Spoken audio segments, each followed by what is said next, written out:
business.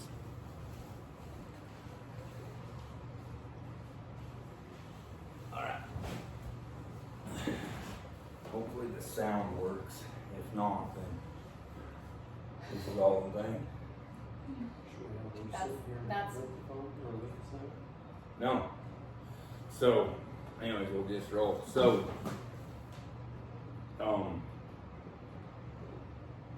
here we are. We're Dillon, Montana, and I'm with Cole and Gabby Thoreson. I've known these folks for quite a while. We've become really good friends, and like I told everybody quite a while ago on my podcast, that I was really tired of talking to myself. So what I wanted to do with this was I wanted to start having people come on my show, on my podcast, whatever, that I look up to, that I admire, that I think have accomplished something great, and yet still remain grounded. And so that's why I'm doing this. You know, I did it with my son Ethan a couple of weeks ago, and that turned out really good. We had a lot of good feedback, and I do admire my son.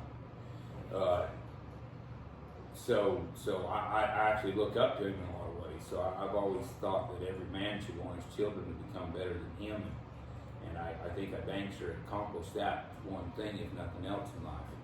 So, you know, Cole and I, and Gabby, you know, Cole and I, we have lots of conversations on the phone. We hang out at the horse sale. I do my best to ruin his children and spoil them, and I mean, you know, we just kind of fell in love with them like family, you know, and we have all these long talks on the phone, and I've always told him, I've always said, Cole, I don't know of another program left in America really like yours.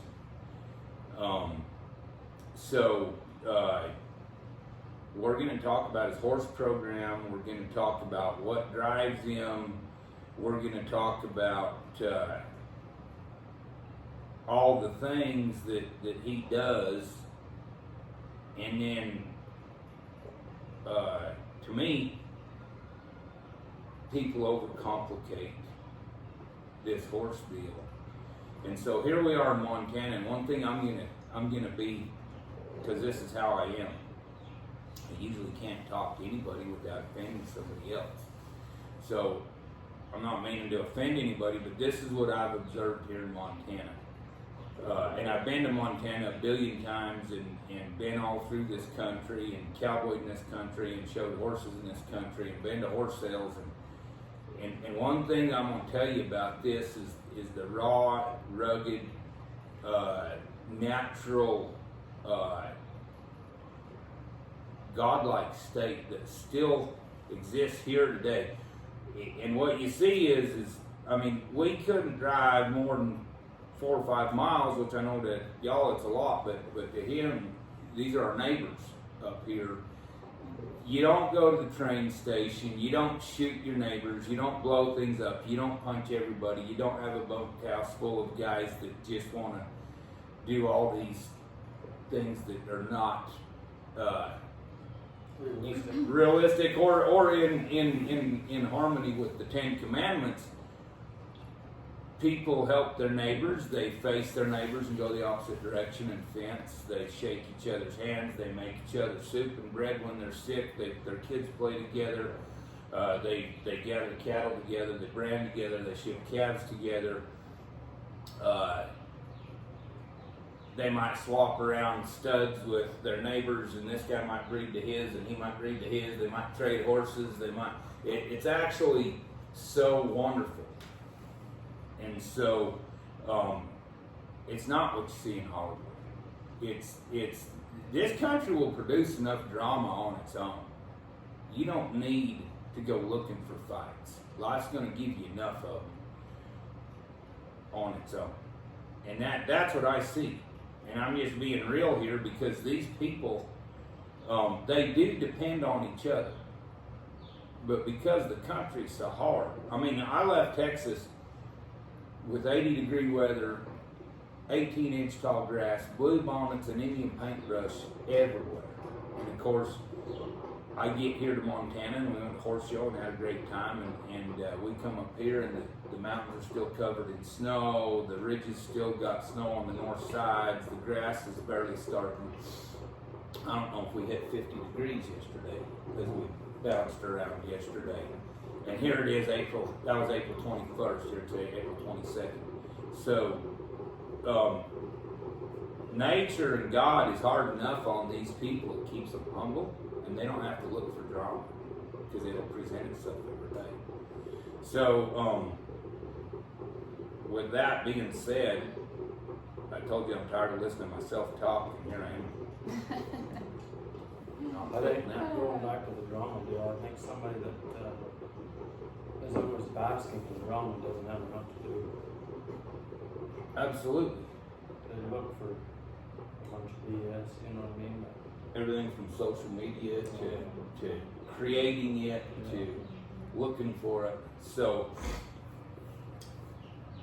okay, let's get into whatever. So here it is, 2025. According to Michael J. Fox and Back to the Future 3, we're supposed to be flying in cars instead of driving, wearing out tires and all that. But obviously it didn't happen. So, how old are you? 37? Yes, Cola's 37. And Gabby is? I'm almost 35. Almost 35. So, wet behind the ears yet. But, yeah, 2 kids. Yep, Cord is 2 and Lula is 5. Cord and Lula. In the thick of it. Yeah. Been a cowboy your whole life, Cole? Yeah. I mean, give us the history, man. Go on. How you grew up? Where, when? My, both sides of my family raised horses. My mom's side, they owned quite a bit of Belt, Montana. My grandma did, and my grandpa did, and that's kind of how they got together. But and then my dad's side, they had some farm ground and stuff like northeast of Great Falls. But my family's always been around horses or been in the horse industry or been connected to the ag way of living throughout, their whole existence, really. All Montana. Mm-hmm. Yeah. I think it was my grandma's dad was best friends with Charlie Russell. The painter. Yeah, and so a lot of his paintings are actually painted on her property. On your grandma's property. On my grandma's property. I can look at most of them and say, yeah, that's over there. And I'm sure my uncle do the same way. They know it better than I do. Yeah. But, Yeah. I've got a great big Charlie Russell painting in my own. It's kind of my man cave in my house where I build all my leather work and do everything. And it's the Trail Boss one, that one? Yeah. Where the what? Anyways, I bought it at a yard sale for $40. And this old gal that had this yard sale, I think she was like, why do you want this? And I was just infatuated with it. I had a $40 picture. It's huge. Yeah.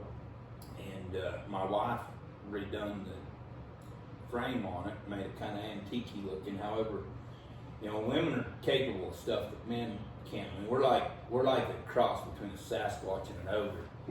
And we just, we might pull some stuff off, but women have this finishing touch that we can't fathom. And it's one of my favorite things. So I'm a big Charlie Russell. That's one of my favorite songs too, is Ian Tyson, the Gift, Charlie Russell. So this to me this is real Montana. We got, my wife was born over the mountain here. Her family's all Custer County, Chalice, Mackey. My father-in-law's buried over there. My wife's grandfather, Lawrence, died just north of here in Lima, or south. I mean, I don't know. Lyman's in the same county or no? Okay, Lyman. So that's where he died there. That was his final. Yeah, that was his final. So we've got, you know, my father-in-law loved this country, but we were more on the Idaho side of things. But Cole We grew up in Sound. Both graduated high school from Sound. from Sam. That's where Gabby grew up. Yeah, I was a town kid. I was not. I come from zero ranching or horse background. We had horses, but it was not something that was a part of my lifestyle. My family, I think some of you that follow us on social media saw my family originated in California and ended up in Salmon kind of through the Hollywood movie industry. My grandpa was a trainer and trained animals for film, and that's kind of what brought our family to that area, and we stuck. But because they made a movie in Salmon. yeah, so the movie was actually filmed. It's called Against a Crooked Sky, and they featured an Irish wolfhound in there that belonged to my grandpa. Now, was Stuart Peterson in that? I don't know. I don't know. I have to look. He was in some. We Stuart. actually just watched it the other night. Stuart was in the Red Fern Groves and. Oh, I think so. Yeah, he was, and several others, but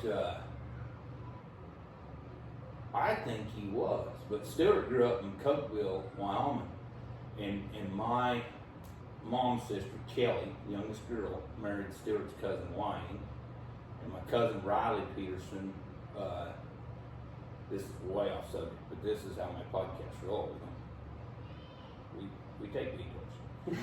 So, Riley grew up in town, just like you, in Kaysville, Utah. His dad, Wayne, was probably the most successful car salesman that ever walked the territory in Utah. And Wayne grew up in Cokeville, Wyoming, and their dad, Stuart's dad and Wayne's dad, I think, were twins.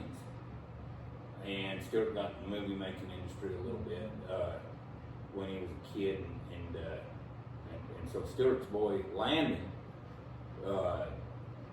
bought a chunk of the ranch, building his own deal. Remarkable horseman. They have an outfit business. He's a guide, an outfitter, and Stuart helps him. And he had to work in the oil field for quite a while. I mean, to make that go. I mean, they stuck to a budget, him and his wife did, and they built a feed with a team of horses every winter. And so Riley, being a town kid, Riley has a deal called Stonefield Ranch on social media. You can look it up on Instagram and stuff. And Riley could not escape it. I mean, there wasn't no getting out of it. He was supposed to go get a degree and wear a suit every day, and he used to, when he went to college, I taught him how to start colts and how to ride horses and do a job, and he was able to put himself through college trading some horses and breaking some colts. And I mean, there ain't getting out of it. It's just in his blood, you know. So like when you talk about your family and that stuff, I mean, and I'm a big believer in genetics. Now here's the deal, like your horses, for example, I don't believe it's just where they're raised. I don't believe it's just because they're born on a mountain, they fight the elements, they're naturally sure-footed and all that, which I think that's how God made a horse to grow. But also the genetics, like you've sent me videos of actually some green horses roping cattle on, and they look better than some finished horses at the World Series of team roping the way they hunt a cow. I don't believe that's their environment they're raised in totally. I don't believe that's your training as a horseman, which I do think you're superior to so many people out there with your skill set. But those horses probably can't tell you why when you point them at a cow. They hunt that sucker. They can't tell you why, but it's what's in their DNA. It's what God. We developed it as humans. I mean, we bred them that way, but I think at the end of the day, a great horse, when it really comes down to it, it ain't discipline. It's kind of between him and God. Did God give him that or not? And I believe God gave us all talents. And so just because you didn't grow up in, you know, the heart of ranching country here in Beaverhead County doesn't mean the connection with animals wasn't there. Yeah, absolutely. And in fact, it's so interesting. Even our daughter Lula, she's 5, but I tell you what, her relationship with Apollo, XXX Apollo Hancock is our one stallion. Her relationship with him is It's insane. unreal. I mean, you can't really even explain it. They just have. How old is Apollo? He's got to be, shoot, I think probably 8 or 9. Yeah, this year. 8 or bought 9 year him. old stallion. So I don't know if Yeah. y'all can see it, but here we have a book, a binder with, Yeah, he's 10. I don't know, he's 10 years old. So he is by Blue Texas Valentine by Lil Hancock Hayes out of A Daughter of Blues Wild Jet. Second down by Doc's Last Command. XXX Apollo Hancock. That horse is how big? He's a tick over 16 hands. A tick over 16 hands. What does he weigh? Well, the last time I weighed him was, I think, when he was a 4-year-old. It was 1480. Yeah. Yeah. And I'll guarantee you he's gained weight since then. Yeah. Yeah, He was a big he's dude. big. What size of shoes he wear? 2. A 2 shoe. I mean, he's got bone like a creosote railroad tie. Yeah. Well, and that's the thing. You look at him, his feet don't look that big compared to the rest of him. Nobody's balanced. Yeah. I mean, like if that horse was 14.2 and had a size 2 So- shoe, How we ended up with him, we had a stud. So I guess we should just go back to the kind of the beginning.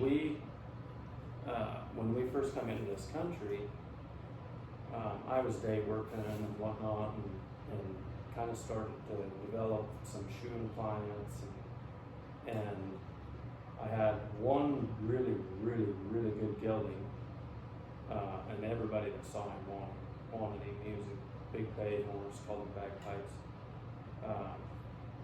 and this horse was like for a beginning riding type of a horse. Ride, slide, turn around, put the best of them. And I'd actually ruined that horse. I thought that he was a year older than what he was. And so I was roping the neck of cows and bucking bulls and the whole 9 yards in a hinge board on a 3-year-old. And he was handling it better than pretty impressive. most all the ranch horses that I was riding next to. Yeah. So that horse come from Mike King, Irish Mike. He's kind of, when my dad passed away, Mike's always kind of been like a father figure to me. Great guy. But he kind of had what we were just talking about, like what Gab and Lula have. Just an unreal sense of animals. He could walk up here to this pen of 2 and 3-year-olds and say, "That's the one." Yeah. And you're like, how? That's your one right there. Couldn't he? And it was, Yeah, it was he'd incredible. come and look at the mares and say, "That's your best mare." You're like, "Well, how do you know that?" And we've Yeah. tested that a few times.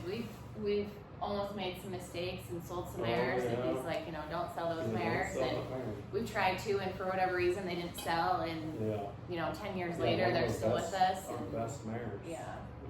But anyway, going back to that. So as I got to know a lot of these ranchers and stuff, there's a lot of people in this county that raise good horses, really nice horses.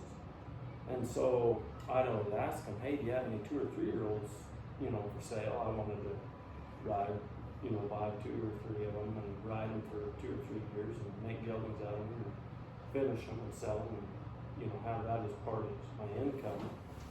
And I never could find anything that I wanted to buy.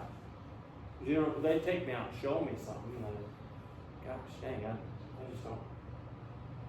I don't know if they weren't showing me their best. You know what I mean? I don't know what the deal was there, but anyway, so a friend of mine that I capped for, they have a hay business and whatnot, and usually hires a lot of high school kids to come help him. Hey, well, the weather put him back, and then school started, so he lost all his help. And I told him, I said, hey, if you need some help, I'll come and sit in the tractor and rake hay for you, or whatever, you know. So I'm sitting in this tractor bouncing across the field like this, you know. Now I'm gonna stop you right there. You said that because you were looking for work, you were being neighborly. No, I really, really appreciate that, that friend of ours. He'd always treated me really good. I don't know why, if I get closer to people than what I should probably, and most of the time it ends up biting me in the ass, but some people that I work for, it's like I've always told them, if you're good to me, I'll break my back for you. Mm-hmm. And the guy that I worked for when I was going to school in Cheyenne, that was the same way. He, unbelievably good people, and if he got the line and called me tomorrow and needed a hand, I'd do what I could to go down and help him. Mm-hmm. Same goes for that guy. Yeah, and I think that's what Scott's kind of reiterating. I mean, the whole neighborly, like that is real Montana. Yes, that's kind of how a lot of people are. Yeah, you know? yeah.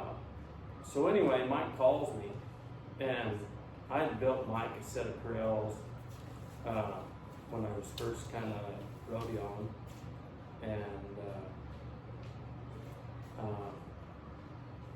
he had a bunch of horses, a pile of horses. In fact, our first ever broodmare came from him. That was like 2009, I think. Pepper was her name, and I always liked that mare. She was a little hide as a little pet red mare. It was the only hide as a little pet that I've ever liked. You won't give me another one. I promise you. So anyway, I asked Mike. I said, "Hey, what? I want that mare. I want Pepper." And he said, "Well, make me an offer." I'm like, "Oh, I can't afford her." You know, I knew what she was worth. I can't afford her. And Mike always treated me really, really good, better than he ever should have. And I think I offered him $1,500, which was a lot of money. Especially then. Yeah, that would have 2009. I mean, because we had no kill market. No. We couldn't ship them. Yeah. Which is the floor of our entire industry. Yeah. That puts a base price. Yeah. So,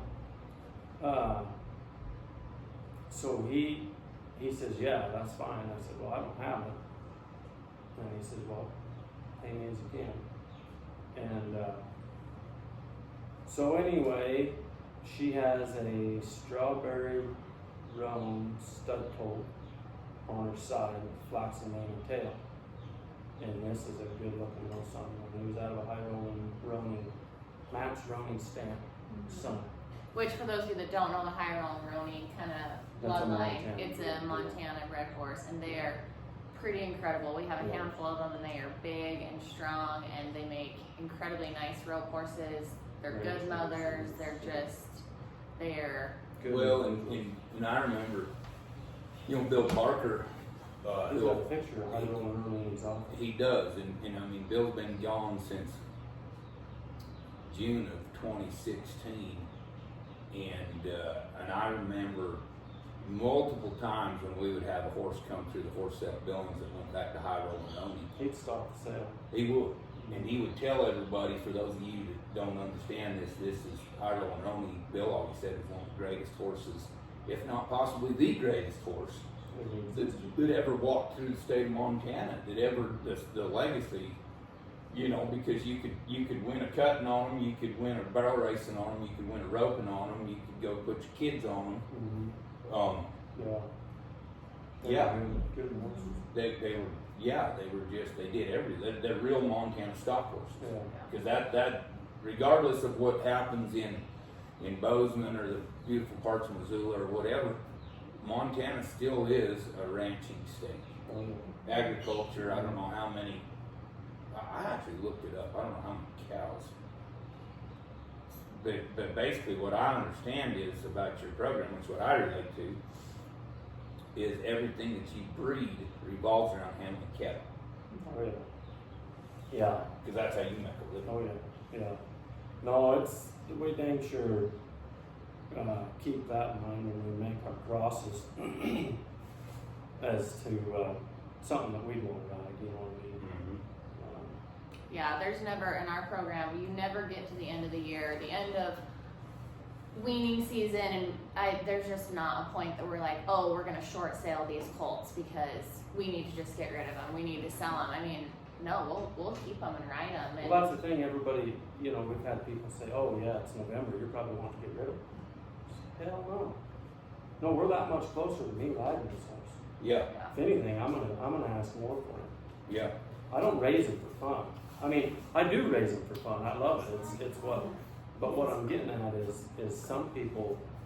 I mean, there's people over the hill that if they don't get them sold by August, anybody that is interested in one of their horses should just wait till August yeah, because they're going to be half the price.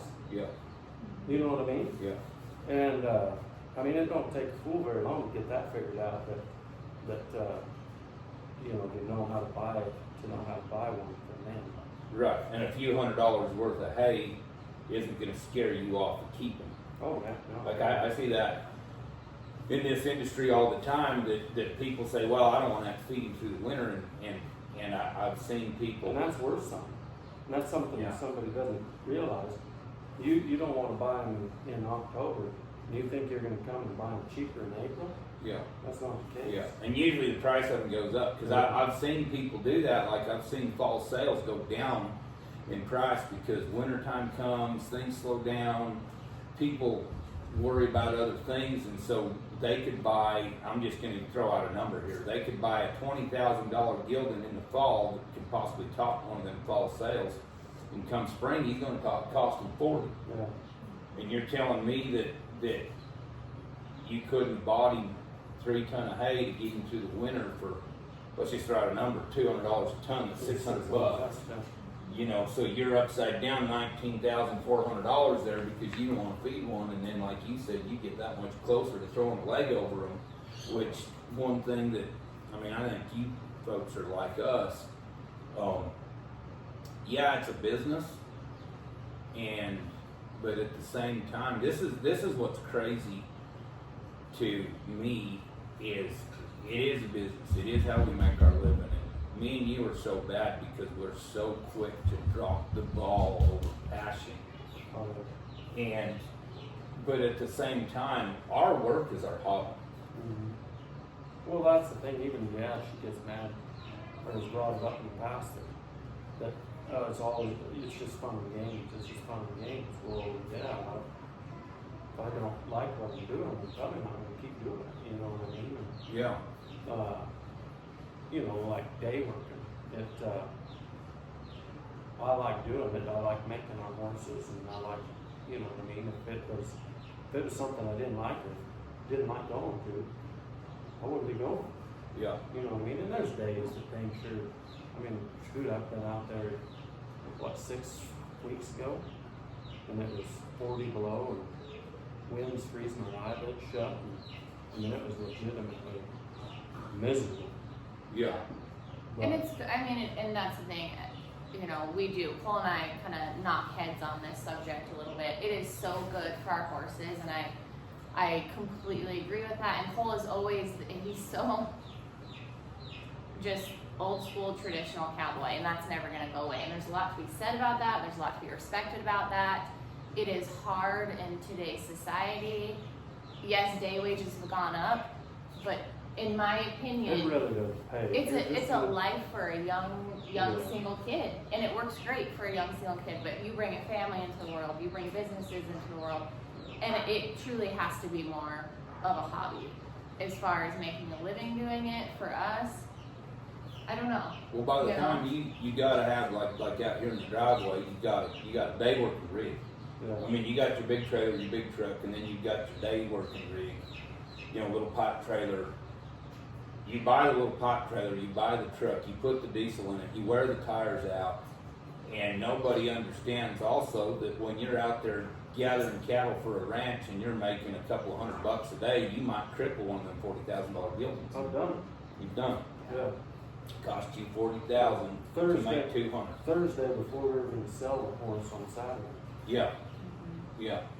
Yeah, there's a lot of risk involved, and I think too, I mean, it literally is just Cole and I. We don't have, I mean, it's Yeah, just we don't us, have a you hired know. guy, we don't, Our kids are with us 100% of the time, very rarely, you we know. don't have babysitters. Yeah, I we don't mean, have they anything. go everywhere with us. They are a full part of this, and it requires a lot of time. And you know, same thing when Cole's gone, it's me and the kids, and it's a lot of work. We have just shy of 100 head of horses, and you know, a lot of those aren't sitting right here around our house. But when you have a pen of, you know, 40 weanlings to halt a break, and you've got a 2 and a 5-year-old, and you know, it's a lot. And I've learned to value that. I used to always be, oh, I'm gonna give this person a break, or this person a deal, or oh, sure, you know. And it's not that I think we're very good to people. We guarantee our colts, and that is the best deal you can give somebody. Those babies are guaranteed for any reason. Well, You just don't, like I told you that yeah. yesterday. You don't like them, you know, if they hit 3 years old and you don't like them, we take them back and, you know, credit the money you spent towards a different colt. And I don't Or know. anything we have. Yeah, I don't know anybody else that is willing to do that. People do, just with anything, take advantage of that, and there are people. Try to. They take advantage of your honesty. Exactly, yes. And that has made it difficult. We've talked about revoking that a few times, and we thought, no, like that's who we are. That's what we're going to continue to do. But And yeah, there's no outside money. exactly. There's no trust fund, there's No, no there's- inheritance, there's Cole and no. I truly were born wish from there nothing. Yeah. Yeah, I mean, we just But don't. it's not like Gabby's got a job managing a hospital full of nurses that brings in $250,000 a year, and she helps you when she can. I mean, it's all No, this is it. This Yeah. is, You know, yeah. the four of you, you and you two and the kids are in the trenches. Oh yeah. Mhm. I mean, you're taking bullets from all sides and working away, Yeah. and I mean that's how Kim and I were, you know, and I mean it's hard. It's really hard, and we have been, I mean, abundantly blessed with incredible people in our lives. Clients, we've got some. We have, phenomenal and that clients. saying that, you know, clients become friends, and you know, Family. friends Become don't buy family. from you anymore, don't support. I mean, we have lost a lot of great friends in this business. We have gained a lot of great friends, and I think it all So washes out, you So- know. But just to interrupt you, because I want you to tell everybody more, I got to see it. And I've been planning this for a little while, and we've been talking about it, but you said you've got 100 head of horses, but they're all, well, we're going to go back up even more. So we talked about Apollo, and we talked about the connection him and Lula have. So just to let everybody know, I mean, you can discipline your horse at a young age, or you can punish him later. We have a 10-year-old stallion that literally weighs over 1,500 pounds, and I mean, and can move around Oh yeah, that's something of them is like happier than most horses I've ever done. yeah. I mean, seriously, got that thief in the night, slinked around on the cow, like the ultimate of ultimate horses. And you have a stallion here that is out there with other stallions in a corral with other geldings in there, and we don't hear squealing, fighting, biting. Well, They're you, real- you guys didn't know it, but we brought some mares home, and I went and caught that mare last night, and you guys were standing or in the house here, Yeah, and I grabbed one of the studs and went and got breeders, yeah, hand breeders, yeah. and you guys went through it. No, and so there's obviously there's a connection between that little girl and that great big horse, and I've seen it. You know, if you go to the Hard X, is that what it is? Hard X horses Yeah. on Facebook. Yep. Yeah. You see all these pictures of this little tiny girl, this great big beautiful stallion, and he's got a mane as long as a well rope. I mean, but not everybody can have that because they treat those stallions like they're special show horses. They lock them up in a stall. The horses don't get to socialize, and you're very, very real old-fashioned, which again I appreciate because I'm old-fashioned. And most people can't have that because, in my opinion, they aren't willing to pay the price to get that. Yeah. The price that you two pay when everybody calls you crazy. Blood, sweat, and tears. Yeah, and then so we don't have all the horses around the house. Where are they? Our mares are out at the Donovan Ranch. Donovan So, Ranch. yeah, the Donovan Greg Ranch. and Wine, Yep. Roger and Luke Peters. How big is that ranch? I don't remember. Yes. 5. 5,000 acres. Times that by 7, 8, 10. I mean, it might be 40, 50,000 acres. yeah. It's Deeded ground. Is there any BLM with it? oh yeah, that's part of it. Yeah, that and it spans. I mean, you can start driving, and it's kind of broke up. There's kind of different deals, you know what I mean? And I don't it's wanna about say 40 more. miles southwest of here. Yeah, 25. Yeah, but you can start driving from the start of where you hit their property and go 30 miles and still hit their property.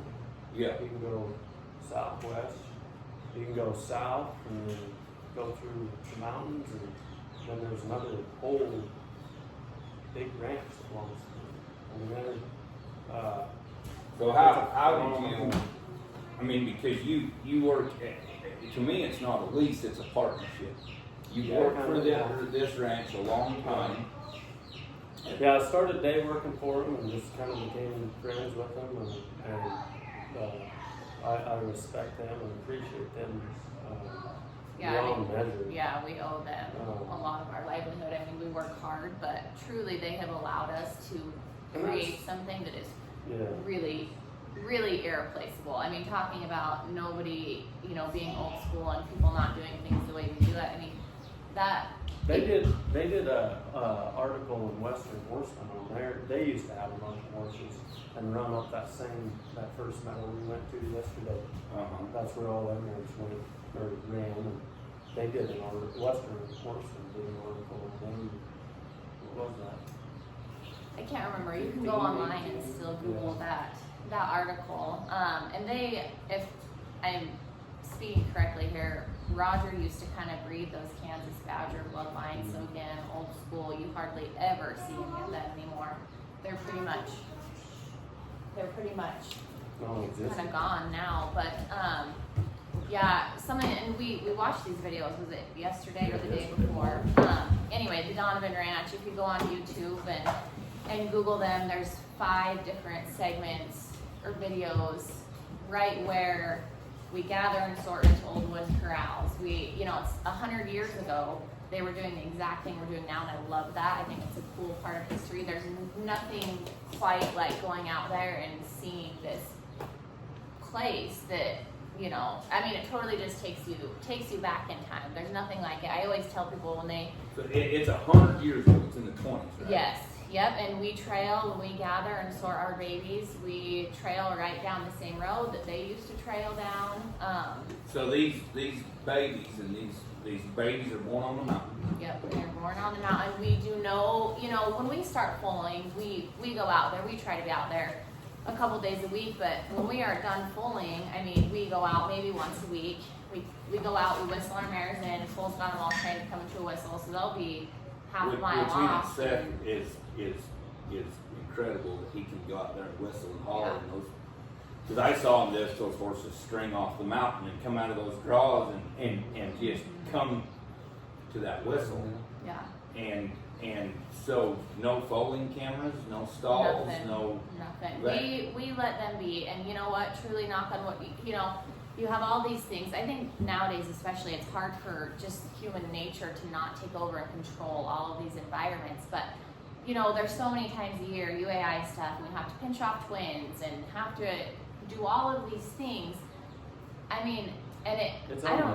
It is. We've never had a set of twins out there. I don't know if the mare pinches one off herself. I don't know if nature takes care of itself.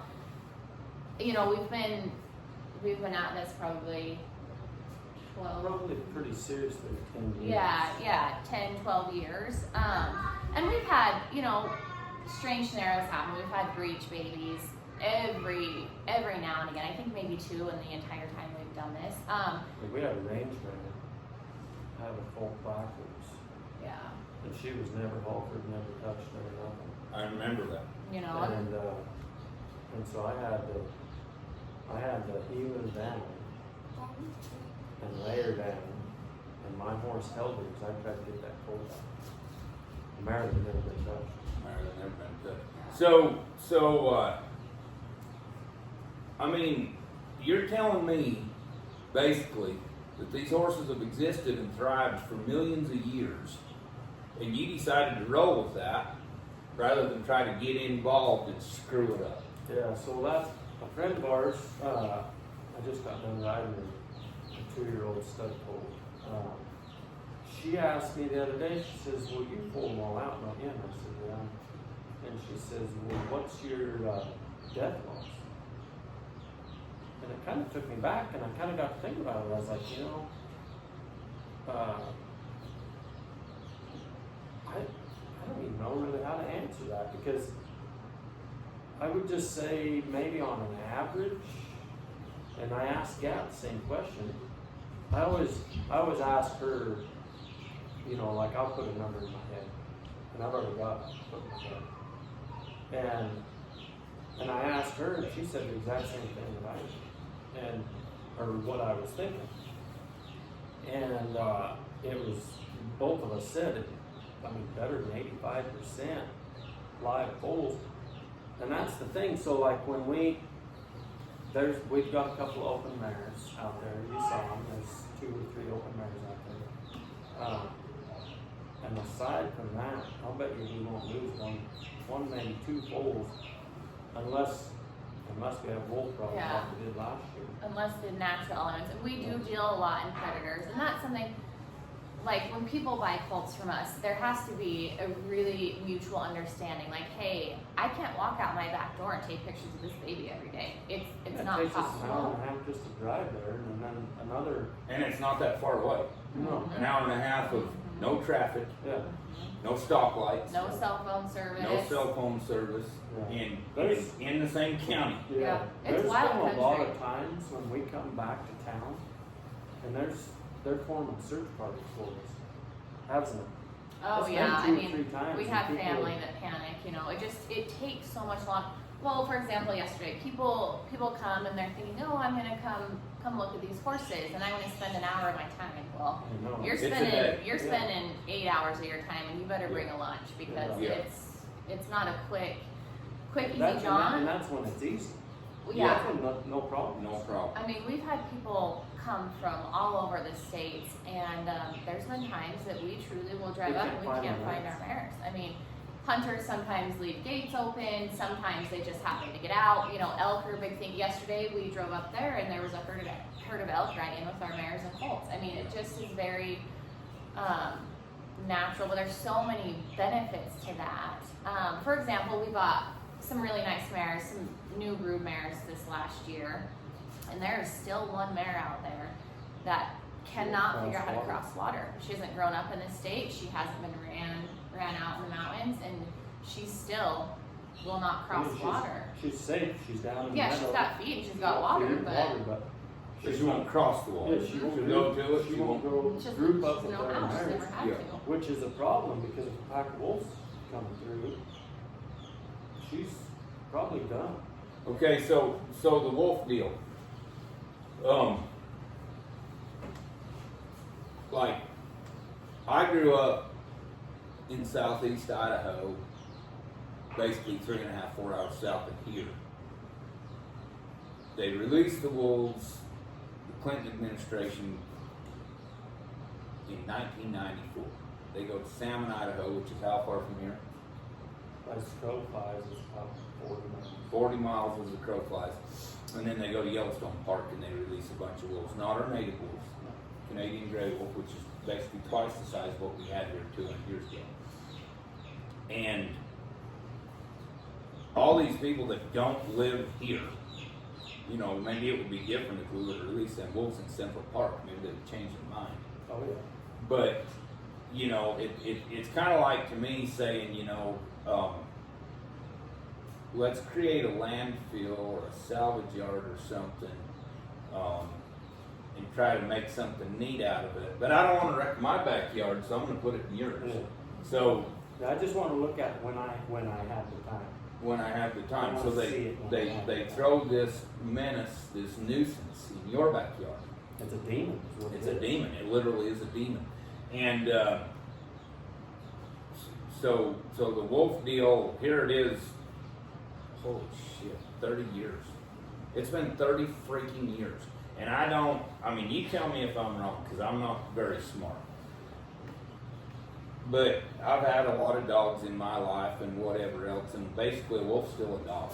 And I don't believe that only the alpha male reproduces with the alpha female.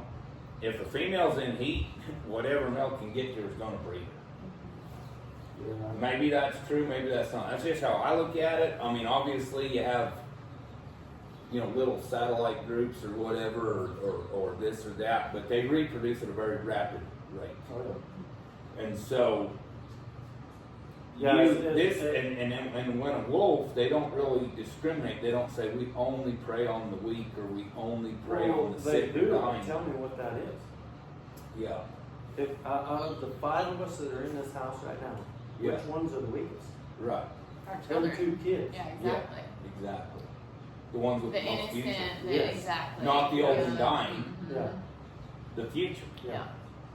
And so when they kill a foal or they cripple one, which I've seen, Oh, yeah. crippled foals here that were born. I've seen videos of foals last year, for example, that were born perfectly normal and healthy, and one of them is crippled for life and has a deformed leg because of a wolf bite. Now, did the wolf kill it? No, but it did bite it, and It's it ruined. Its value is. and that comes right off the gross, right off the top. That doesn't just say, well, our net profit's this and spreadsheets that. I mean, this is, you can bullshit yourself all day long, but at the end of the day, what would that foal have been worth possibly before that? I mean, just an average number. You know what you sell your coat for. What's that coat worth before the wolf bite? $6,500. That's the low end of our average. Yeah. I mean, it's Yeah, that's being low. And it's worth what now? Oh, what should we bring a bill? I don't know. yeah, a couple $100. I mean, If somebody wanted to take Yeah. a chance and Yeah, get a loving home, that Yeah. is the thing. I mean, I'm not gonna send her to Billings, but I'd find someone, girl that wants her. use her for a brood mare and a pet. Yeah, hopefully she'll. you know, you I could probably think- 4-H yeah, that I know. there. Just do some little, but it So how many like just last year alone, how many wolf attacks do you think you had? There was 5. yeah, we figured that we were about at a $30,000 loss. Just being very Any- very blunt and honest with you. Last fall we were about That's $30,000. Now let's do that. Let's do that for 10 years. 300,000. That's a new home. yeah. I mean that in matter of fact in a lot of this country that's a salary. Yeah. That's an annual salary. I mean there's ranchers out there that pay their hired man $4,500 a month, which is $30,000 a year. Yeah. You lost an average man's wages, a cowboy's wages. Yeah. Well, that's something that the government trapper, he really tried to go to bat with us or for us, I should say, and really tried to help us out. And that was the other thing. Every time he went out there, they dropped some. And I mean, it's not like it's a needle in a haystack once in a lifetime sighting. oh no, No. every time I called him and said, hey, I got another pole banged up, and he'd go out there and get into the woods. Find it right there. Oh yeah, Yeah, yeah. yeah. So, how many mares do you run? We've got just shy of 40 mares. Just shy of 40 mares. How many stallions? We've got 3. What I'd say senior Yeah. sires. And Senior Yeah. sires, yeah. One junior sire. I'm really high on him. he's out of a stud that we had that we lost. He's a Hollywood done it.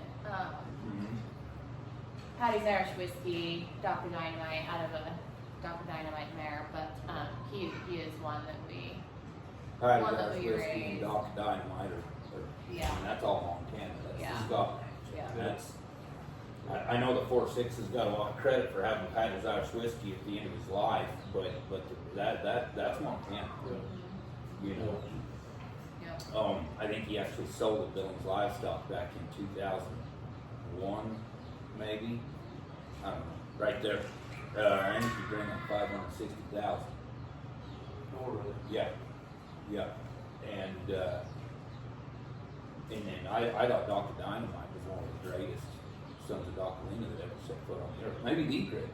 I mean, promotion and vocation and BS, I mean, it's everything, you know, because I have nothing against Smart Little Lena or whatever. He was obviously a great Dr. Lena son, a huge legacy, but it makes you wonder how many horses out there that didn't get put in the Quarter Horse Journal and the Cutting Horse Chatter. Well, we've had that conversation before as well. Yeah, I mean, promotion, advertisement, squeak wheel gets the grease, but how many great horses out there are owned by people that Don't have the money to promote. don't have the money to put, I mean, because I don't know what it costs to put an ad in a magazine. Let's say it's $1,000 and you hit 3 magazines and there's $3,000 a month, that's $36,000 a year. And just about the time you two are talking about maybe we should go that extra mile, Then the wolves come. the wolves come and take that away. Yeah. You know, because, and like I say, again, I remember, I don't know how many were in it, but I remember 8 or 10 years ago, there was a picture on Facebook, and I made a little Facebook post about it, because I thought the program was really neat back then, but, you know, everybody wants to ride a big blue roan horse. And you two figured out how to breed for color, you figured out how to breed for conformation, you figured out how to breed for substance, longevity, soundness, and, you know, Well, that's the thing. I don't know of another place in the world to find a program like this, and I would like to say I'm deep in horse business. We so when we look at a mare,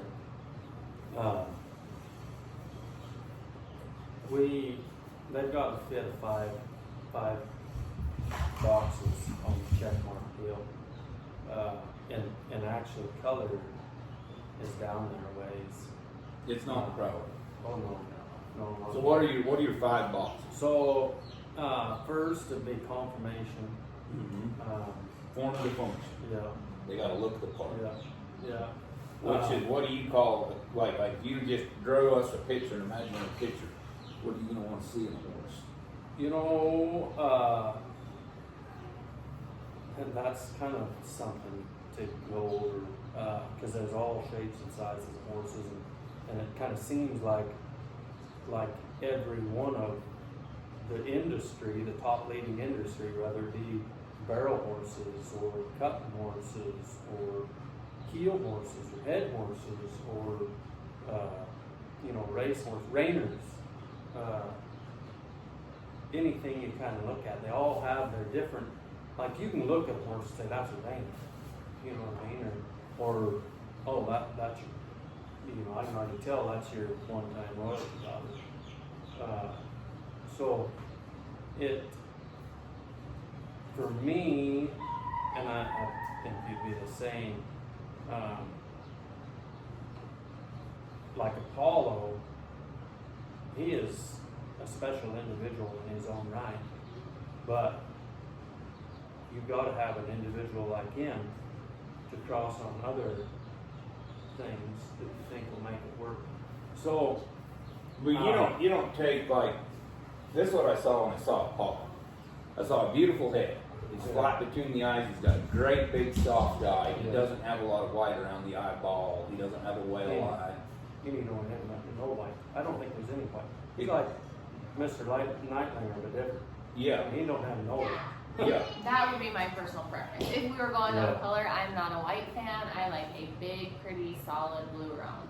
And Black he's got a is pretty on sharp their nose. points, yeah. He's got a round neck. Yeah. He's got a good back. He's got a great big hip. He's got a forearm. He's got a V in his chest. Yeah. He's not flat-kneed. He's not coon-footed. He's got a good gasket, hind gasket. Huge gas. And then, okay, let's talk, and the big barrel. Oh, yeah. Okay, we've talked about rib cages. Me and you have. And I've even actually... That is one thing that I'm very, very critical on. That's one of the first things that I look at. Is a rib cage. Yeah, and that's what I was kind of leading up to and going to. You know, I like it. I like a horse that ties in. You know, like From nose to tail. Yes, everything has to be fluid and pretty. And there will be some horses, and you could cut their neck off right behind 6 inches behind their head, and they'd be beautiful from their back. But the way they tie in to their head doesn't work. You know what I mean? And that's one of the things. You go back to our five checklist. If they don't have it, we've got enough mares and we've got enough placement fillies standing right here. I don't need that one. Which, and I want to touch on this very lightly, is the whole Hancock. Oh, I knew that was a Hancock because it has a big ugly head and it has this and it has that. You know, I can look at it and tell. Which, like I said, like we do with the door. Yeah, I want to touch on that lightly, just because I know that's, again, another very controversial subject. Hancocks or buckers, they're this, they're outlaws, they're that. I am telling you, you will not find one in our program. They are clean-headed, clean-made, soft, big, pretty, just, I don't know. And I think with any bloodline, there's always going to be a limit. You're always, I don't care if you think you're the best breeder on this planet, you will always have a limit. And if you do it enough, you will produce. Yeah. And that's why our guarantee is what it is. You can't raise a baby and sell it and think all the stars align perfectly. What if it doesn't? You're telling me you can't play God. Exactly. Yeah. And so that's why our guarantee is what it is. I mean, people are spending enough on horses nowadays. Why is it their responsibility when I'm the one responsible? I picked that man to be on this stuff. That's my fault. Well, and just like the other day, I grabbed your little boy, 2 years old, and I threw him on a yearling colt that never had a halter on it. Yes. And that's one thing I don't. And now, granted, I didn't just let go of him and say, there you go. I hung on to him so that if she squirted out from under him, I could just pick him up, and I got him. You know, we've been around horses And long we enough. both know when you first saddle a foal and when it or get on a foal, when it moves and you move with it, that's a reaction. That's a chain reaction. That filly should have squirted and jumped and looked at you moving alongside her, which is very unnatural. Yep. And that's one thing with our program is like our replacement fillies. There's fillies up here that have never been haltered. Yeah. And I want to know exactly what they're like. I don't want to halter them until I go to start them because I want to know exactly the most natural state of that individual, so that when Joe Blow tells me this so we had a lady tell us that this filly was a man killer.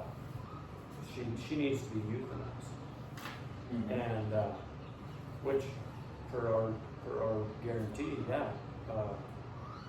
and we actually treated that lady way better than what we should have. But this is one of those scenarios where someone's trying to take advantage of you. Yes. You kind of know it, but Yeah. we And also... so we bent over and did what we felt was right, and got that filly home, and I tried to make her crack. She's standing out here today. You tried to make her buck? I tried to make her. Sure. She told me that she would come at you, teeth bared. She would just be standing there, calm as could be, and then just something would trip in her mind, and she would come at you like a lion. But she also told me that anytime she had to do something with her, she'd drug it. And this is where horsemanship comes into play. Yes.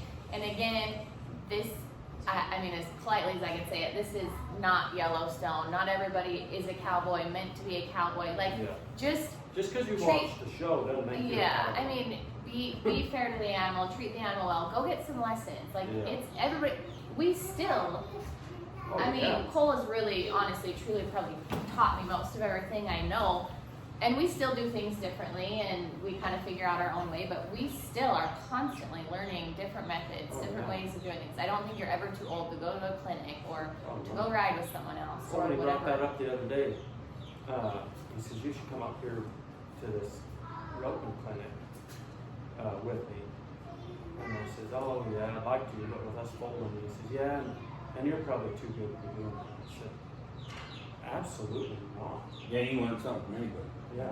Yeah. I'd love to have the freedom and be financially set enough that I could go do that and not have to worry what was going on at home. Yeah, I'd go to every one if I could. right, You know right. what I mean? But the bottom line is, when you quit juggling, you drop balls. Oh yeah. Yeah, Yeah. yeah. Well, and then, it's my observation in the horse industry, when the experience is lesser, the knowledge seems to be more with people. Whereas, Oh, yeah. and then you talk to people that are really good or really, whatever, and like me being where I live and what I do, I mean, I always ride with other guys. I send videos to my buddies and be like, hey man, what do you guys think of this? I was at Dillon's the other day at the cutting, and Dave Stewart was there, and he watched me work a horse on the flag, and I said, hey Dave, do I work a horse too flat, or my angle's okay? He said, no, I think you're fine. What about this? I mean, I'm always trying to learn something. And me and you have talked about horses, and we always try to learn from each other or whatever. And then the people that say, I don't, this horse is not this or not this, and then you get with it, and you're like, I think it's fine. Maybe your approach is different. And then some people, like, I don't mean to be no kind of way, but I'm just going to say it how it is. Some people naturally irritate Everything. animals Yes. Everything. and people. Yeah. They're just, some people just have this natural way. Like I knew a guy that. There's a negative hum that comes off. Yes. So I knew an old guy one time, and he always used to scratch his horse like this on the neck. Yeah. And he'd take his fingers and he'd dig in that neck and he'd scratch on it. And I remember this horse, it was a 2-year-old. And it was a gentle colt, actually. The guy owned it, I started it, and he would come see me ride it, and he'd scratch it like this. And then one day, this colt bites him. And I mean, it bit his arm like a shark. And I mean, shook it. He's been biting him for 6 months. Yeah, this guy, and so this guy, anyways, I had talked with him, and I said, a horse's natural fear in this country would be a lion or a wolf or something. Those are claws, because we're a predator, we're a meat eater. Or another horse's mouth. Yes. And so I said, you got to think about that. Is this is, like I remember, Boyd Udy told me one time, a horse can sense a lot of things out of the palm of our hand and our fingertips and everything else. So if you got a real scared colt, he said, pat him with the back of your hand. Exactly. And he said, don't pat them, rub them like their mom did when they nuzzled them. And so you seem to have a pretty good knack with the young horse, and you seem to get along pretty good that way. So like if you get on a colt that blows up and bucks, does it scare you? You had some experience riding bucking horses? Yeah. What kind? Yeah. I rode professionally for a little while. Saddle broncs. Yeah. Not stock saddle, but real, Yeah. I mean the classic, the true rodeo event. Yeah. You rode saddle broncs. Yeah. Yeah. It's the only reason I went to college. Was to ride bucking horses. Yeah, and it's the only reason I could go to college. It's because you could ride a bucking horse. Yeah. And Yeah, I got and scholarships. and so you won like the biggest, most professional rodeo association in the northern United States is the Northern Rodeo Association. Mm-hmm. And you won the saddle bronc riding there? Yeah. How many times? 3 Won 3 times. And 3 times, and then I was running up twice. you runner up twice to who? One time to Gerald Ash.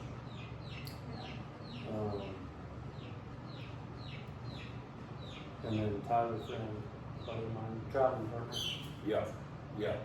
So I mean, you've obviously, like to me, like dedicated your life to it. Yeah. I mean, it wasn't something that you did part-time when you got a chance. We lived and breathed it. Yeah. The only thing we owned, she had her high school car and a van. And we traveled around and we had a futon mattress in the back of that minivan. And when, so we dated in high school, we're kind of high school sweethearts, and then we broke up for about a year and a half, and then got back together. Mm-hmm. And when we got back together, at that point I was rolling pretty hard, pretty seriously. I'd go to at least 3, if not 4, maybe 5 rodeos every weekend. And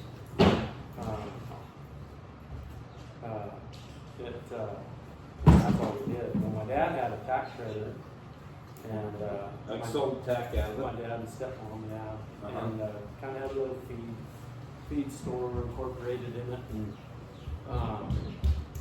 That is actually not to go off, but how that's how Gabby ended up with her first one. I did. I walked around Cole's Rodeoing, and I walked around and Packed around packed head tack stalls and breast collars, and she even started setting up a little I'm good.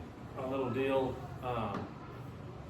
My dad had sent it with her, so she wanted this horse. My dad had three geldings that he bought out of Billings, out of the registered loose, and he told me that I could start 2 of them, start or sell, or both, 2 of them, and I'd get the third one for free.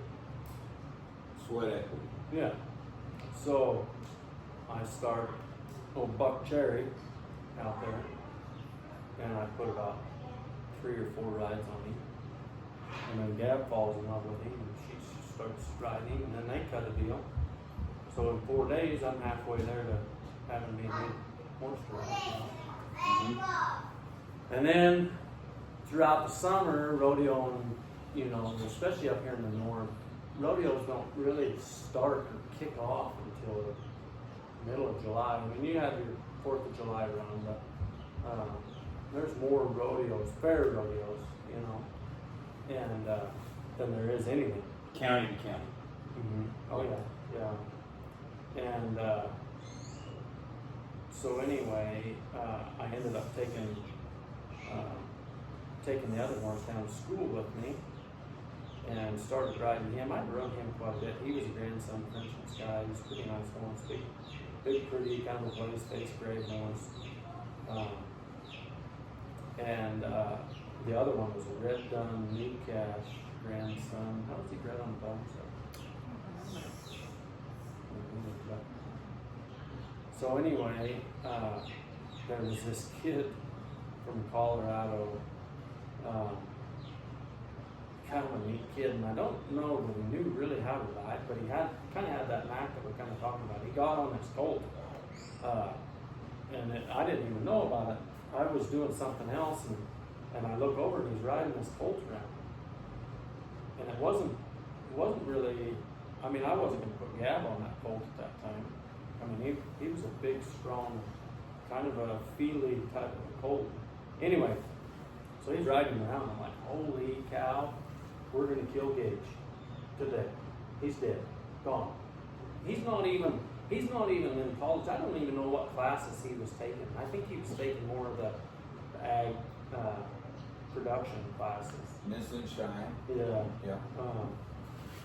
I mean, he's taking full-on farmer classes. He's not in a horse program. He's not a rodeo kid. And he climbs on old Frenchie. You're telling me farmers aren't cowboys? And he's riding him around. And anyway, so he wants him. Yep. So we strike up a deal, and I call my dad and ask him what he wants. And so anyway, so then selling that colt. And then I had the red dun colt. But anyway, so Gab worked all summer long, selling head stalls and breast collars and tripping collars and stuff. Which is so interesting because not that I wouldn't be willing to do it today, but to look back on your life, you're like, man, I did some stuff to get what I wanted, and it takes tenacity and grit, and that is one thing. And I guess not trying. It is humbling, and I'm not trying to pat our own backs or whatever, but like our entire program has, I mean, truly been built on Sweat. Yeah, I mean, Sweat. there's not. Tears, Yeah. blood. There is no monetary value that really came from anybody to Yeah. get us. You gotta be tough, you gotta be smart, you gotta be bullheaded and a little It bit is a lot. stupid. It is a mental Well, toughness. that's And there's the a thing. As well, I remember that horse, and he is a phenomenal horse. He's old now, but he The packs buck up- cherry horse. Yeah, he packs Yeah. our kids around now. Lula, Yeah. it was honestly that's probably one of, I don't know, my greatest accomplishments is she barrel raced on him, not last year but the year before, and won some money on him. And I mean he's packed me in the arena, and I won money on him. Cole's won money on him. I mean he really phenomenal. He's a horse, phenomenal. Yeah. Horse. You can pick up broncs on him. and really shouldn't be halter bred. Yeah, he's an Azure red horse. Yeah, my skip Um, pansy, just nothing. A no name Yeah. gelding, which I kind of like. I like the underdogs. I like proving a He's point. one that should have been a stud, in my opinion. I mean, he's big, pretty, beautiful. But anyway, you know, you can say he's broke. That's one thing that kind of talk about maybe, because I mean, I was heading and heeling on him and picking up broncs on him, and then we moved back to Montana, and we figure out he's not that rough. You know, Yeah. he's Different you style. can't. She can't ride him 20 feet away from him without him whinnying and carrying on and wondering where I am. And that's the one thing, like I told her, she didn't have the experience to know. I gotta go ride this once by myself a long ways to get over this. Yeah. Rather than just deal with it, or Yeah, or have a left sick horse the rest of his life. which is ultimately dangerous. Oh yeah. Yes, yeah. We have And- people ask us, that is a major question, not to interrupt Cole, but like, you know, we consign some geldings every once in a while, or even some mares to some elite or invitational sales, and that is a huge question for people, and the importance of it that I don't think is really stressed enough. I mean, but again, in Montana, in this ranching community and lifestyle, they don't have an option. Like Cole says, you hit the ground and you're going an opposite way. There's not somebody with you, and so it does. Necessity is the mother of all invention. Yeah. Well, that's the thing. We've had this talk for, you know, I'm just spinning my tires by day work, and it's actually costing us money, you know. And But it is cash flow. it is, yeah. You know, I can make a nice horse here, quicker, faster, better, more precise. Yeah, maybe that's true. But then I sell it to somebody and they want to ride it the other way, and it will have problems. Yeah.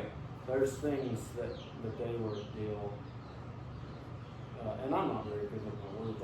I'm not very good at arguments. Never really have been. Because you don't care to argue. Some people come up and want to argue. I just soon take our hats off, go blows. You know what I mean? Right, yeah, we'll figure it out without talking. Yeah. Yeah. Yeah, I don't need to sit there and talk back and forth and have an argument with you.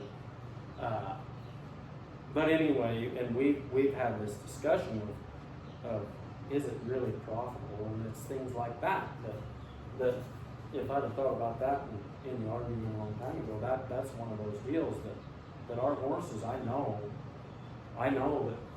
that any of these geldings, I could point them the other way, and I might not see somebody else for 2 or 3 hours out there. Miles and miles. Oh yeah. I Yeah. come back and you look on your phone and it'll show you how many miles you went, and it's nothing for us to put 25, 6 miles on in a day. Yeah, absolutely. And that's the thing, like my dogs. And not in a straight line. Oh no, Yeah. no. My dogs, you can't take the same horse the next day. Right. And the 2 dogs that I took on Monday, I'll be pretty lucky if I take them on Wednesday. Yeah. I mean, they're Yeah. sore-footed, whipped. Yeah. wiped out, and that's the thing too. Like them dogs saved my horses a lot of miles Absolutely. and possibly crippling one. Yeah. Where them dogs would go, I would have to go if I didn't have those dogs. Yeah. You know what I mean? And they're up in the rocks or up in them cliffs or whatever to go get some Getting calves. stupid yearling out of there. Yeah. You know, and You use the dogs though, because like there's a lot of people that don't know because they can't even fathom it. When you say yearlings, I mean we're referring to cattle. You never ever send a dog on a horse. oh no. Yeah, I mean I know I've you actually don't. thought about that. Yeah. So that's another thing. Like going back to our 5-deal checklist. Yeah, let's just cover that. Let's cover the 5 So boxes. We got conformation, disposition, pedigree, pedigree. and then color, and the other one's kind of fuzzy, and I call it personality, Yeah. and that's something that I feel like, especially in horses, is built, Yeah. and that's going back to like Gab and I. Gab will put the foundation to a confident, loving horse, more so than I can ever find. Mm-hmm. So, and then for instance, we had this gray, Grula stud, and I made a trade with the guy to ride his colt. I think I'd ride him 45 days.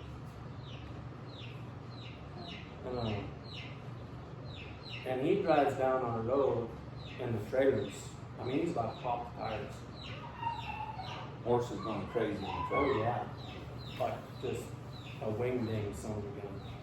So at that time, all we had was this pad up here and panels, and all the horses, all outside horses and everything, lived in the round pen at night. Mm-hmm. And I'd catch him in the morning and tie him to the outside of the round pen. And so I finally built him his own pen and just 3 panels off the side of the round pen. And this son of a gun is, he is not, I would have canned his mom, is what I'm getting at. And I've canned mares for less. Yeah. I've gotten rid of mares for less. Yeah. So he, and I come in the house, I tried to work with him, and there was not getting through to him. And I come in the house, I asked Gabby, she was actually working in town at that time. And I said, can you go work with that colt? And she says, yeah, sure. I looked out the window and seen this out of his helmet. And I said, yeah. And so, that was kind of the start of our training program, I would say. Because she went out there and that colt was started melting. And she had him haltered and kind of leading around and was plumb good. Kind of back to that. Something that I wasn't going to be able to do. Yeah. I shouldn't say I wasn't going to be able to do it. I would have got it done. But she made that horse look at you with a kind eye, with a loving eye. And where as if it was me, he probably would have been more difficult to catch. Even my own horses don't want to be caught by me because they know they're going to go work. Yeah. And it's going to be long and strenuous, and about the only one that wants to be caught by me and wants to go with me is Milkshake, that big blue goat. Yeah. And that is a bonus. I mean, that's something that can go all day, every day. Well, And that deal to me, what I hear is not that whatever, but it's kind of like kids, you know. Dad's gonna make them work, and mom might protect them a little or something. Yeah. So let's go hide behind mom, or let mom make an excuse for us, yeah, because they know dad's gonna say, I don't really give a crap. You gotta go muck stalls or do chop wood or do whatever. So sometimes kids just kind of naturally want to see, well, mom, save me some work, you know. And then ultimately mom's gonna stand behind dad and maybe have a little nicer way of putting why.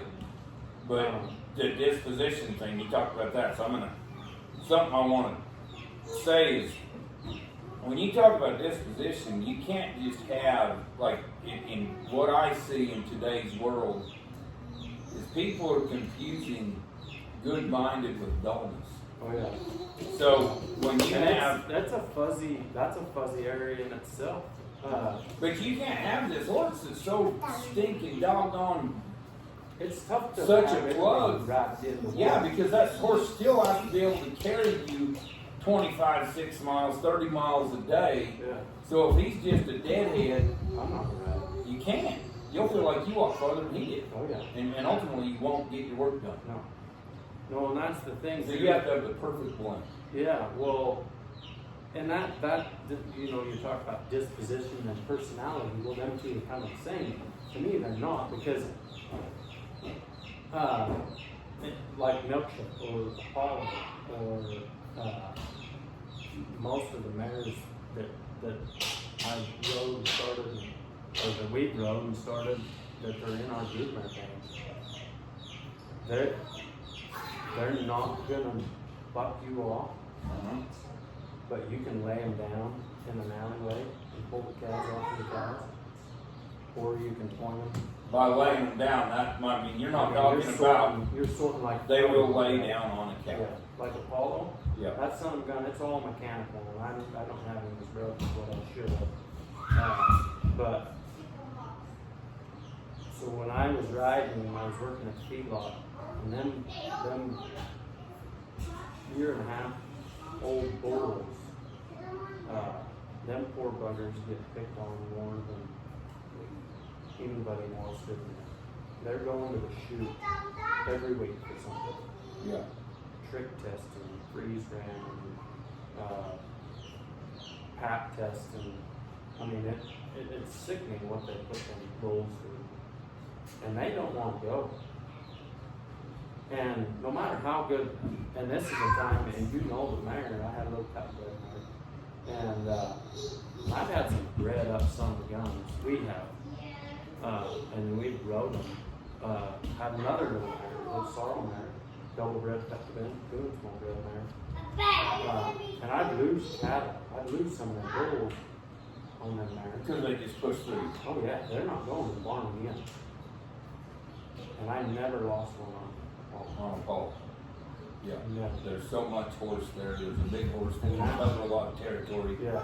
And knows. And that son of a gun's got a 36-inch leg, Yeah. and his Belly's on the 3 ground. inches off the ground. Yeah. Yeah. Well, And like now. I said, it was all mechanical. It was all me sitting two-handed, but that son of a gun will square up the corner with this fight.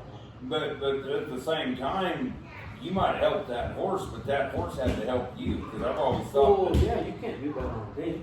No, You know what I mean? You gotta have a good horse will understand what's going on and then try to help. And so that's what I'm getting at. That's with almost, disposition. yeah, that's uh, almost like a 6 bullet, like presence. Presence, Yeah. it's in dogs. I think it's in horses. Yeah. There's a filly that we had this year. She's a Bayron filly, solid Bayron. I love her mother. She's a high rolling Roni. She produces some legit babies. And that filly has it. She exudes this presence to where, And it's funny that mare, the mother of that filly that she's talking about is Lewis. So we were keeping the proceeds of them bulls and putting them in accounts for our kids. But well, it's just like a dog. I mean, honestly, you'll have dogs that, you know, you have cattle that are like, I see that dog and I'm not going to test that dog. It just has this natural presence to it. And then you have dogs and they'll run right over the top of them several times. Absolutely. And it is kind of the same with horses. I mean, there's horses that are like, yeah, you're not getting by me and this is my place. And then you have some that think, you know. And so what I hear out of that deal is you've had some horses that were specifically bred to cut and should have cut. They had all the greatest cutting horse legendary names on their papers. Came from cutting trainers. Yes, We absolutely. stopped at the gas station and you said, oh yeah, I know that man. Yeah, and then on the other hand, but here's the thing: is back to promotion and everything. Like where I live in Texas, there's a lot of money there. Cutting is king. The horses that those get. What I've observed over the years is it doesn't really matter how good a horse is or isn't or whatever. It's will the trainers accept them? Exactly. And so when people ask me, yeah, when and it's on down the line. yeah, and so it's a little bit human nature, you know, like when you're judging, man, you know, I rode a full brother to that horse, and I rode his dad or something. I really liked it. You're almost rooting for this horse before he crosses the timeline. But what people don't understand is these are Montana stock horses. Montana was built on raising cattle. And these horses, so I'm not a pedigree snob. When people ask me, what do you like to ride? I say, whatever works. I don't really care. Yeah. One of the best horses I ever rode in my life, I called him Little John. And he was generic as all get out on paper. And he had that huge wide-legged stock. He was beyond cowy. Very watchy, very difficult for the average person to get around. But I loved him. You know, and he wasn't a very well-bred horse, but he had that deal. And Apollo seems to have that deal to where he's cattle smart. Yeah. You know, he understood what was going on, and so you choose to breed him. And what I also observed is I didn't see a bunch of cheap, sorry mares that you placed everything, you threw it all on Apollo's plate and said, improve this crap with these mares. You've selectively, you know, chosen these mares, and you also understand that some mares don't cross the best with some studs. Just because you have a mare doesn't mean you have to breed a pure stud. You have multiple stallions and multiple mares. So I worked for this guy, and he asked me that one time. He says, how come you have so many studs? That's just stupid. You have so many studs. I said, well, I take this good mare and put her under this good stud. Maybe that don't work. Right. But I take this good mare and put it under this good stud. Right. I said, some crosses don't work. I mean, look at your mom and dad. Yeah. You know what I mean? And Yeah. he kind of, I mean, that it was meant to be offensive, and it worked. Well, no, I get it because I'm the oldest boy in my family. I have 3 brothers. I'm the oldest boy. I was naming his name. Well, I was thinking. that because I was saying that. No, but I was thinking about mine because I was so handsome and so smart and so athletic. My mom and dad thought, we'll try that again 3 more times, and they just come up with a bunch of duds. I'm teasing that. Well, that's the same deal with my brother and I. I mean, we're a lot the same, but we're a lot different as well. You know what I mean? You and Gus. Yeah. Yeah. Because Gus is an outfitter, and he has a lot of mules and half drafts, and his animals are specifically geared for not falling off a cliff and packing you and a bull elk out of the mountains. You know, whether they be mules or horses, where your animals, and I believe, I know actually a lot of your horses can do that. Yeah. But your deal is a little more, revolves a little more or a lot more around handling cattle and ranching. Because that's how you have to make a living. Exactly. You know, you don't get the calf dog, it dies. Yeah. And the rancher loses money, and therefore he can't have you or your horse come back. The ranchers can't buy your horses. And that's what a lot of people don't understand too, is like, and you get these phone calls probably more than anybody, is everybody wants their horse to have ranch experience and real ranch work, and we know that wet saddle blankets make good horses, but they want you to take a dink and go work all day on it, and you can't do your job. You have to spend X amount of time preparing him. That could be 6 months before you do that, and then, so here I say that could be 6 months, but yet. And I've had people send me outside once, well, have you taken him out to ranch yet? No, that's what I want. That's what I, you know, well, he's not ready. Right. I have to be able to do my job, or else I don't get asked back. And he has to be physically fit and trained enough that the little bit he did, but back to your program, your horses are raised in the mountains, they're sure-footed, they're naturally cowy, and you've been able to go do jobs on these horses and accomplish those tasks with literally 15, 20 rides Oh yeah, or less.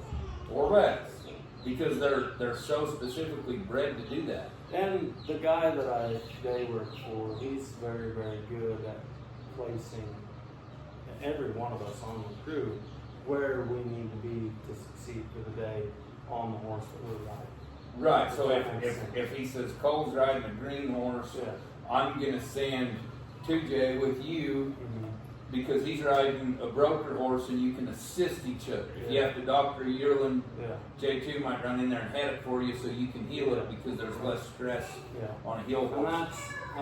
that's the one thing too, like he'll come and he's asking before, he says, yeah, your horse probably isn't ready for the cattle roping, is it? And I said, no. He says, well, trot over there and break ice, or, you know what I mean, go check that water, or, you know, there's a gate over there that we need to check, or, there might be a wire down, or, you know what I mean? Yeah, So absolutely. he's very, very good on placing.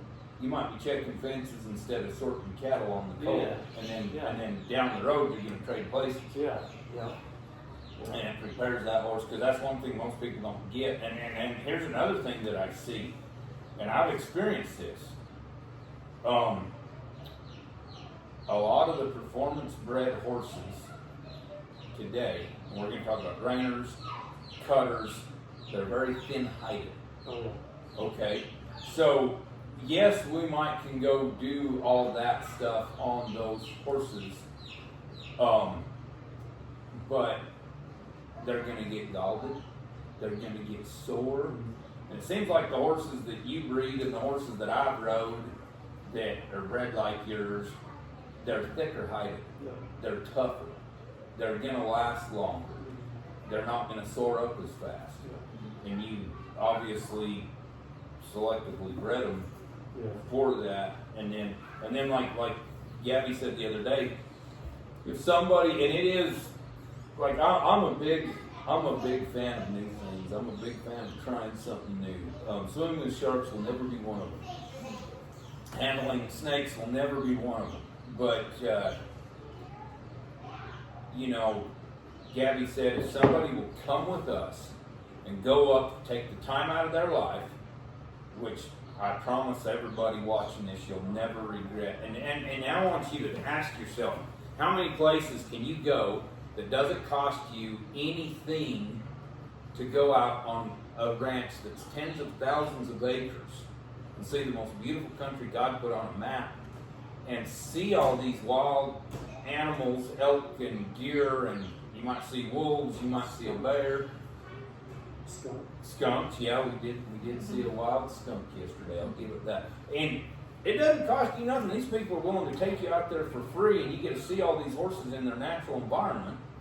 And they can tell you what every single one of them is. They can tell you what every single one of them is bred to. There's no mistakes, because these studs and mares don't all run the same deal. We the first batch we looked at clear across the way, and then they were 1.5 miles or 2 miles from the second batch, and then they were the first batch was probably 4 or 5 miles from the third batch we looked at.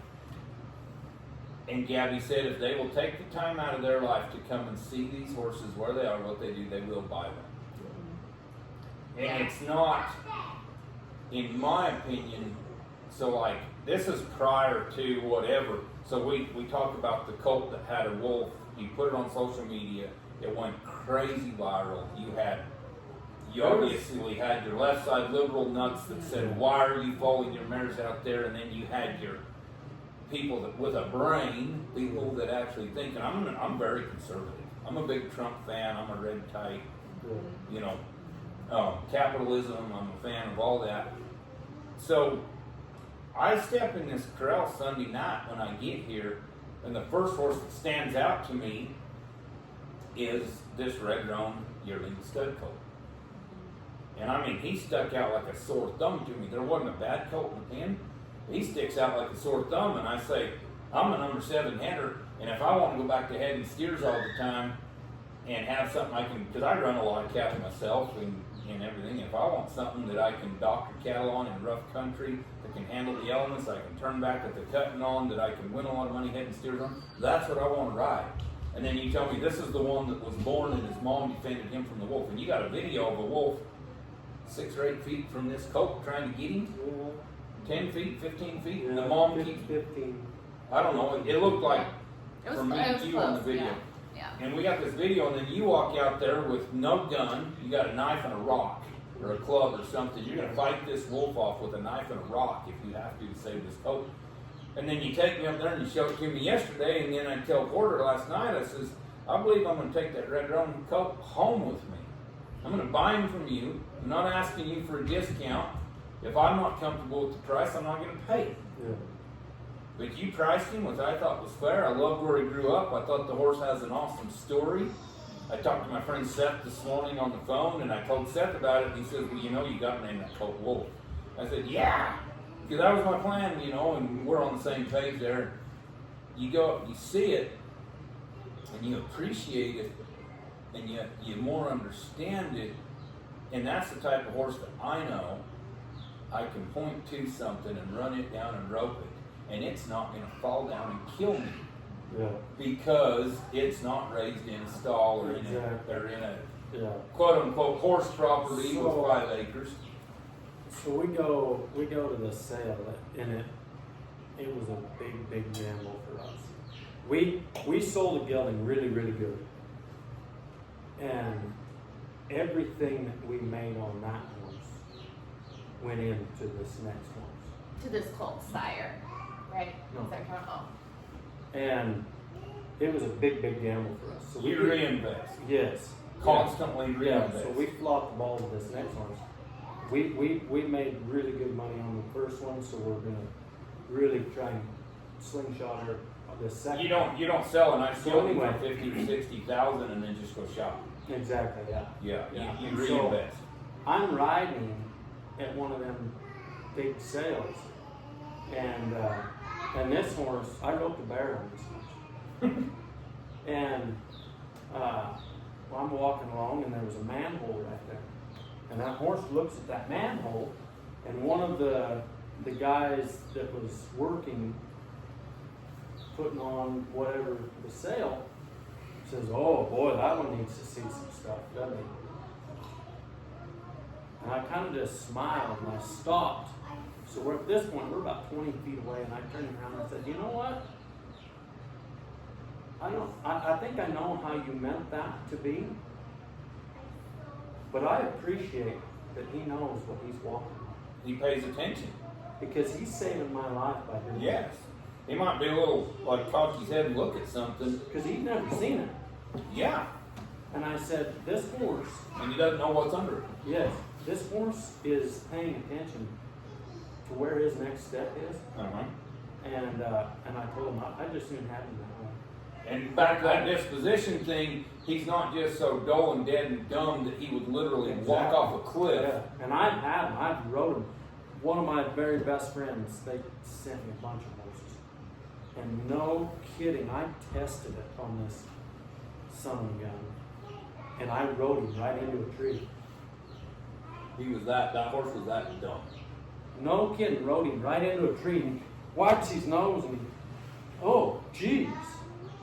And I go like this and I turn him away and there's a sagebrush right there and he falls on his face. Where the common person might have called him a good Oh disposition yeah, horse. he's lovely to be around. Yeah. Might be lovely to be around, but he's not be lovely Yeah. to be on. Exactly, yeah. Yeah. And that's the one thing like our program, and I've told them, kick them mares out. Yeah. You expect you're asking somebody else to put their life in jeopardy to make your horse what you've taken away from your horse. Yeah. And why does he need to learn as a 3 or 4 or 5-year-old when somebody else's life depends on it? When their moms can do it 3 days after they're born. Yeah.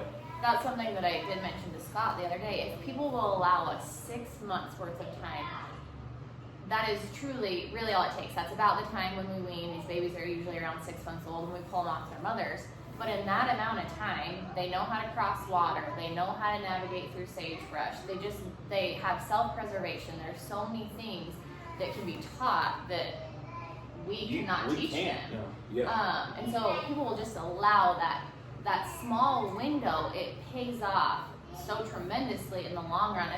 And if you cannot, then our program's probably not for you. If you want a baby that you can walk right outside and it's in a 10x10 stall with a halter on at 24 hours never old. get touched because we load them on the trailer. Absolutely. I mean, And they're not hauler broke when you load them on the trailer. They get on the trailer by themselves, you back up to an alley. Yeah. So don't you think, and I'm going to be really critical here, so, I mean, I'm really good at making people hate me. Don't you think maybe if more horses were raised this way, brought up this way, we would have less barrel racers bitching about background? Oh yeah. Them horses know how to stand up, whether that ground's this deep or this deep. Exactly. Them horses know that if I fall down, it hurts. You only have to slip off the monkey bars once and whack your head before you get a better grip next time. Yeah. Yeah. You either do it or don't. I mean, these kids today, they're raised sitting in front of a television, playing video games, staring at a screen. They're physically inactive. And then when you try to get them on the football team, they can't function. Yeah, now it's the coach's problem. Now it's the coach's problem. Yeah. Exactly. And then you take a farm kid or a ranch kid or a kid that's just physically active all the time in the middle of the city, but he constantly runs to the sandlot, like the kids on the show. They learn how to run, they learn how to jump, they learn how to catch, they learn how to throw. And the other kids teach them that.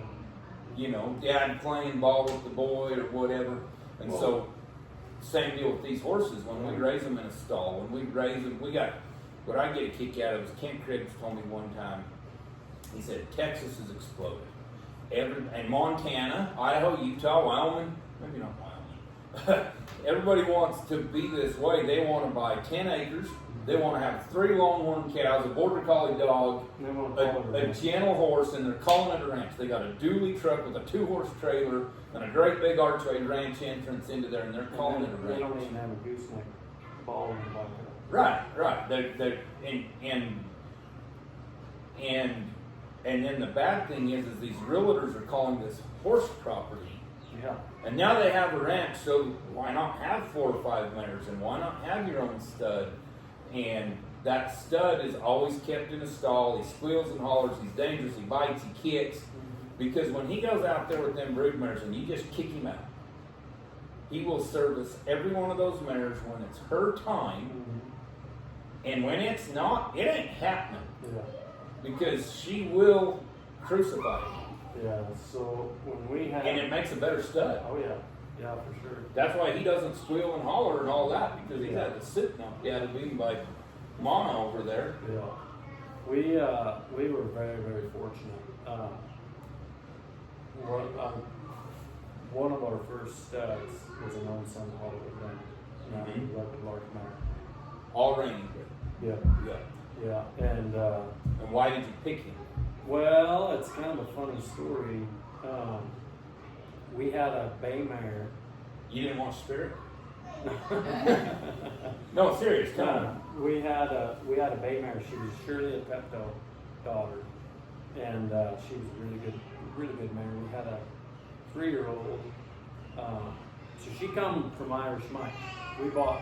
I need to go back to that story for that deal. But anyway, so she has this bay filly, cute little bay filly, and I hear of this Perino stud just over the hill, and I seen some colts out of him, and I liked the colts out of him, and so I called the gal, Kristen, and I'm talking to her, and I'm like, I'd like to bring her to your stud, and anyway, we take her out there, and I said, well, she's probably going to be coming in tomorrow. So we take her out there, and I said, yeah, I'd like to see him before I Come in. Yeah, before I come in. How's he bred? She's always a Hollywood Gunnet and another bar. And I said, he's a grandson. She's no, he's not son. She says it just like that, just very modestly, And so anyway, we go out there. She's running him with. She's one of them people. She can make one behave better than anybody I've ever known. and Yeah, make she's them. actually, in fact, got a couple of our fillies Yeah, right now. she's got 2 of them right now. Yeah. She's just she's a gal. I mean, you cross by her in the grocery store, you would never peg her to be the horsewoman that she is, but she is unbelievable. Like just like Gab and Lula has this persona about it that horses just obey and become loving. But anyway, she's got him out there running with 2 geldings, a mare, a draft mare, and a draft gelding. And this horse has been running all spring long, you know. And doesn't look Stud turned out with a mare and a gilt. Oh yeah, she's got them all running together. Yeah. And that's not taboo to you? Oh yeah, I don't. That's bad? I'm not gonna do that. Okay. But so we. You might run studs and geldings Yeah, together, but yeah, you we run don't all run our them studs and geldings together. Yeah. But so we're walking. We get out, do our introductions, and I say, leads on, and I said, so he's an own son to Hollywood Dillon. She stops and she gets irritated with me. She says, yeah, you want me to grab the papers? I said, I would like to see the papers. Right. But yeah, just Because there are plenty of people out there yes. that don't. Oh, he's a Hollywood done it. Well, 16 generations back, yeah, he's a Hollywood done But it. by then we got so much water in the whiskey. Yeah.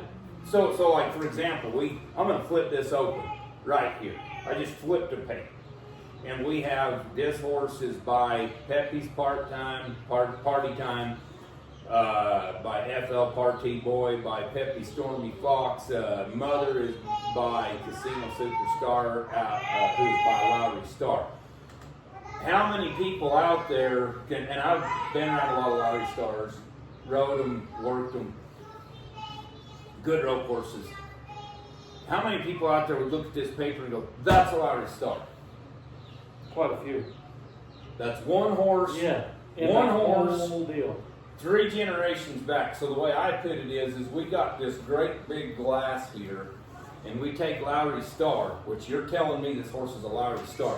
So we're going to take a shot of, I'm going to say Pendleton whiskey. That's my favorite. We're going to take Pendleton whiskey and we're going to throw it in this flower vase. Yeah, just in a flower vase, literally. And then we're going to take Pepe Stormy Fox. So why don't you call it that? Why don't you say it's a Pepe Stormy Fox? Yeah. Now you're going to dump Coke in. Yeah. That's Pepe Stormy Fox. And then you're going to take Skip's Super Cat. And we're going to dump Mountain Dew in.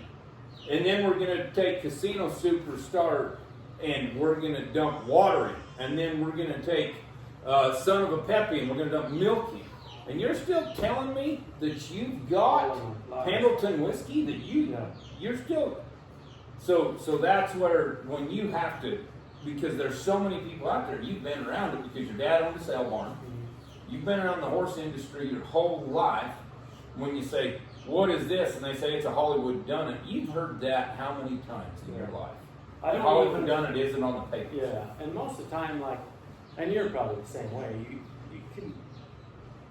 It's just like anything. You can look at one and you can kind of tell, well, that is a Hollywood Done It, or yeah, that's a dual ray, or you know what I mean, or that's a Leo Hancock. Hey, you know what I We've mean? done wrong before. Yeah, and so we kind of ask because you can see the influence of it. Yeah. And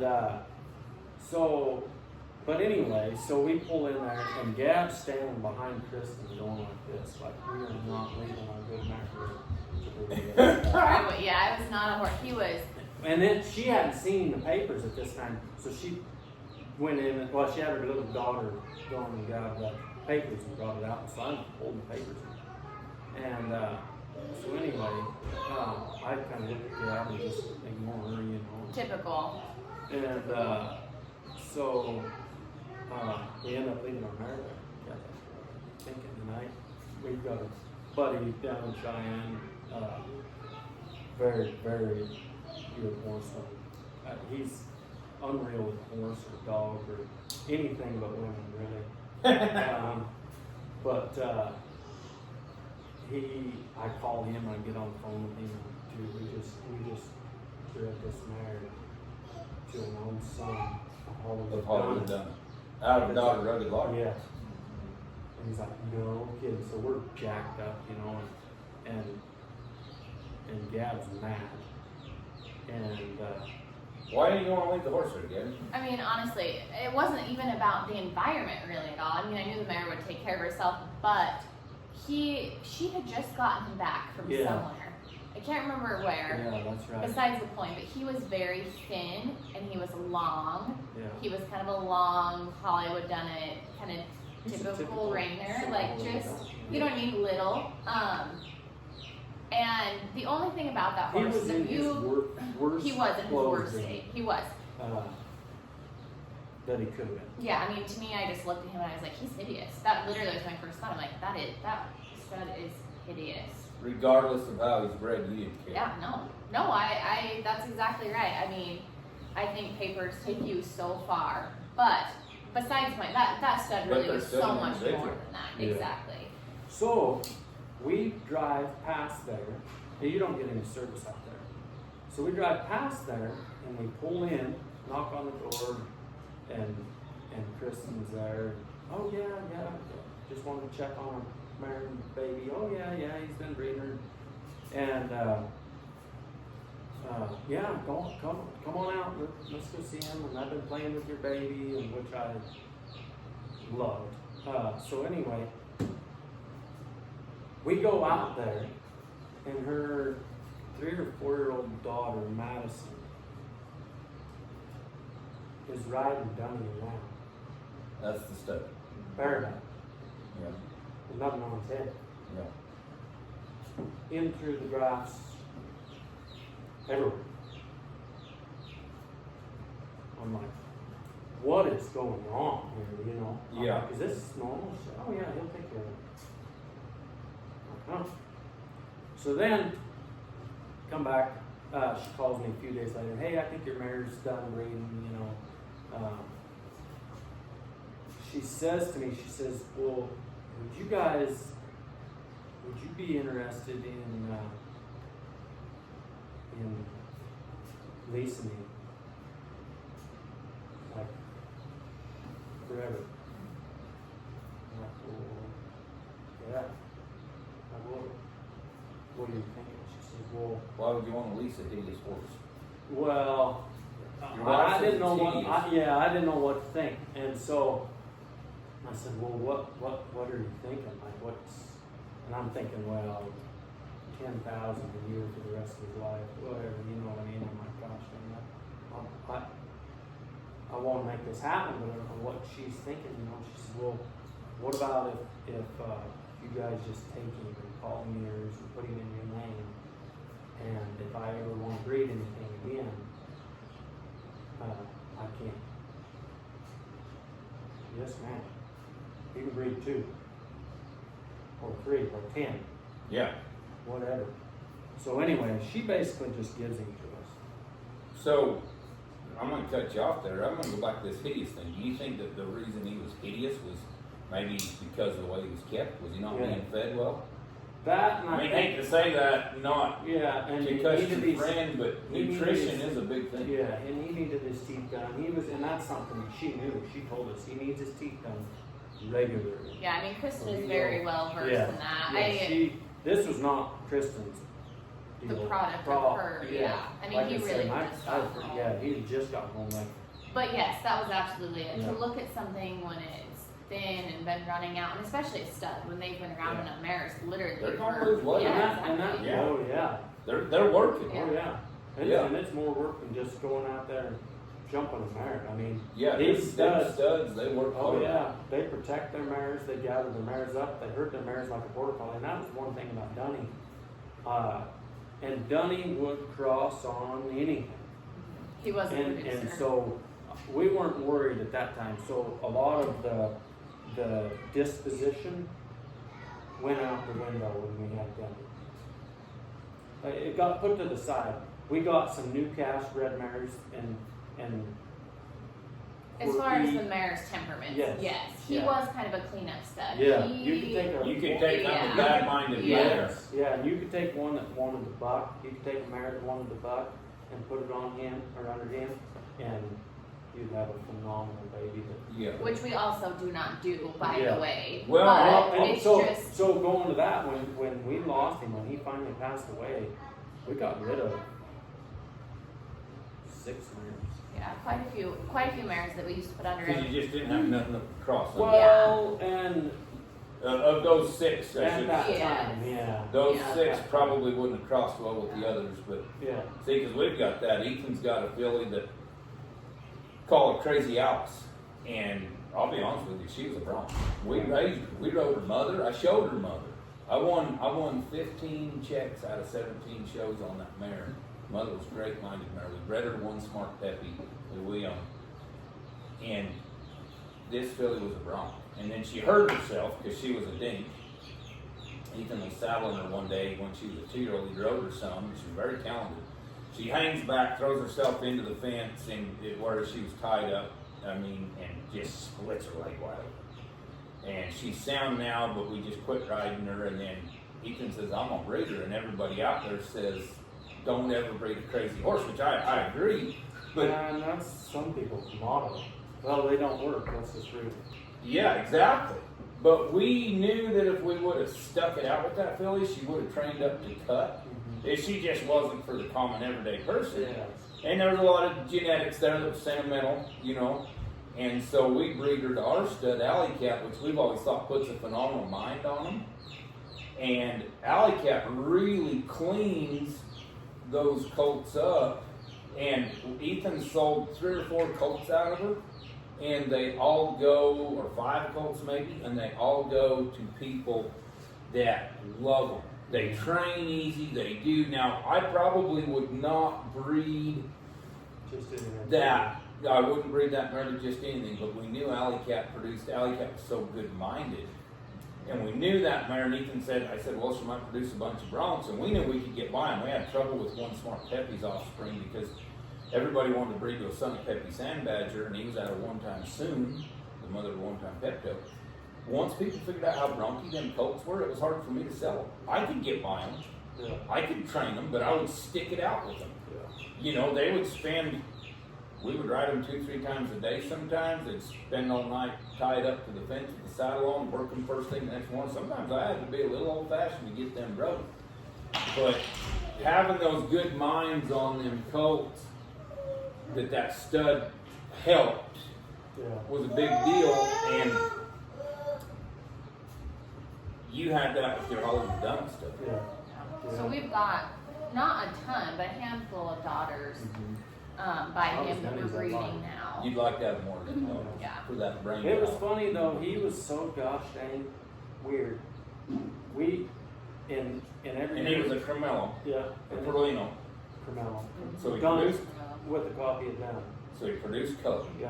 Which, let's just face it. If some people just flat out don't want to buy a brown truck, they want a white truck or a red truck or a blue truck. And honestly, it's their money. Same truck. Yeah. Exactly. They are allowed to spend it on whatever they want to. So we have a lot of people come to us and they're like, we want a blue roan and it needs to be this and it needs to have no white, or I want this, and they do not budge from that. Right. Which And is thankfully their we money, can, you know what I mean? exactly, we can put all the pieces together. So he would either have stud colts or fillies, and every year it would flop back. All studs are all fillies. It was Wow. the weirdest damn thing. I don't know what. Because when you said he would either have stud colts or fillies, I'm going, I'm sorry, Cole, but there's only 2 genders. Oh, so But, like but the in one a year, yeah, in it was all 2019, it fillies. was all fillies. In 2020, it It was was all all studs. stud colts. That's crazy. Yeah, it was unreal. So going back to the stud deal, I got a couple more stories on Dunning. We start gathering up some more mares. At that point, we had 8 mares, I think, or something. And so we started gathering up some more, and there was some mares, some range mares that we got, and we had them out here in what is now our stud pen, and I didn't have it finished. It had one strand of hot wire across it, and most of the time we didn't even have it hooked up. Because they respect you. Yeah, because they didn't want to get that. So Kristen comes over and brings her daughter. And I don't even know how it happened. Oh, because you were going to help her daughter with some riding and stuff, and that was kind of part of our deal. So, there, we didn't have an arena at the time. In fact, it was only about half of the pad. It's kind of done. Basically, it was just half the pad had the sagebrush knocked off of it. You were making the best of what you had. Yeah, and so they're out there, and I'm down here. I was doing something. I was probably shooting or something. And I look up, and here Madison is again on dummy, walking around in these mares. And I can't see Gab or Kristen. But so I come at a high trot over here. I'm like, what is going on? Like, some of these mares, I mean, you can't get from here to that door away from them. You know what I mean? And that was a big learning curve for us as far as how we've shaped our program today. You know what I mean? And we still have a couple range mares, but they've got to fit precisely into those boxes. Right. But even then, some people and I didn't realize it, but Gab and Kristen are standing there. And I'm like, I thought Gab knew this, but I know Kristen doesn't know this. And so I turned it on to Gab. I'm like, hey, some of these mares are rangy. And Kristen's like, it's fine. I'm like, oh, bananas. This is crazy. You've been around a little bit, and you would like to not dial 911. Yeah, on my property. Yeah. So anyway, that he was a remarkable, unlike, I mean, he was a lot like Apollo in that sense. But going back to trusting and studs, we were hand grading a lot of stuff. We only had kind of one pasture that we could kick out, and then we had. This is prior to the Dragon Walk. Yep. Yeah. This would be. This is prior to running them mares on thousands of acres. Yeah. And so we had one pasture deal fixed up. We bred his mares, and he let us keep our mares out there, and that was a good deal. It lasted for quite a while, and I actually kind of liked that deal. But anyhow, we were hand breeding a lot of stuff, and that gosh dang dummy would take 40 minutes if you were hand breeding something. Gab finally quit saying, I'm not doing this anymore. Well, I think just again, like honestly, we were kind of green enough coming into it. We were still learning the studs, still trying to figure out our mares. But there was this forced human nature trying to like, oh, I know she's in heat. He needs to breed her. Yeah. And I'm like, I'm done wasting my time. He doesn't want to. You know? He knows she's not He ready. knows. Yeah. And that is where you need And to trust your animals. So I was talking to this friend of ours over Salmon. She says, you need to trust your stud. Like he knows when you're ready. Like, I never ever saw a dummy breed a mare unless I was hand breeding. You would never see him breed a mare. Most of the time he lived right here. I think he was pretty nocturnal. I mean, he got his stuff covered. It wasn't he that never he had was- mares come over. Yeah. I think he bred them at night. And just when they were ready. Yeah. But, didn't waste a lot of time, which is smart. That is a smart thing on a stud's part. Yeah. Especially So when you're trying to cover a lot of mares. Anyways. We went and bought a mare from a guy, and he showed horses, very, very good horseman. Brought her home, and literally she's in the trailer. Well, we're running out of daylight, so I go catch the mares. I've got them tied over. I've got 2 of them tied to the stock rack. I go catch Dummy, and I finally, you know what, you old stupid son of a gun, I'm going to give you 30 seconds. So I walk up, he sniffs, talks, gets all revved up, nothing. I lead him to the next one. Same deal. Lead him to the next one. Same deal. Lead him to the next one. Same deal. I lead him to like 6 mares. He doesn't do anything. I'm about ready to punch him in the head, you know. And I let him over to Magpie. I literally just pulled in with her, and he jumps and covers. Like you ignorant old son of a, you know this is the last chance you get today.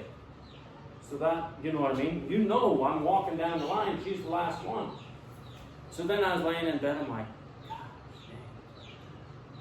dang. Yeah, it's got to be something different, you know. So finally he just took it all out. Something to do with the, like I said, he never, but that goes to the natural part of them studs. Which is probably why your conception rate is so high. Yeah. Why because I know, like, I had a lot of breeding outfits tell me, and I mean, I've dealt with, you know, I'd take the mare I won the world on down to Valley Equine to Barwick's place and breed the metallic cat last couple of years, and I've never been treated better. Barwick's deal's all about customer service, and every one of his employees knows that. Yeah. And I mean, I don't care if you come in there and you've got a mare you've never ever rode, or you've got a mare you won the world on 40 times, you get the same treatment. But even those great breeding facilities will tell you sometimes the conception rate is 50% of success. Yeah. And you guys have this hugely high conception rate, and sometimes that mare's body might be telling her, I've had a colt for 4 years in a row, and I've made you a lot of money, and I've done my job, but my body needs a rest, so it ain't happening this year. There's very few mares I let that happen. Because fertility is something that you look for. So that when somebody wants to breed a mare, or buy a colt, I should say, and they want to breed a mare, so let's say they buy a foal from you, they want to ride it for 10 years, and then breed it for the next 10 years. Fertility is something they're also buying from you. Yeah. That's a big deal. Sorry, go ahead. I mean, not to, and I'm not at all trying to change the subject here, but I want to make sure that we go back to the colt sire that you saw there that really caught your eye, that red Dunroan colt. So we've not mentioned him at all, and he definitely deserves to be mentioned. So that stud is Plenty Hancock done. We got him just a few years ago. 3 years. And he's very similar to Apollo. We didn't have him, obviously, as a young horse, so things are a little bit different. But something I thought was really cool, so he's by Pig Creek Grown, and I actually did not know this until you mentioned it last night, but I want everybody to hear the story on him and being on the island there. Yeah. Yeah, so will you tell him that story? Because I want to make sure I get it right. I was told, and I think it was Chris McGowan. So we rode some Pig Creek Roans for Chris McGowan, we got to be really good friends with. And he told me that the Pig Creek Roans stood on like an island with a moat around it. And when they would breed that stud, they would go catch him.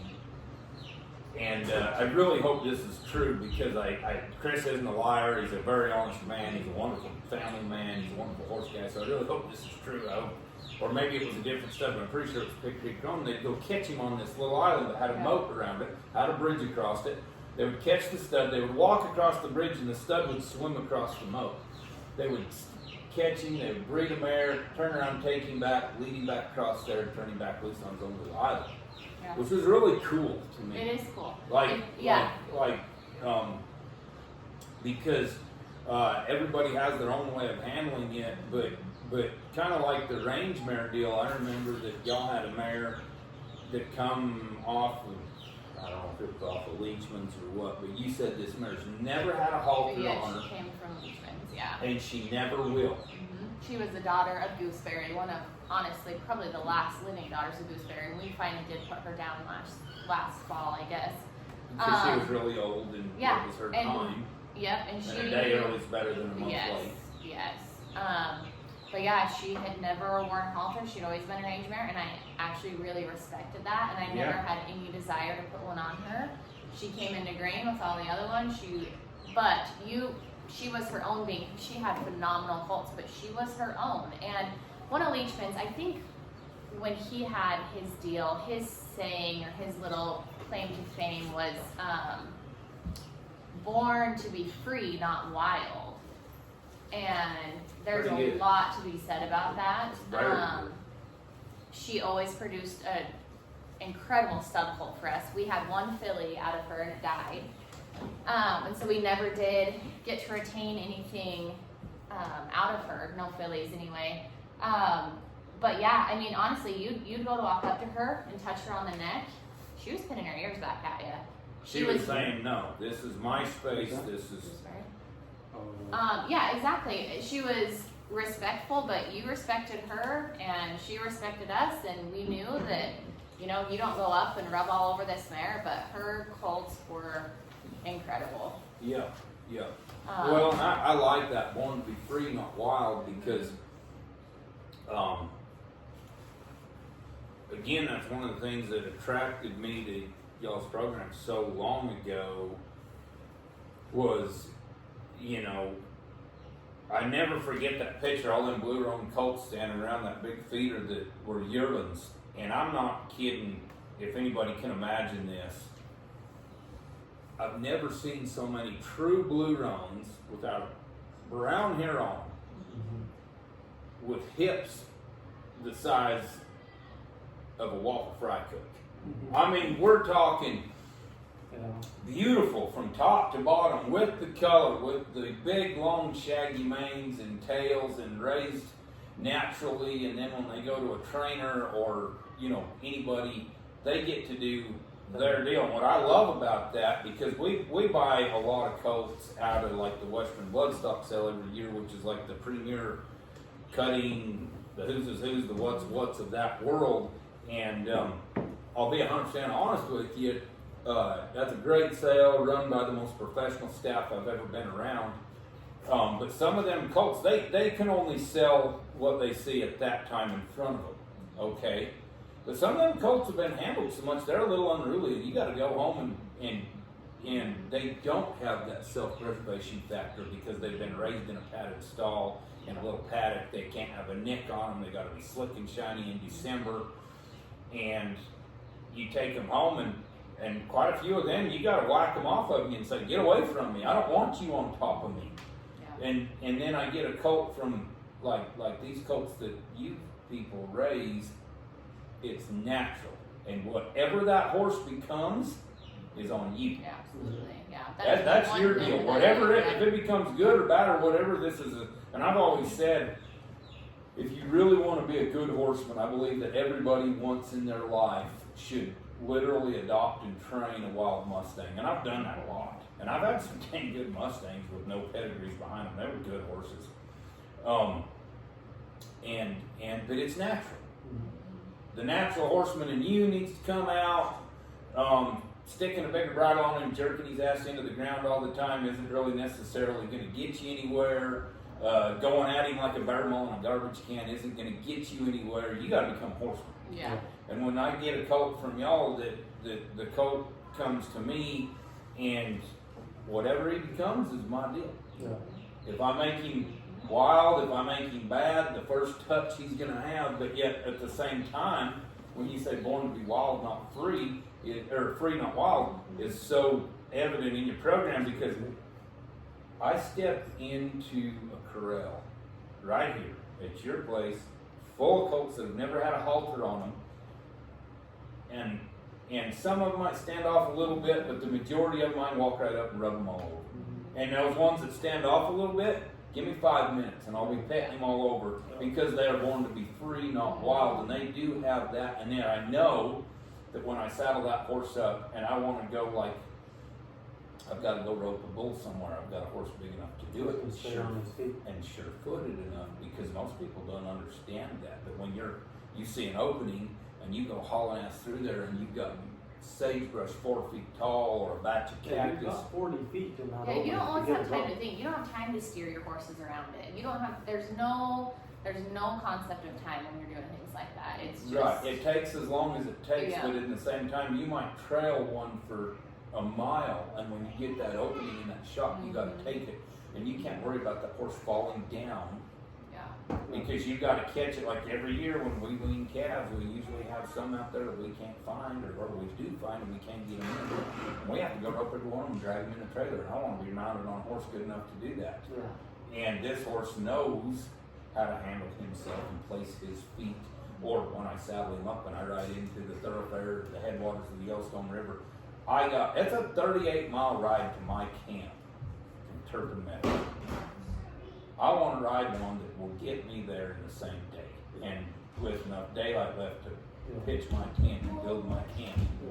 And not be wore out from kicking. Yes, to feel like I walk farther than he did is the most irritating. I like a horse that'll march. I mean, just swing them reins, and that's what you breathe. And that's something else that we actually had a guy come and try a horse the other day, and that was, I'll just say that was one of his comments, and I could tell it wasn't a positive comment. He just walks so fast. He's going somewhere. Yeah, that's a good thing. When you got 26, 30 miles to get. Yeah, not jigging, but Yeah. walking. Walking, Yeah. actually walking. You set him Yeah. free, and you got a big old U in your reins, Yep. and you don't have to be going like this. Yeah. He's gonna stay that pace. Not to mention, you don't have to be G'ing and hawing and trying to get him to go straight, because he knows when Cole or Gabby or whoever points me in this direction, that's the direction I'm going until otherwise told. He's also the one I told you that I put that bridle bit in his mouth and run into that ear And he would roll chirp him that drive. Yeah, roll I've him. never even, I've had horses chirp a bridle when they're standing there or Yeah. just walking along or whatever. But I've never ever heard of a horse literally chirping the cricket in bridle as they run to a cow, which means they love, they're comfortable. Yeah. Yeah. They're comfortable running to that cow, Yeah. and they And love. I never had to touch. I necked it and sat down and never had to move my left hand. And he just rope a cow and he Yeah. rates down and he runs to the cow and that's not the cheapest bit you can find in the dumbest feed store around. I mean that's a bit cost $500. yeah. I mean a good handmade bit hung on a really nice horse that's comfortable enough with his job and his ability. That's the first time he'd ever had a bridle in his mouth. Yeah. And he was doing it. He just loved it. Yeah. See, and that again, that's just part of a program that, because like I say, when I go somewhere, and the only way them horses learn to walk that fast, to cover that country, you can't do it on 50 acres. No. They have to have thousands of acres, lots of miles to learn how to go. And I have people comment on my horses all the time, and they say, man, that horse can really cover the country because he's had country to cover. Something that's irreplaceable. And so I've always thought that when you buy a horse from somebody that you're not necessarily buying the horse, you're buying a portion of their life. When I buy a horse from you, I'm buying sand out of your hourglass. Whether it's one that you've trained or even one that you haven't trained but you just raised. Because like you said one day, how many hours have you and Gabby spent sitting on the couch having coffee in the morning, late at night, debating? I mean, I don't know if everybody can see this, but this is, we're talking, this is a stack of horse papers 6 inches thick. And the Kennedy assassination file isn't that thick. And you guys sit down and you put all this time of your life into talking about and debating. You saying, I think this, what do you think? And Gabby says, well, the problem And is, yes, I agree. Yeah, and we've tried it, and it's not worked. Yeah. But you have to be willing to do that too. Yeah. And again, it's You the gotta go out of your acceptance, comfort zone. exactly, of You'll never know unless you try. yeah, exactly. But it was the coolest thing the other day. So we gathered and sorted mares and babies. With this stuff. Just Cole and I, a lot of times it And our is just Cole and I and the kids. The kids are always with us. Mm-hmm. But, everyone's always like, oh, you should drone this, you should video this, you need to capture all these things. And I would love to. But again, it's just, I don't have the time. I'm managing 2 little kids, trying to gather 40 head of mares and babies. I know Cole's coming behind me, horseback. I was in the side-by-side, but I go out, and Cole hadn't been out there yet. He was meeting me out there, and it's me and the kids, and I go out, and I whistle these mares in, and they come running, and we've got... But you're in the side-by-side, like down in the Yeah. draw, Yeah. because it's mountains. It's Yeah. not a groomed Yeah. pasture. Yeah. Cole's clear up on the mountain. Yeah, coming Hazing around the things back. down, yeah. And it used to be where he and I would both be horseback, but obviously we Yeah. have kids, And and that's- it changes That's the things. nice thing when we've got them. We've got the mares trained to come to the buggy, Mm-hmm. Well, I want our kids involved. I Yeah. want them there. I want them to see We it, got experience videos of it. Lula when she was 2 years old, humming in mares. Yeah. Come on, girls, come on. But Come on, anyways, girls. yeah, I get these mares coming. I look back and I think we've got 8 babies on the ground now, and they hit this big creek bottom, and these mares and these babies just dive into this water, and they cross that water and they come up the other side, and they're at a full tilt run, and they never hesitated, they never nothing. Those babies hit that water like it was flat ground. I mean, it's really cool to see. And you I don't have to train them. exactly. I would love to have a drone on us. In fact, I need to get one. I need to do it. Yeah, because you need more to do. yeah. Can But I that's ask you exactly a it. question real quick? When was the last time you did something to kill time? Because you were bored. When was the last time you were bored? Oh, the other day when I was waiting for you to get here. That was a little bit. Yeah, and we were out walking through our course. We weren't. yeah, we were still. Yeah, still working. and it was a Sunday afternoon, Easter Sunday, and Gab always gets after me because I'll sit down. I had to send some videos of a dog that I've got for sale, and so I did that. So then I sat there for 20 or 30 minutes.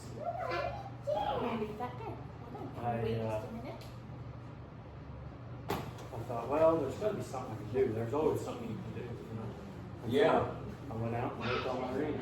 Yeah. And I poured and left the key on the buggy, and so I had it on the charger, the battery on the charger, and so I hooked it up, and I got done doing that little piece of fence that I wanted to get done, and so then I drugged the arena. Yeah. And so it's always, just finding something. Even a lot of my projects, I build saddles as well, and a lot of that,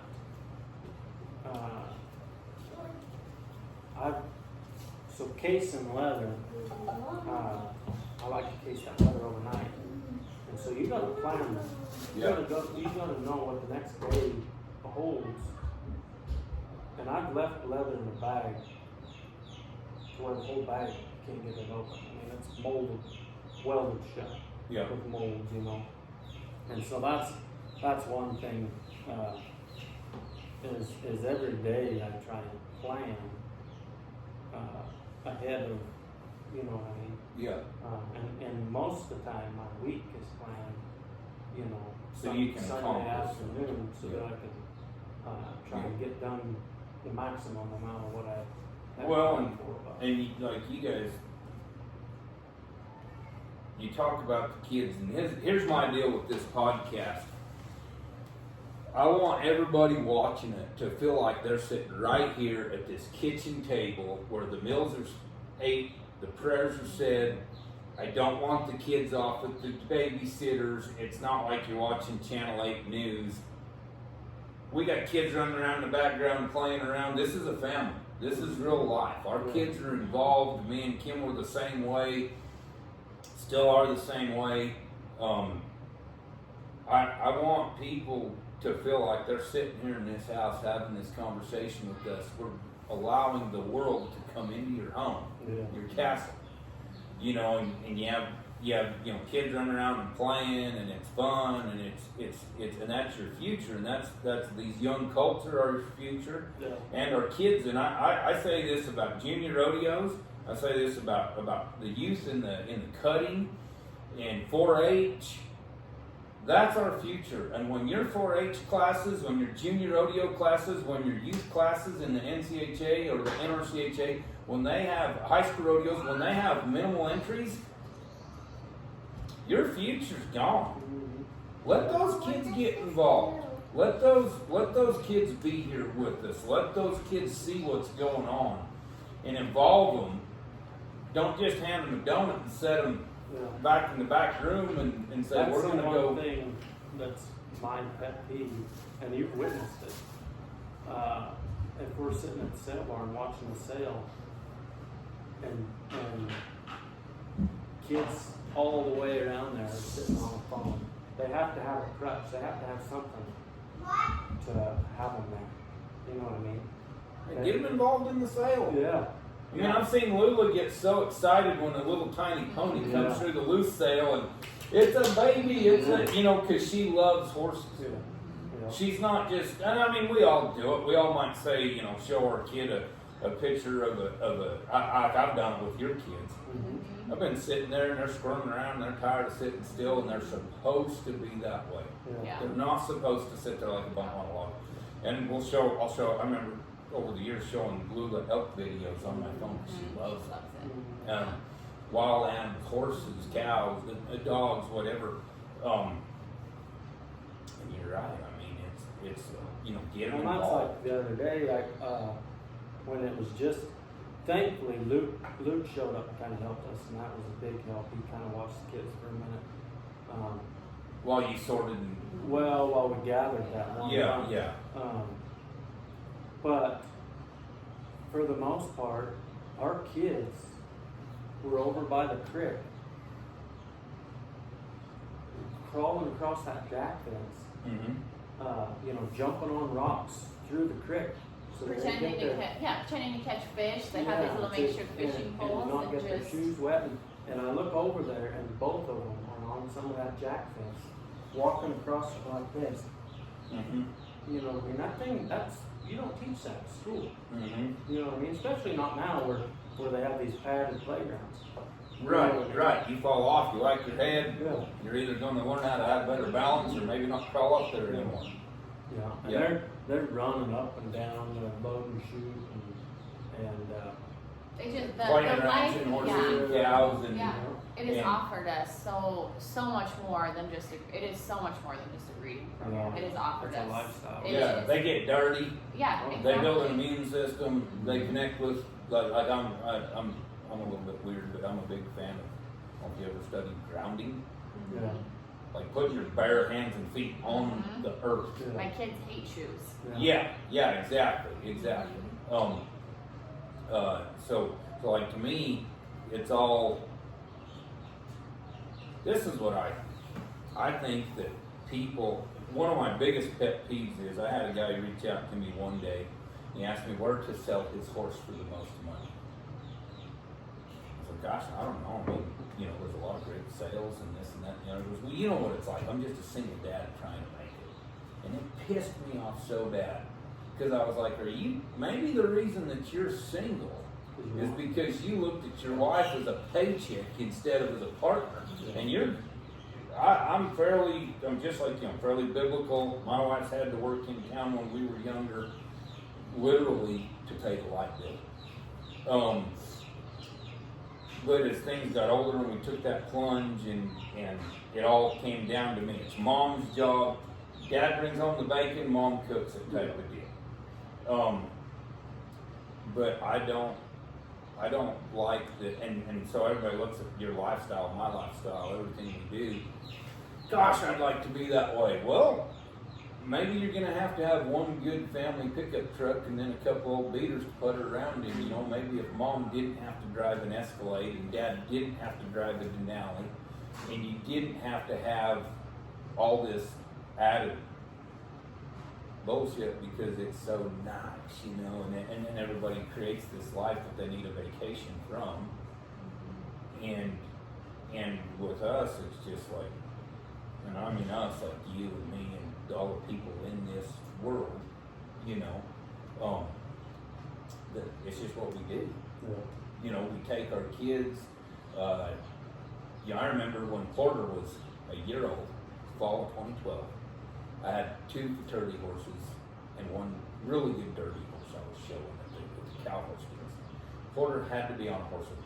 I literally warmed my horses up with Porter in the saddle. He had to be on with me.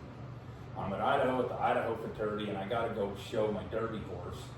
It was a son of Clay Gunn and that Marvin Young owned. And I'm going to hand Porter down to the ground or off to his mom, and he doesn't want to get off the horse. He's screaming. He's a year old, and he wants me on the horse.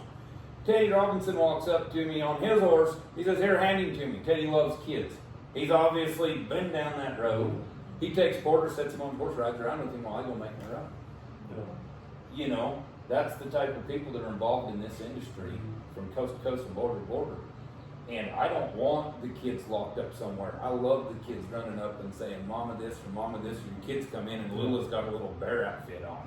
Yeah. And I'm like, I love it, like, cause that's real, that's every day. And people need to realize Like that. her and Court going out and getting the eggs, you know? Yeah, they go out On together. their own. On their own. On their own. A 5-year-old and a 2-year-old. And that's just part of life. You know, baby chickens, eggs. And so like this, and this program that you have, I know this is a little bit of a lengthy podcast, but the best part is we don't have a time limit.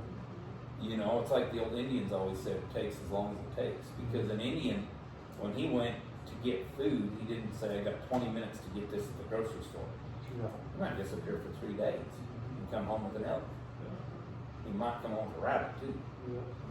Yeah. Takes as long as it takes. And so, and I think that's one of the biggest things that people have a problem with in today's horse world is they want it all now. They don't realize that, think about it. You sell a gelding that you raised, or a mare, either one, or a stud, either one, that you raised and you sold for $50,000 when it's 7 years old. It's in a bridle, you can do anything on it. $50,000 divided by 7 years, $7,000 a year. Sheep riding. You didn't make a nickel. Yep. You probably lost money. It might be a way to get reimbursed, Yeah. but it's a hard way to make a living. Yeah. As well. No, it is, it's for sure. Really Well, hard. then that's the thing too. We've sold horses that are unbelievable individuals. I mean, and then people start nitpicking at them. And that's, Instead of nitpicking themselves. yeah, it's always the horse's fault. Right. You know what I mean? Right. You've seen it. Yeah. Live it. That's one way to get on my bad side is Like it says on Craig Acorn's barn, Craig Biggs says a good horse rides best for a good horse. yeah. And it's taking Well, that's you the thing, your entire life. just because I can ride one, doesn't mean that Gab can ride it, or that you can ride it, and vice versa. I've gotten on her horses, and she makes them phenomenal, Yeah. and I can't ride. You know what I mean? That's just, Oh, I've been there. Yeah. Yeah. We had a buckskin gelding one time that I roped on all the time and everything, and he was fine to rope on, but just to ride him, because like me and you probably ask a horse for a lot because we have to get something done. And I remember we were at a horse sale one time, and I'd get on this horse, and he was a little bit bowed up and tight and watchy, and acted like Dad's gonna ask me to go fast and run around the corner and bury my ass every time when he ropes a steer. And I finally just said, Kim, I'm tired of riding this horse, you get on him. And Kim gets on this horse, and he drops his head and just melts. And as soon as my wife got on him, people started asking about it. Exactly. And the people that bought him, you could tell they were greener than grass, and I was nervous. 6 months later, they called me back and said, do you have anything else like him? And in the back of my mind, I'm going, I hope not. Yeah. And I got rid of they didn't ask a lot of that horse, and he was comfortable with that. I didn't raise that horse. I didn't train that horse, actually. But some horses really rise to being called on. Yes. They can take that pressure, and some horses don't. But again, you discover that as you have multiple options for your mares and multiple options for your studs. But man, we bred this one, and it was a good-looking son of a gun. But 5 years down the road, it wasn't the best performer. But we switched. Yeah. And it was also a good-looking son of a gun, and it was a great performer. Same deal with studs. Sometimes studs aren't meant to be sires. Most times? Yeah. Yeah, most times. Yeah, just because he has, Yeah. Papers. just because he's a son of dual-raised rascal, Yeah. you know what I mean? Doesn't mean, which is a stud that you had, son of dual ray out of a daughter of Smart Chick Alina, which was, second down the Playboy. So let's talk about Rascal, because I know you love Rascal. I know that. Yeah. And I rode that horse, and that was a Cowie individual, that was a talented individual, an own son of the legendary dual ray with a good mind and a good brain, and you solely. Mhm. Why? So it's kind of funny. He was getting older, but we bred him to our best mares that we had that fit the cutting bill. You know what I mean? We bred him to we got that daughter to Monkey Q daughters, and we had a lineup of mares for him at the time. We had a daughter, Smart Little Lena. We had 2 daughters, Freckles Playboy. And we had some own daughters of Great cutting. yeah. Great horses. We had granddaughter to Playgun, who's sired 1 money cutting. We had the CBO Lena, Smart Little Ricochet mare, Top Sale Wiz. We had a custom chrome. I mean, we had a lineup of Performance bred, the who's who, the what's what. Yeah. Yeah. and we'd cross them, and we couldn't hardly give a 2-year-old away out of them. They'd come to buy that 2-year-old out of me for, let's just say, $3,500, and they'd go home with a colt, a weanling for $7,000 out of the poly. Because this is just what I see looking at. We're not cutters. Right. We're not the end thing. And it's the same deal with some friends, people that we know, whatever. They want to get in the breeding deal and they want to be barrel horse providers. And we're just not in the heart of the yeah. industry. This is Montana. Like, this is Yeah, big, raw, old school. Yeah, you go elsewhere to get the cutters.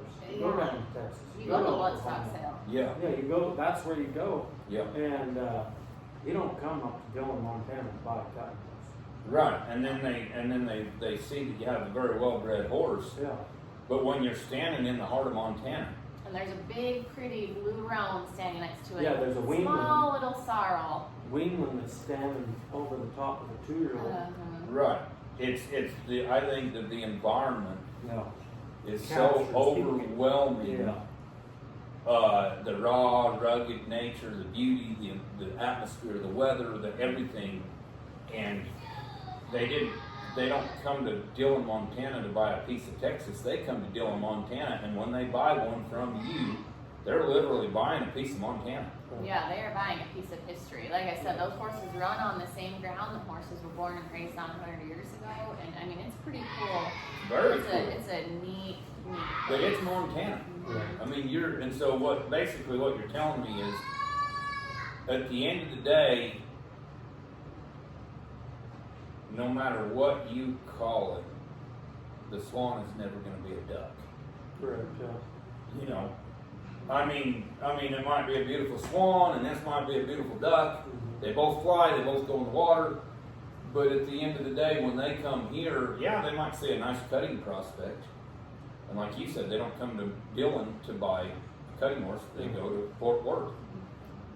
They come to Dillon, and when they're done, they're going to own a piece of Montana. Yeah. They're going to own, like your family. Your dad owned a sale barn. Your grandma, your grandpa, your great grandparents. I mean, you know, friends with Charlie Russell.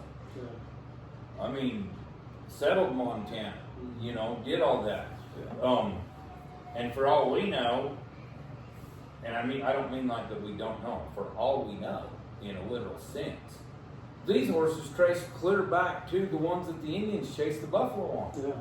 Which in what we've found over the years, those were cow horses. Yeah. A buffalo's like a cow. They had to have cow sense Yeah. for that horse to run up alongside the buffalo so an Indian could shoot an arrow in him. And when you get that close to a buffalo, I think running up to a Cordianer open steer is pretty easy. They have those genetics. You know, they sorted those cattle, the millions of cattle they trailed north. This is what they rode, and they're buying a piece of Montana when they come here, the big sky country. Have you ever tried to horn a buffalo? Horn up a buffalo? Yes, Boy, it's tough. yes, yes, Talk about their chin. yes. We keep some buffalo at home we're cutting horses on, and we've had to rope some to doctor them or whatever. Yeah, we could have run to a shoot. There's no glory in that. The good buckskin gelding when I was out here, had some friends up the road, they wanted to tip them because they were, they got mean. Tip their horns, yeah, the buffalo's horns. Yeah. But anyway. Yeah, they're open. Yeah. Yeah. No, but It's pretty fun. well, yeah, and you got a horse good enough you can do it on. Yeah. You know, and that's the thing that like I say, I think that as good as you do, and as you're very, very well known. I mean, you've been around the dang country. You've been to Florida. Mm-hmm. From Montana, that's a little bit of a drive. I mean, any farther, and you need a boat. Yeah. And you've sold horses all over the country, and you've had so many people go on and have such great success. Repeat buyers. Yeah. Repeat buyers. One night stands is really not something you're after. You know, you want people to keep coming back. And so, but at the same time, there's a lot of people that, because you don't have billboards out there, or you haven't been, you didn't inherit. And that's one of the biggest things that aggravates me, is that I love about you people is, I told a friend of mine last night. He said, I want to buy a horse to train for the rope horse fraternities. He's a big guy, trains a great head horse. I said, you need to call my friend Cole. I'm at his house right now. And I told him about the program. I sent him a few pictures. He's like, man, I need to go buy a colt from that guy. And you didn't inherit anything, and I guess what I'm saying is it aggravates me when people think that unless it's inherited, given to you, that you can't have it. And you built it from nothing. You had this dream. Started out with one horse. Bought it, hired his little pet mare from a guy that said, pay me what you can when you can. Mm-hmm. Which again shows that guy trusted you. Yeah. And you're only as good as the people that surround you. Yeah. Now we all got to make a living. We got to keep the lights on. We got to keep fuel in the truck. We got to feed the kids. So we can't necessarily do that with everybody. Say, pay me what you can when you can. But at the same time, you are a product of your surroundings. Yeah. You know, when you build a relationship with people, you know, when somebody comes to you after they bought 10 colts and they say, man, I really need another horse. I don't have a shitload of money right now. That's the cool thing about your program. You can say, give me a deposit. Wait 6 months and put your money together. We give you time to invest, side hustle, save, whatever. Come back, buy it then. If you can't pay me in 6 months, pay me a little more. We'll work that out. And then, you know, when it's time and you can buy the horse, that's pretty cool to me. And six, like Gabby said, give us 6 months. We can't take pictures of the colt every day because we don't know where it is. I remember one time you called me 6 or 7 years ago and you said, hey, I want to go, I need your help to go find some mares. And I said, where are they? And you said, I don't know, they're somewhere between Idaho and Canada. And it was hilarious because most people can't even wrap their head around that. And so to me, I'm sitting there going, you know, this is, but if somebody called you and said, hey, we build a relationship, which people don't get, it takes a long time to build a relationship. Give us 6 months for your baby to grow up.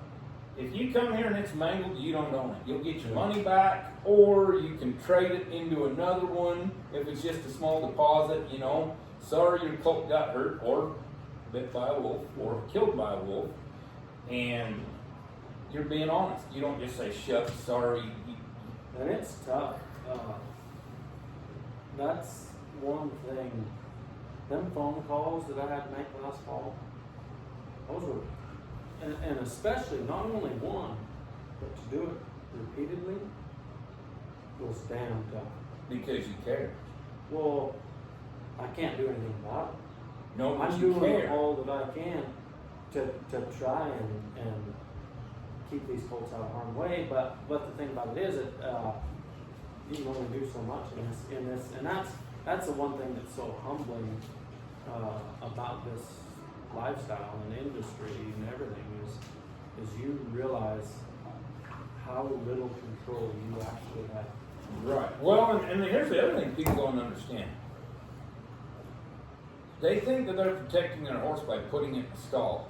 And what they don't understand is, have you ever seen a horse or heard a horse getting cast in a stall, tipped upside down when it tries to roll, props up. I've heard of horses literally dying because they go to roll in a stall and they don't have enough room to roll like they're supposed to. Or they've never been in a pinch and haven't figured it out for themselves. Yep.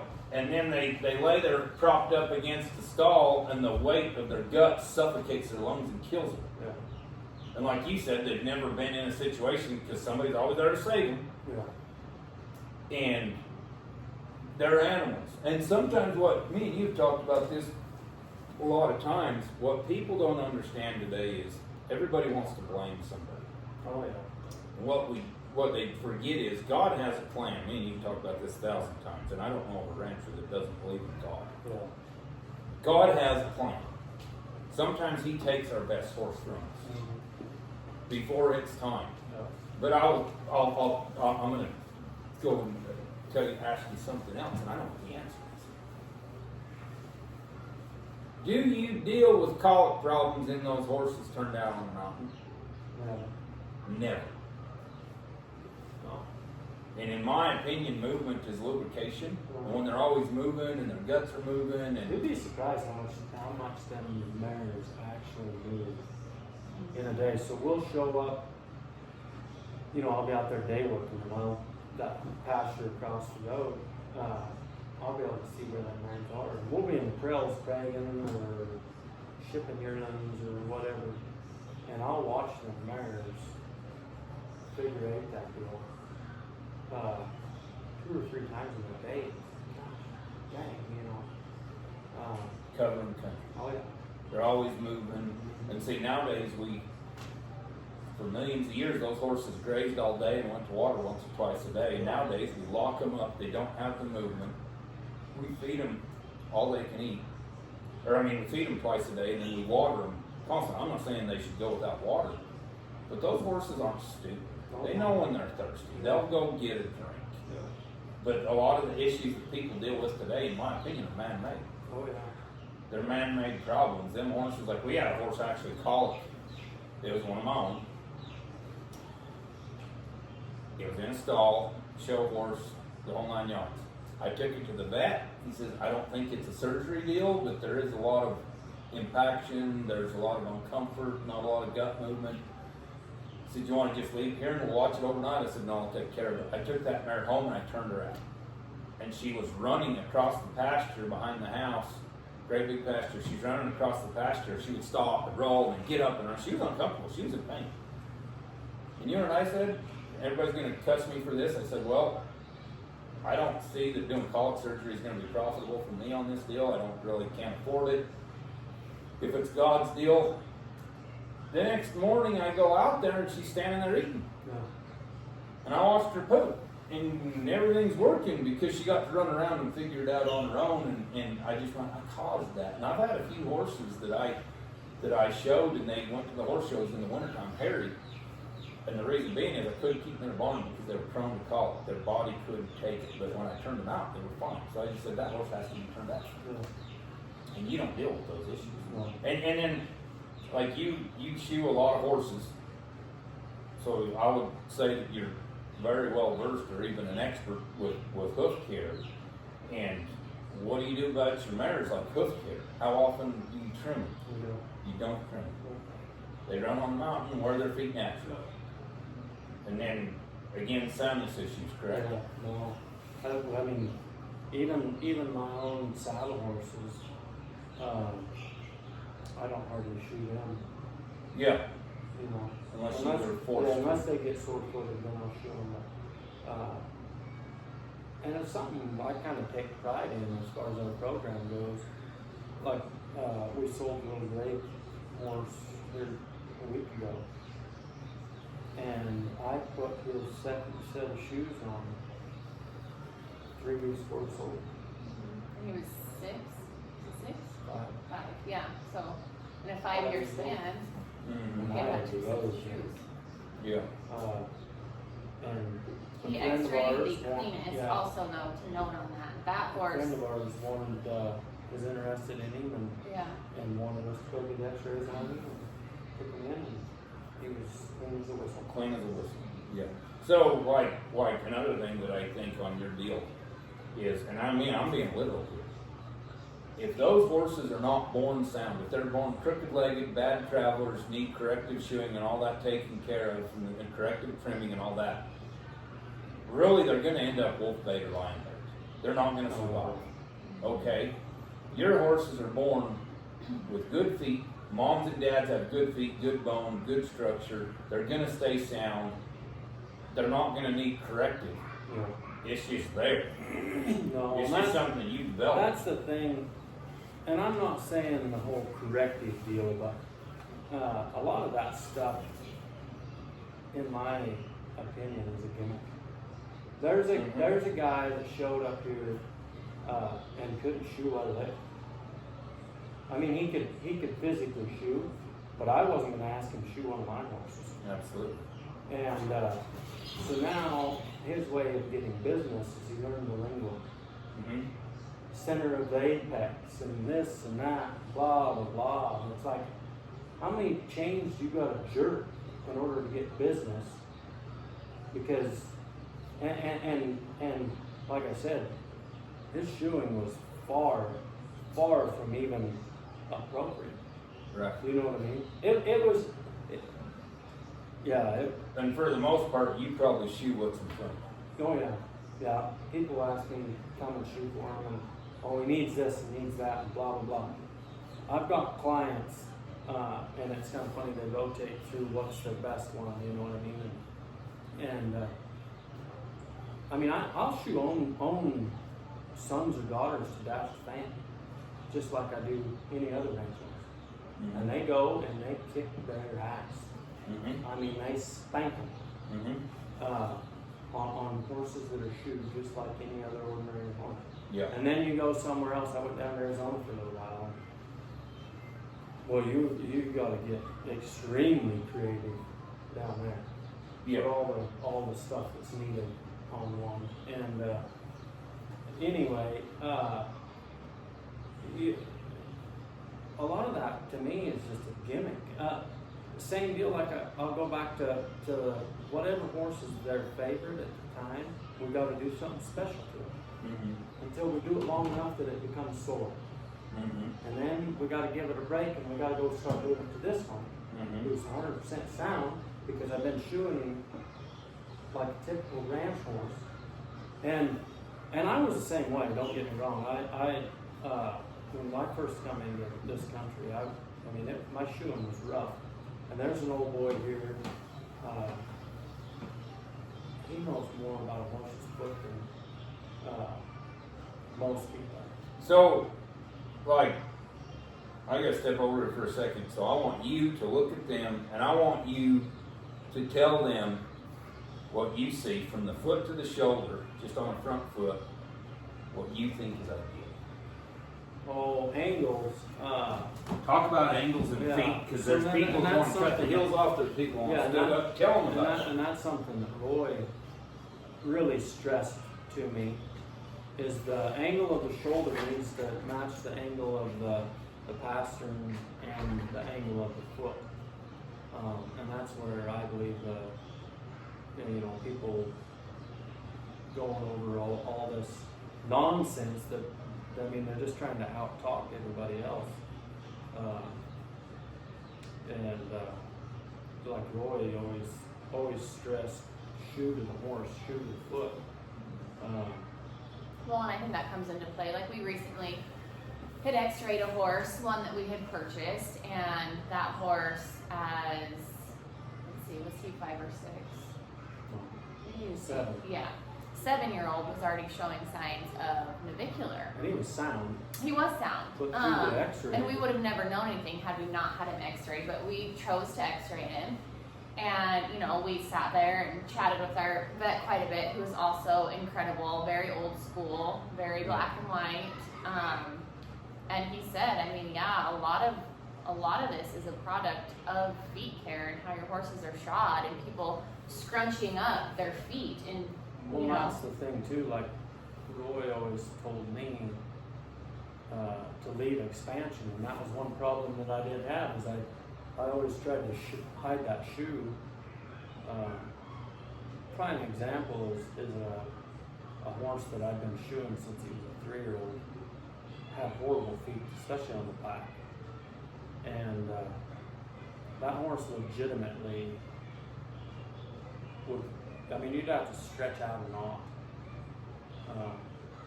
And then they started shoeing him.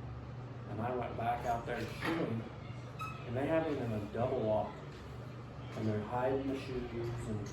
And then, of course, I show him how I've been shoeing this horse for the last 6 or 7 years.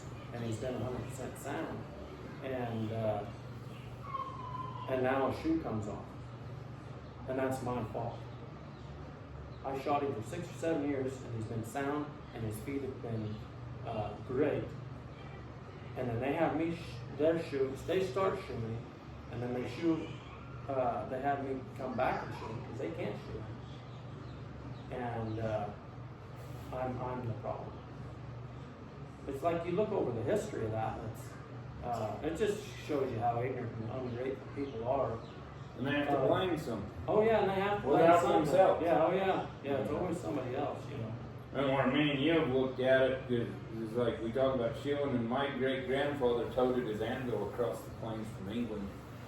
There's been a horseshoer in my family. I got a brother that shoes horses for a living. My dad can shoe horses. My mom's dad is a horseshoer. So without no feet, no legs, no horse, testament to your program. And then I remember the first time my dad, I was 15 years old, my dad said, you need to start shoeing your own horses. First horse I put shoes on, saddled him up. I shoed him, saddled him up, went for a ride. Came home, didn't have a shoe left on. One ride, every shoe come off. And rather than saying, I suck, I can't shoe horses, oh my gosh, I better learn how to do that better, you know? And so I just kept doing it. Necessity was the mother of all invention. And I thought to be a good horseman, I should be able to turn my hand at about anything. So I learned how to shoe horses. And I shot a lot of horses over the years. I still crawl under a couple of weeks. It keeps me in shape. It makes me feel good. Which I think is so important, and that goes with our program. I mean, honestly, like, we know our horses. They have really, truly never left our hands until someone buys one from us. We've done everything. We know their feet. We know exactly. That's the thing. Cole built saddles. Those like, honestly, I don't think I really know of another program where you can buy a colt, have them shod by us. You want to have a custom saddle built by us. That saddle will be on that horse. And if you want a professional photo of them to go with it out on that mountain range, you can have some photos as well. Well, so, and that's what's cool to me is like, if somebody buys a horse from you and they say, you know, I need a saddle, and you know how that horse is bred, you know how it works, you know what's going to, you can literally build a saddle to fit that horse and that human. And then talk about photographs and like we're sitting here, we've got a picture here of a great big paint mare with a colt. We got one of the most awesome photos of a storm, horses on the horizon there, and Gabby's signature's on there because she took those pictures. And what's cool to me is these photos of yours are not staged. You're a professional photographer. Capture of life. It's a capture of life, and it is nothing is staged. Yeah, and that's, I love so much about it. Honestly, one of my favorite things to picture is probably those horses, and then brandings, like the cowboy lifestyle, the western lifestyle. It is my favorite. I really struggle truly with people. It's hard for me to go photograph family pictures or couples or things like, it's just not my style. I can't see it the same. I do really poor with posy. I can do it, and I'll do it for some friends. I have people that are like, hey, you know, can I pay to take some family pictures? Yeah, of course. I would love to do that for your family. But you stand behind the camera and say cheese. I mean, exactly. It's just, there's something so raw and powerful, and I mean, you get to capture things in that moment. Like, again, that is real life. That is legitimate. There is nothing propped, staged. If a wreck happens and I happen to capture it, cool. You know what I mean? Like, there's just, I don't know. Or somebody throws a really neat loop. Yeah. At a calf in a branding trap, and it's not, hey, everybody put these calves in this spot, I'm going to try this. It's like, because these are cowboys, these are hands, these are guys that can pull rabbits out of the hat and do it, and you get a capture, like Cole said, a capture of life. And it's so cool. And like even with these horses, I picture them sometimes that they're first branding at 3 years old, and they might still be there as a 7-year-old, and to look back at those photos and see the progression, I mean, it's Like that pretty little gray incredible. horse that we just sold. That horse, he actually took a lot of riding. He was out of the waist thread mare, which A Dash to Fame, Zippy Z by Mare.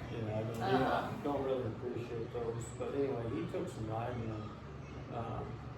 but became a really good horse. But you really didn't stand back and blame anybody. You just went to work. Yeah. Yeah. Kind of like the first time I put shoes on a 2-year-old that I didn't have nobody to blame. I put shoes on a colt. I went for a ride, come back, didn't have a shoe left. I said, shit, I got to do a better job because I didn't have nobody to blame but myself. Yeah. And I learned from it. And then one thing I was making jokes about yesterday when driving around, I was trying to take some pictures with my cell phone and stuff. And Gabby's toting around this big old 50 caliber Hawken camera. I mean, and she's a. Kept telling me, grab this camera. Just grab this camera. Well, yeah, but here's the thing that about that I appreciate about what you guys do, because it's a way for you to share something so wonderful with the world, and you're willing to do that. Yeah. Because you capture those images and those moments. And it's like an escape from, I mean, we didn't have this debate on whether or not,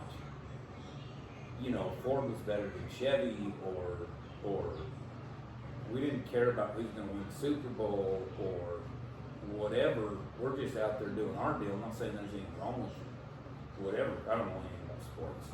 Sometimes I talk about it, but I don't know anything about it. But like Gabby's a true professional photographer. David Stockline, what made him so great, he went to the ranches, followed those cowboys around, and was a cowboy himself. Yeah. And he was involved in it. He was in the trenches. He took the pictures to share that with so many people. And then what you guys do, like I say, and I don't mean to hack on no kind of way, because let's face it. I mean, when Taylor Sheridan said, I'm selling cowboy hats in Hollywood, so I must be doing something right. Hey, thank you. Yeah. Yeah. Yeah, I mean, he has fueled. Thank you the horse for what industry, you've sure. done to shed Yeah. light on our deal. Yeah. However, and this is how I look at it. There's enough people out there that are miserable enough within themselves that they love the drama. And so Taylor's good enough at that to create that in his shows to captivate an audience. However, we don't have to take people to the train station. We don't have to blow up a meth lab, or we don't have to start a bar fight, shit happens and whatever, but like, this country's hard enough on a guy. This environment, the atmosphere, the weather, Mother Nature, we don't need to create drama. It creates itself. But we're out here not trying to, I noticed yesterday, everybody we passed, you honk, you wave, your neighbors. You talked about one guy could call you right now and you do whatever you could to go help him. Not to debate with him, or argue, or yell, or fight, or say, why did you, I got enough to do. Hell yeah, you got enough to do. Yeah. But that's like somebody. This life is so different. Yeah.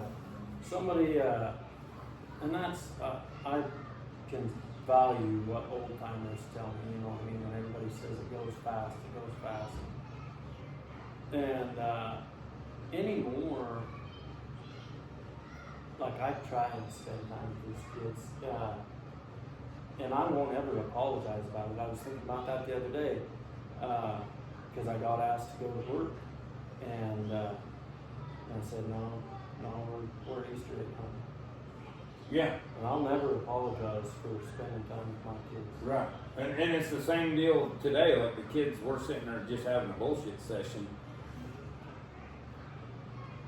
I just wanted to have you guys do this, because this podcast does get a lot of traffic, and I appreciate that. And the kids run in and out of here, And I'm not gonna apologize to anybody. Anybody that tells me that this is unprofessional, welcome to my world. Yeah. It is as unprofessional as it gets.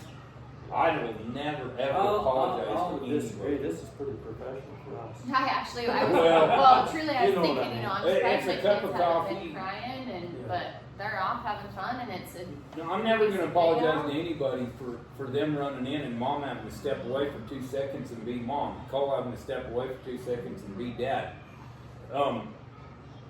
Because I'm not gonna apologize to anybody for spending time with the ones that mean the most to me. Well, that's where I'm going with this is,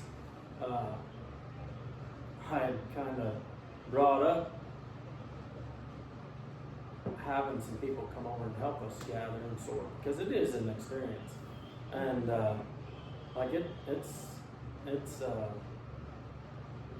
kind of a once in a lifetime deal. it does. You know what I mean, mean? people usually they come and do it, and it's life changing for some people. Like it really. People always ask us to come over and do something, and but then when it comes to them coming over here, they're too busy. You know? Yeah. And I made the comment the other day. I said, "Yeah, you're just kind of like everybody else. You got a lot going on." Yeah, we all do. Exactly. We all got a lot going on, but Yeah. you know, I remember one time, a friend of mine called me, and Kim and I was first married. He was a range rider in Diamond Creek down in Idaho. And Jens and I have been friends since we were 6. We hadn't been married a month, maybe 6 weeks. And Jens calls me and says, "Man, I got a wreck." I said, "What you got going on?" He says, "Man," he says, "I had a herd of elk run through the fence. I got steers and heifers mixed. We're talking like 3,000 head of them." He says, "I need help. I'm the only range rider. I'm supposed to take care of all these cattle, and I need help." So he calls me, and he calls his brother's wife, and he was single at the time, so it was just him and his brother and his wife and me and Kim. We went out there, we gathered 3,000 to 3,500 head of yearlings. We drove them all to the Krells, clear up there in the mountains of Idaho on the Idaho-Wyoming line. And we sorted them cattle all day. And we got the job done. And Kim and I actually had other plans. And I said, "We have to help you." The reason he called me was because he knew he could depend on me. Yeah. He wasn't going to call me if he thought the answer was no. So we got and helped him. Kim and I actually had to go down to her mom's house after that night. And we were literally so dirty, like caked in dust. You have been there. We literally went and jumped in Spring Creek, took our clothes off, went skinny dip, and jumped in the creek to wash up. Now everybody out there is thinking, "Wow, well, what a romantic time." Well, Spring Creek is cold, it's in the mountains, it was a lot more of a hold up than a stick up. You couldn't do nothing even if you tried. No, and we bathed in a creek, and we look back on it, and that's one of our fondest memories. And then Well, that's what I was just thinking. to repay it, Oh yeah. the next year, I'm out in Lanes Creek one day, and I've got a wreck. I've got a herd of elk that runs through a fence, and I've got all these yearlings in with all these cows and calves. And I'm trying to drive them to the Krells with just me and my dog, and I didn't have any cell phone service. I had nobody to call. My horse was wore out, my dog was wore out, and these cattle were all starting to turn on me when I was almost there. And I was like, "I'm never going to get this done." And then all those shareholders up there, they don't understand. They'll destroy fences, and you're only one man. And all these damn gents didn't come up there, pulls in with his truck, unloads his horse, sees what's going on, and comes out there with his dog at a high load. We got the cows. And we look back on that now, and that was 20 years ago. And we still talk about that today, how we can depend on one another. And, you know, I know that like, you're the type of guy that I can call you and say, "Hey, I'm in a jam," and I've actually told people this in the past. I've said, Cole Thorson's the type of guy that if I call him and say, "My truck's broke down and I'm in Nacogdoches, Texas," he's either going to start driving or he's going to start making phone calls. But he doesn't, you don't tell me, "Hey, now, if I call you and say, 'Hey, I need $40 million right now,' I got a slight feeling I know what the answer is. Yeah. I don't know who I can call for that. Yeah, but at the same time, it's just kind of what that deal does, and it's crazy of what it does. Instead of fighting with your neighbors, you learn to depend on each other. So, Yeah. you know, this lifestyle, and you know what to me does it all is the horse. Mhm. The horse is responsible for our relationship, for all this that we do, for all this that we live. And I mean, I've had people ask me, going back to Gabby giving lessons, not having the arena done or whatever, I've had people ask me, what does it take to be successful in the horse industry? Anything. And I tell them, saddle and work ethic. Outwork them. Outwork them. I mean, I know that we used to go to Billings. We went to Billings every month for 15 years. Maybe not every month, but damn near. We took a load of horses there and we took a load of horses back. And that was how we made a living. And some months we lost money on the entire load. Yeah. And we didn't go home with, let's say we sold 9 head of horses for, I'm going to pick an easy number, $2,000 a piece, and we had $18,000. We didn't go home and say, well, we got 18 grand, we better go get a job, and that's what's going to pay our bills till we get our first check. We reinvested Yeah. 17,000 of that 18,000. We reinvested it, come home with $1,000 and said, let's figure it out. Yeah. I built fence, I shod horses, rode colts for other people, still do, still ride, train horses for the public, and I'm trying to actually get out of that. I'm trying to fade. I'm 45 years old, and I would like to be, when I'm 50, I don't ride horses for people anymore. I ride my own, Yeah. and I got my herd of cows, and I got my brood mares, and we breed. We live in the heart of cutting, and I've got a marijuana world championship on. I breed her back to like Metallic Cat every year and stuff. But a lot of the mares that I breed are very similar to what you have here. Yeah. They're big mares. They're 15 two hands. They're 1,300 pounds. To me, that's a big mare. They've got a lot of similar breeding, and then I breed them to a cutting stud that I have that I believe in because it produces that all-around horse. You can win a cutting on, win a barrel racing on. He might not make the fraternity finals at Fort Worth, but I can go sort cattle on him and enjoy it. Yeah. I've got mares that come off the Two-Eyed Jack deal, the Pitzer Ranch. I've got mares that come off the Haythorn, the 4.6s, the Wagner, Leachmans.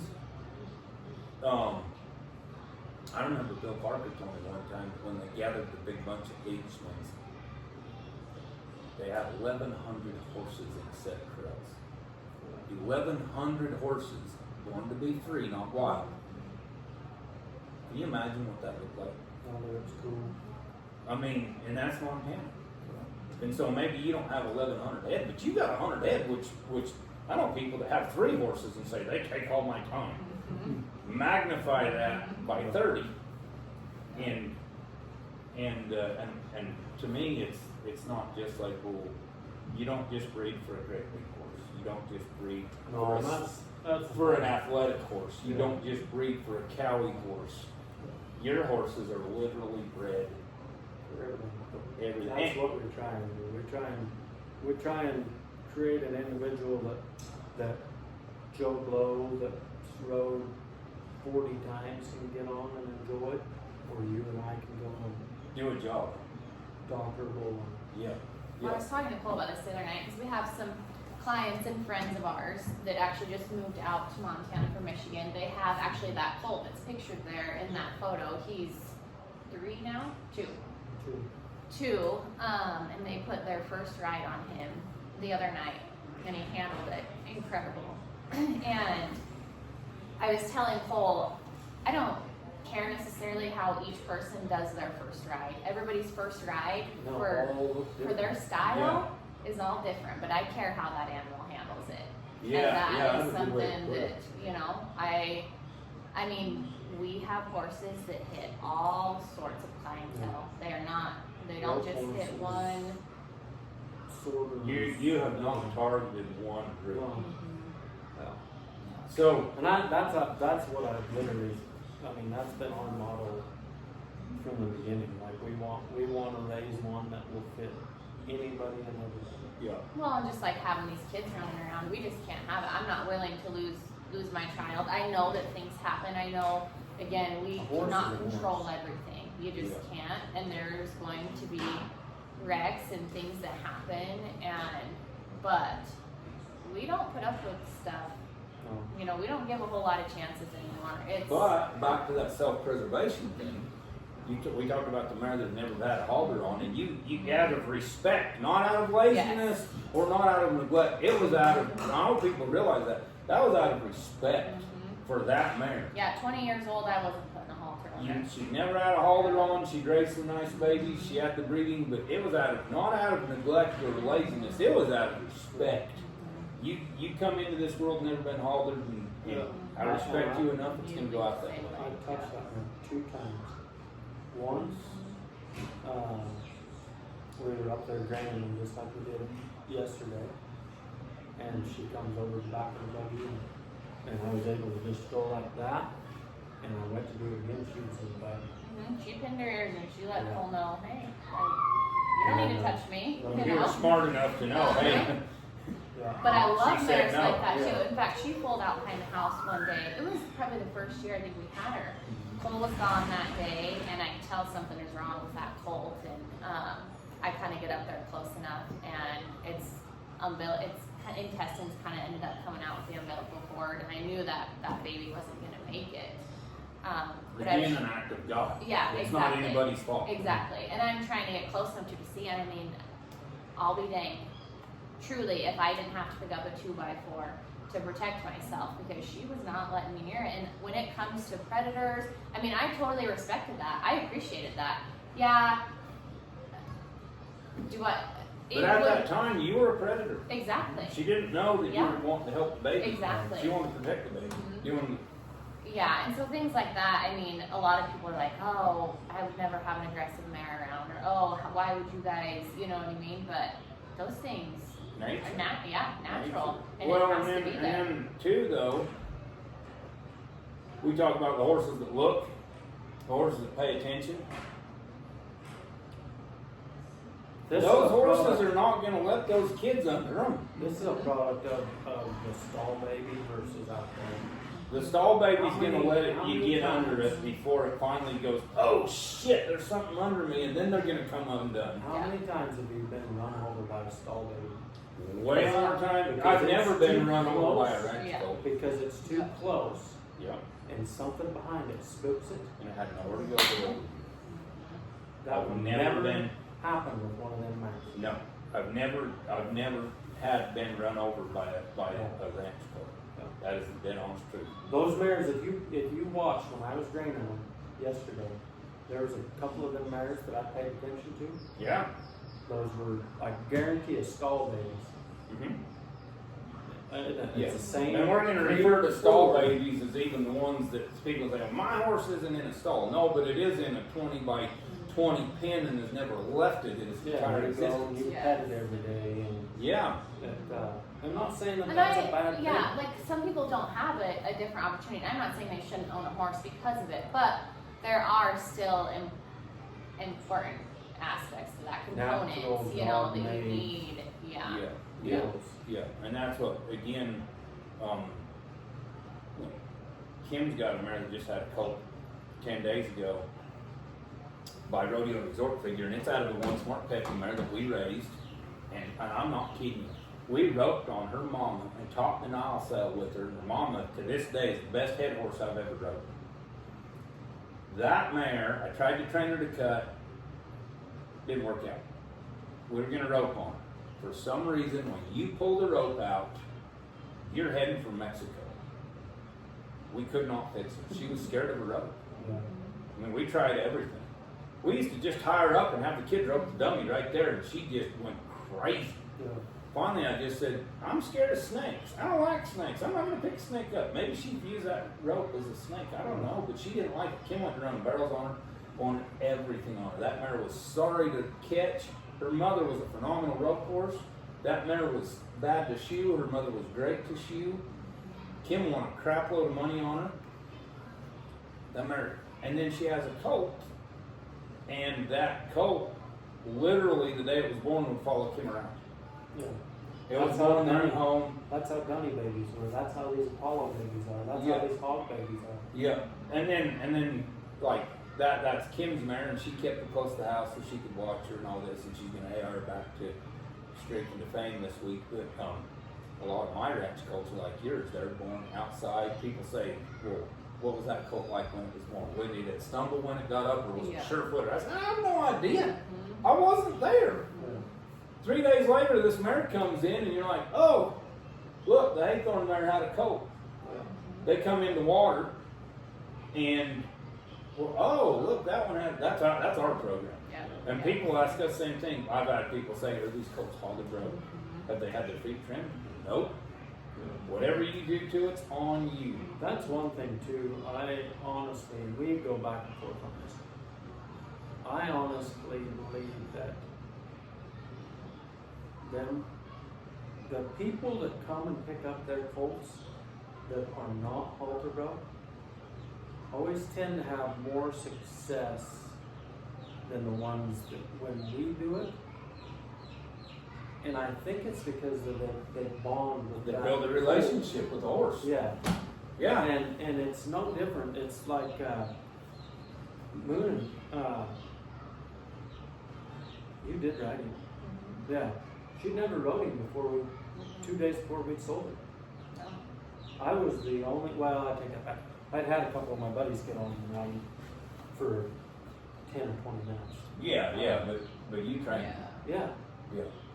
And it, the people, you know, and that's what I try and stress to these people. We pull these babies away from their mom. They are so badly looking for a buddy. They're looking for a Comfort. mother They're trying to figure. find comfort. You come and pick them up the next day, and you are their comfort. You're it. You will have leaps and bounds, you know. You'll develop a relationship and not totally depend on you. Yeah. But no matter what, there's some people that, oh yeah, you hold break them, and It's work. It's and work. it's not a problem. I mean, that's No, part of it's our fine. deal. But then if it Yeah. doesn't lead around like a general on the bugs, then they're mad at you. You didn't do a good enough job. And it's tough too. So like Cole's stepmom, Cindy, she and Cole's dad had transported horses for years. That's really most of what I guess probably the later part of the years they've done. I mean, she's transported for like Jay Leno, some pretty cool people. But her and Randy typically haul most of our babies out of here. Yeah, I they would go say. anywhere. And like for them, you know what I mean? Yeah, It's we gotta nice have for them. someone. But that's the thing with them too. I mean, they're good enough Yeah. that.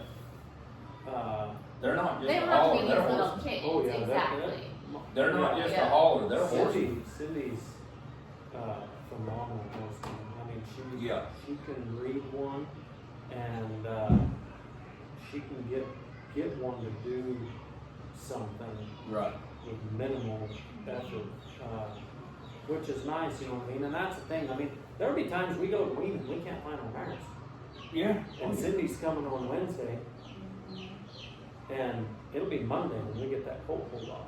Yeah. And so we bust ass to town and have the blood drawn, hopefully before mail goes out. You know what I mean? There's been times where we've had to drive the mail the blood to Bozeman so that the Coggins will be back on Wednesday. Yeah. Because you do live in such a rural, remote part of the world. Yes, it is not a 24-hour service here. Yeah. Well, and that kind of goes back to like people want to contact you, and I mean, you know, they can get you on social media with Hard X Horses. Yeah, the website. We do, yeah, it's hardxhorses. hardxhorses.com. So, but people also need to realize that, like yesterday, I had a wonderful day because I showed you my phone. I had 23 text messages and a billion Facebook messages, and there's no service. No. They can't get a hold of you. And Well, that's the thing too. So, not to interrupt you, this gal, I think it was a gal, it was a person, texted me about my horse, asking for more pictures because the pictures, wherever she's seen or he's seen the pictures, weren't adequate To their liking. standards, yes. They text me at 10:39 p.m. I'm in there laying with Lula, putting Lula to bed. I wake up at 4:15 in the morning, and I go to catch the horses to go to work. So out of courtesy, something that they don't have, I don't text them back. At 4 a.m. At 4 a.m. Yeah. Even though they weren't willing to give you the Yeah. same courtesy. Yeah. So then I go out of service, and I'm out of service all day, and I come back and I say, yeah, I'll get them when I have a chance. Same thing happens. Come home, I've got a list of stuff that I got to do. With a limited amount of daylight. Yeah, It's probably honestly dark at this point. and same thing. Get up at 4:15, start catching horses to go to work. The next day, well, when I come back into service, I get a text message from them that says, due to lack of communication and response, we will no longer be looking at your horse. Yeah, buyers appreciate, Prompt. yeah, like Service. quick response. And I'm Do thinking, you know what my response was? Thank you. Have a good day. No problem. Please stay out of my life. Yep. I don't need you. Right. I promise you. Right. I don't need your BS. I don't even want to sell you a horse because I know that when it flicks its ears wrong, You're going to be unhappy. it's going to knock you over on your ass, and And you won't know that's- how to handle it. And you know for a fact that you're not the first person that's had that problem. Oh no. You know that for a fact. Yeah. That you're not the first person. And that's where people need to understand and realize most people sit there and have nothing to do. This is a case of creating drama. As a matter of fact, they probably wanted quite a response out of you, maybe. Yeah, they And you just didn't give it to them. Yeah. He said, "Well, go ahead. Yeah, thanks for not bugging the tar out of me, because you know I've been to dinner with you, Texas Roadhouse, Billings, Montana one time. Dillon and Jason and the crew shows up. You've rodeoed with those guys, you've cowboyed with those guys, you spent half your life with those guys, and not one of them said." You or them, either side of it, said, "There's that frickin' Dillon or there's that frickin' Cole." It was, "Hey, buddy." Yeah. It was a reunion, and those guys all lived the same life. And what these people with constant access to communication, with constant access to cell phones, with constant access to the internet does is it makes people immediate gratification. Oh, yeah. Where this lifestyle is like, "Hey, I'm not getting a hold of you at 4:15 in the morning because I know you're sleeping." But please let that reciprocate and don't contact me at 11 o'clock at night. You know, when I come home, I'm going to be with my family for 5 seconds. We're going to eat, we're going to go to bed. But I can tell you one thing: your horse is growing, your horse is thriving, and if it's not, I'm gonna let you know. yeah, exactly. no news is good news. Yeah. You know, and I had a guy tell me one time. He come by. I had this horse in training for a year. They had never seen me ride it. They left me alone. They sent me checks. Got a hold of me one day and said, "We want to come see our horse." Great, come on. They came over, watched me ride it, said they were very pleased, very impressed. The guy says, "How is he outside?" I said, "Really good." He said, "Is he watchy?" I said, "A little bit." He's by a son of highbrow cat. Bred me that way. Out of a smooth cat mare. He's bred to watch stuff. He's bred to, that's why a Dalmatian will lay on the porch all day and a border collie will go over there staring at those horses. He's watching. I said, if he sees something he don't like, he'll cock his head, he'll look, he'll not snort, walk by.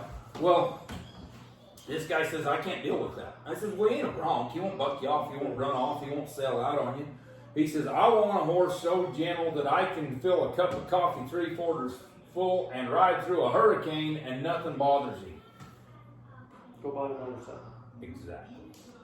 I'm sorry, but you're going to have to at some point or another man up a little bit and realize this horse is not going to allow you to ride You're him not into a cowboy different. enough to ride it. Yeah, and there's something to be said about that. And I've always thought that cowboys, like this is my theory.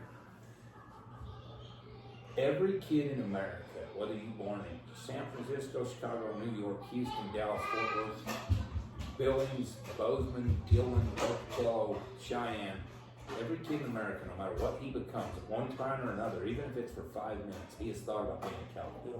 I never thought about being a fireman. I never thought about being a police officer. I never thought about being this, or this. But I wanted to be a cowboy. And every kid out there, I guarantee you, anybody that's watching this, even if you don't cowboy for a living, even if you've never rode a horse, you thought about it. And being a cowboy is something that some of us could evade. Me and you've tried other stuff, you know. Oh, yeah. Maybe not for very long, or we thought about it even. I don't know if we ever tried it, but we thought about it. But we couldn't get away from it, and it's the most awesome lifestyle. But It is, and it molds you to do what needs done. I mean, it's the same with this house. yeah, It, we're sitting in a house that you built with your bare hands. You built your own home. I mean, not because you just grew up one day wanting to build a house every day, but necessity. You know, my dad was a hell of a farmer. My dad was the epitome of a great individual. I mean, he could literally do anything. I mean, he was a man. He was an iron worker, he was a woodsmith, he was a farrier, he was a horseman, phenomenal horseman. That's, he could literally, and he taught me to do a lot of this. Yeah. Well, and so that deal, what I see is, like I told my son Ethan one time, I said, when I look back on it, when I used to rodeo a lot and roped all the time, I had a handful of phenomenal horses, but 3 of them were literally given to me because nobody could ride them. Yeah. And I made a living on them. Yeah. Now, they were great horses, and everybody wanted to ride them when I was done. I didn't have no money. But when somebody said, I'll give you a horse, That was an opportunity. I was like, holy, and they were broncs. I mean, they were bad. But I was stubborn. That going on that topic, that's something I was the same way. In fact, one of the, he was actually a pretty good horse, and I actually started a lot of colts for him, but this son of them was a bronc and good buck. He bucked me off. Yeah. And, I had to keep that son young for 3 years, before I could halfway trust him that he wasn't gonna do it. How many, like in 3 years, you rode him every Saturday? No, so that first year, obviously I cabbed on him. There's a picture that I have, I know you've seen it, I've got that cow, big tits, laid over, and he's holding her front legs over the ribcage. Yep. That's the horse. But what I'm saying is, like, when you trained this horse that was such a bronc for 3 years, I mean, So the you last worked him in your spare time every Saturday for an hour, you scheduled that time, or you camped on him? The first 2 years I camped on him. Like literally lived on him? Yeah, and then the last year, I didn't hardly ride him at all. Yeah, but you built him. Yeah, but You built him. You I spent the first 2 wanted years building to him. know If it would come undone. and so I'd leave him for 6 months, And then go ride and him. then I'd go and hawk it in him and go doctor a cow. Yeah. And I remember Dillon telling me one time who me and Ethan talked about great cowboys, and Dillon's one of the top of the list. Oh, 'Cause yeah. we think Dillon Parker's a phenomenal cowboy, horseman, roper, all that. And Dillon had a Palomino horse that he told me, he said, I can't tell you how many times I saddled that horse at 4 or 5 o'clock in the morning before I roped on him that night. Yeah. One of the greatest head horses in the whole northern United States. Yeah. And that's what it took to get him. But what you'll find out is with them type of horses, with all that grit and salt that the average Joe or the weekend warrior can't. That's where most of them good ones come from. When you go to hauling them horses down the road, how many people run out of horse when they're rodeoing or cutting or whatever? How many people run out of horse come July or August? Yeah. And them super tough ones, for that 4th quarter, Yeah. when it's time to seal the deal and get in that finals or whatever, they deliver. Yeah. Because they were That's, so tough, but they have the grit and salt to go the distance. That horse, so a kid was interested in him, and this is when Dillon still had their cabin fever sale, which I Yeah. loved that sale. That was Yeah. one of the coolest sales I think that they ever did. But anyway, he was in Billings, and he was interested in this horse. I had in Billings, I can bring him when we go to sale. So anyway, we had a couple friends of ours from over in Idaho. I think we jumped in with them in South Moore. But anyway, so we go out there and we go up to the, what's that called? Cottonwood. Is that what's Yeah. called? Yeah. And they were having a barrel race in the big arena, so they have another little arena, but going into that other little arena is a bunch of stalls. And that roof is only 10 or, it's probably 10 foot tall.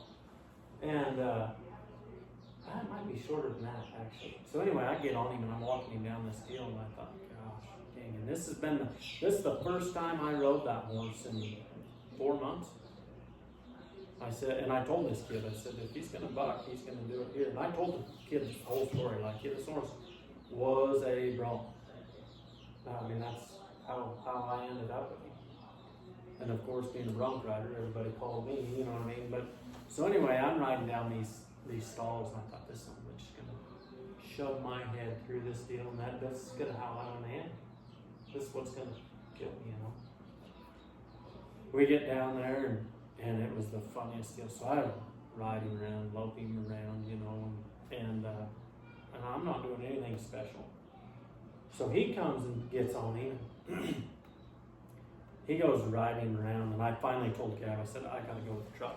I couldn't watch this. I can't be a part of this. There's something bad's gonna happen, you know. So he's riding around, he gets off of him, and we're talking and standing there. We stood there for a hour and a half or something. And that one buddy of mine, he said, man, that's a cool son of a gun. Can I ride him? Yeah, sure. He gets on and rides him, and then my other buddy, hey, can I ride him? And then Gab says, well, I've never rode him. Can I ride him? And so everybody rides him, and this kid finally decides that he's going to buy him. I'm like, okay. And he's a great kid, phenomenal guy. He, I could tell that he didn't know as much as what he was What he letting let on. on to be, Yeah. which is okay. I mean, Which is fine. you run into that. And Didn't this prepare him out. horse took care of that guy. I couldn't believe it. I should have tried that a long time ago. Yeah. You know what I mean? But anyway, he asked me, it was the funniest dang thing. He says, so you know, like if he goes to buck, you know, do you just kind of try and ease it out of him? I says, hell no. I'd gut punch that son of a bitch and go to fist fight. I do the same thing. No, you don't. No, you don't. It's exactly right. And if you do that on this one, you ain't gonna do it again. Yeah. But anyway, I called that guy every 6 months for probably 2 or 3 years, and asked him. Oh, he tried me. He tried me one time. He didn't try. He didn't try you. Well, and so, but it was just it was a funny, wasn't that funny or anything? Yeah, but I think too that goes with that. Like we require so much of our animals because they're used as a tool. Because they, I mean, they're not a pet. Exactly, and they just I mean they are well taken care of, but they have a job and they have a purpose for standing here, and we ask a lot, and so then just like that they go to people who don't really need to ask as much. And they take care of them because to them it's like, oh, this is a day off. This is a walk in the park for me. Yeah. Well, and like you know, even the Indians back in the day, which I'm very respectful of the Indians, Native Americans. Yeah. Very respectful. They had the greatest life, and they were the smartest people, and they were the most in tune with nature. Oh yeah. And I don't know where I heard this, but I heard one time that God gifted certain types of people with certain things, and he gifted the Native Americans with 2 things. He gifted the Native Americans with the gift of, or three things. There was a gift of communication with wild animals. There was the gift of communication with natural elements for healing, you know, because old Indian recipe for this and that, and medicine man, and then the gift of communication with spirits. And the Native Americans realized that the wealthiest, the most powerful, were what? They were the ones with horses. You know, you say that one man can't make a difference, but once they killed Crazy Horse, they conquered the American West. Yeah. When one man who actually didn't want to be a true warrior, and I read so many accounts of Crazy Horse and all the different soldiers and other Indians that he could have killed, that he did not, that he let them live because he said there was no honor in it. Yeah. But he was a phenomenal horseman. Yeah. You know, and so the cool thing about your program is we talked about the horses that are dirty, rotten, tough that you can rodeo on when it gets hot, when they've been hauled 40,000 miles so far in a trailer, and we got 30,000 more miles to go. We're in July and August. Your horses are tough enough to do that and keep you mounted, keep you winning, and gentle enough for the ones that want to ride them 4 or 5 times a month. And the cool part is, if by some chance we get a genetic or a bad mind or whatever, that somebody goes to start a 2-year-old and they call you and say, I've tried to ride this horse every single day for 60 days and he has bucked every single day for 60 days. I don't get along. Bring it back and I'm going to trade you out of it. Now this ain't Walmart. You don't just bring it back and you don't just come and get your money back because you changed your mind and you need a down payment on a boat. But you bring it back and I'll trade you out of it. Now how honest is that? How fair is that? Well, that's the thing. We've had it come about, 3 times, I think. Yeah, I think just 3 times in all the years we've been doing this. How many horses do you think you've raised? Oh, Shoot a number. 500? no. 200? Yeah, probably. 200 horses. Yeah. 1.5%. And 2 of them were actually full brothers, and I didn't know it until after the fact. And both had the same. It was some weird condition, and the vet. So how it started is he had the guy that had bought him, good guy, lives just across the border there in Utah, had hauled this whole ground with a couple different vets, and they said, yeah, this is some sort of a weird deal, stars lined up right, and you 1 in a million chance that this happens. Well, there's 2 in a million chance, because that was what the deal was, is that was a colt, and we had kept his older brother as a stud replacement.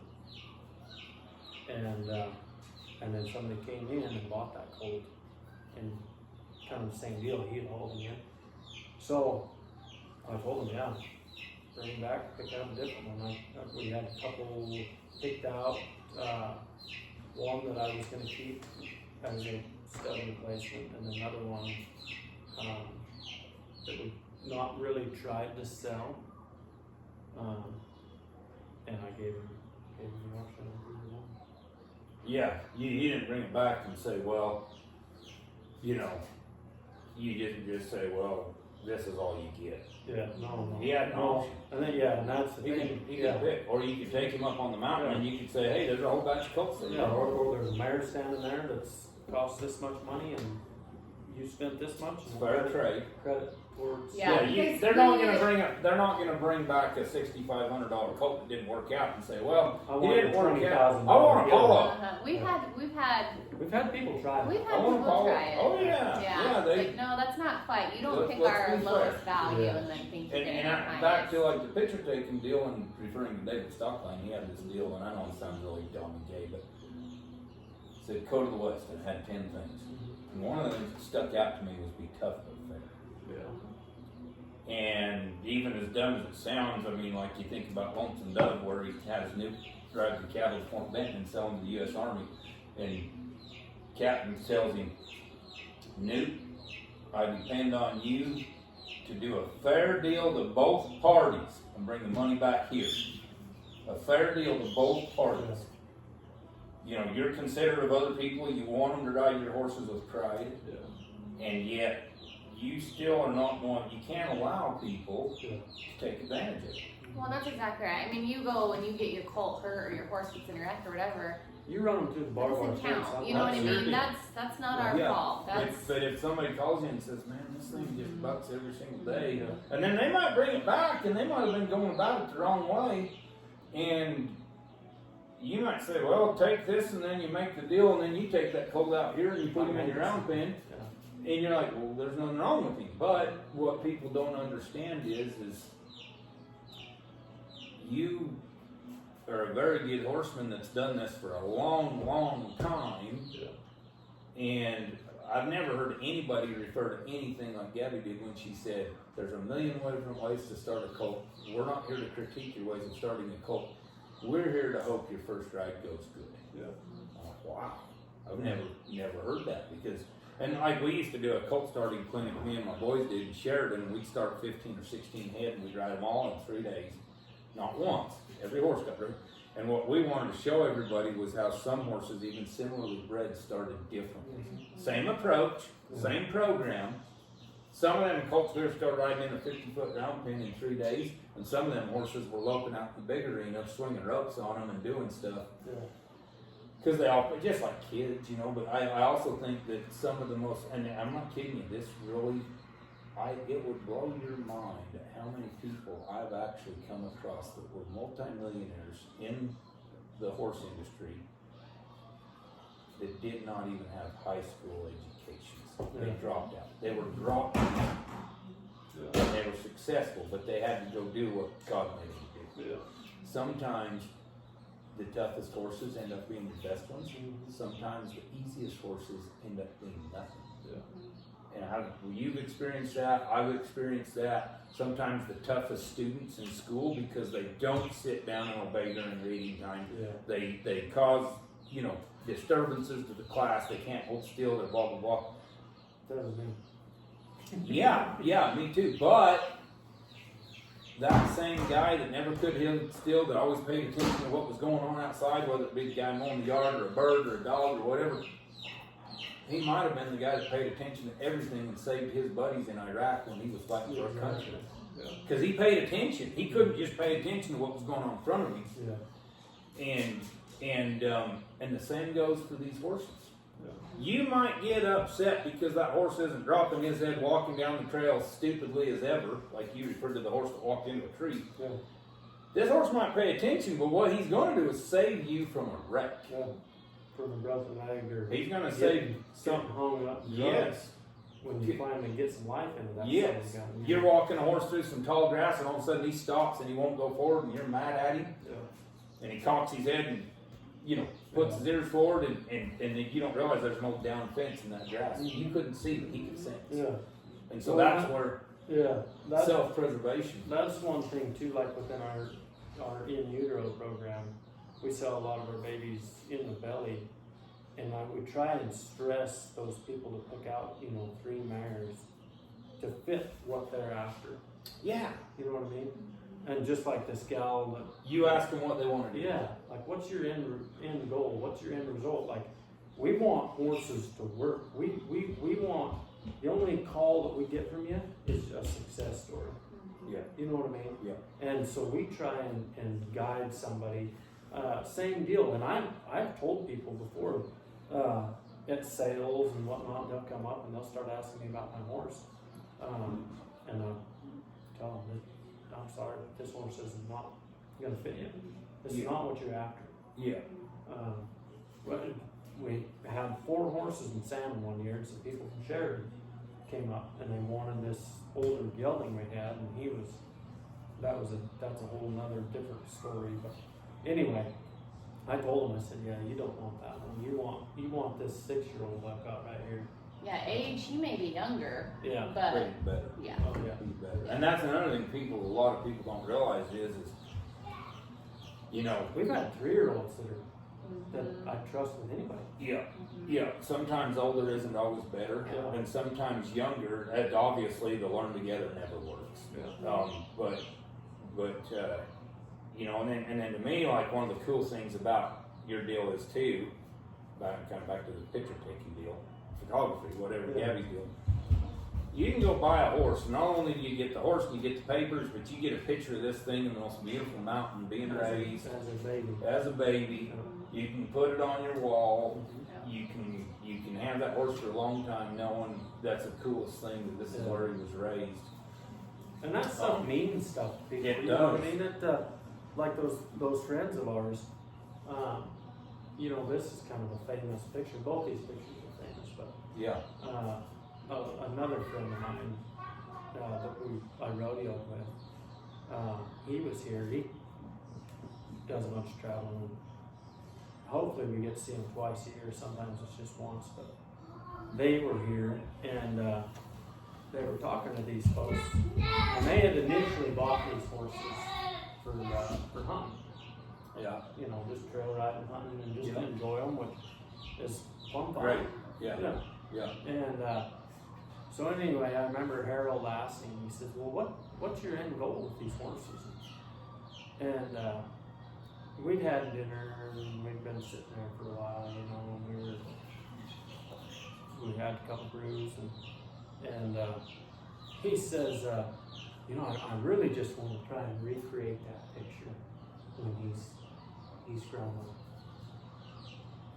Turning back on the mountain or what? I'm not real sure, but I think he wants to try and see what it will look like. Have that picture when he's a baby, and then when he's a 4 or 5-year-old, put him back beside his mom and see what that's going to look like. You know what I mean? Yeah. Which you and I don't see that. We don't. Who cares? You know what I mean? And for nothing more than sentiment. Yeah, but that means something. Yeah. So that's cool. You know what I mean? Yeah, and then I know that we all say this in the horse industry and the cow industry and whatnot. We always got to remember that sentiment has no value. Yeah. However, sentiment is also what drives us all to do this. Yep. Like Wayne Cisney told me one time, he said that to really get into horses and all this, you've got to have a level of crazy that hates money. Oh yeah. Yeah. Because you're going to put, like, I'll give you an example. I bought a colt a little while ago. I gave $8,000 for it. I rode it for 2 months, and I sold it for $10,000. I lost money. Yeah. My time, $1,500 a month, my feed, my board bill, all that. The only good thing was I sold it to a customer that's going to pay me to ride it. Yeah. And I don't get all that money. Nobody understands. What they don't understand is the real estate costs money. The property taxes, the fencing, the barn, the saddles, the tack, the shit that we wear out, it costs money. Well, it's like these pins that Gab and I built. Yeah.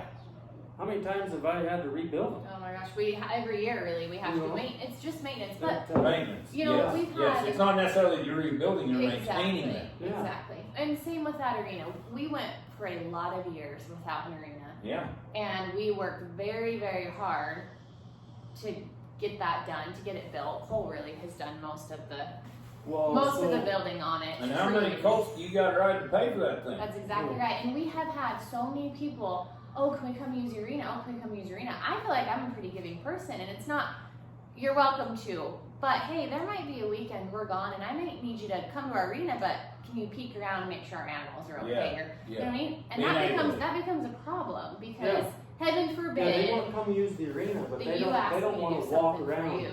Exactly. And maybe hook the hose up and turn it on and water the dog. Exactly. Yeah. That's Let me piggyback off of your really, really hard work. Yeah. But heaven forbid I peek around your place and make sure nothing's in a wreck. And so we've kind of learned that the hard way too. Truly, I have always told Cole, we don't. Our friends are good friends. The ones that continue to come, because when you come to our house, we are always working. I'm always moving. But yeah, I mean, we just don't sit around here. People have made the comment before, and it's actually insulting to me, because it's just the way I'm rigged, I guess. But people have made the comment, oh, I get to go to Cole's to go to work. Well, you don't have to, but we are. Stay we want to sit on our patio, Stay so be away. it. But Well, you know If what? I go to your house Yeah, and we need to go check cows, yeah, hell yeah, you better saddle me one, because I'm going with you. yeah, yeah. And if I have to rope something to doctor to drag it in the trailer, you're Or not if gonna we stand have there to and slow watch me. machine up and make sure the gate's shut, Yeah, you better have gas in one for me too. yeah. Well, saying that's one thing that when I was a kid, I read the book called Shame. Oh, You know, they made a movie about it. But the very first of the book, it starts out, you got this gunfighter who's traveling along. He comes across a farm or ranch or whatever, and this guy's trying to remove the stump.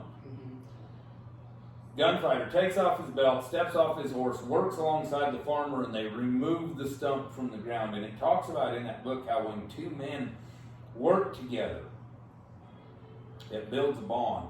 It usually will last a lifetime. Yeah. Because they actually have to work together, physically labor together. Yeah. And so, like my neighbor, we asked them to check on my place one time, do the chores while we were gone.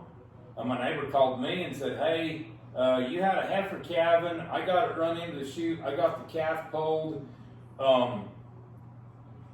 Wow. Thank you. Yeah. You know, I didn't ask you to, he didn't call me and say, you need to call a vet right Yeah. now. He had the knowledge, Yeah. the wherewithal. And Just that's to what get it makes done. me and Nick friends. Yeah.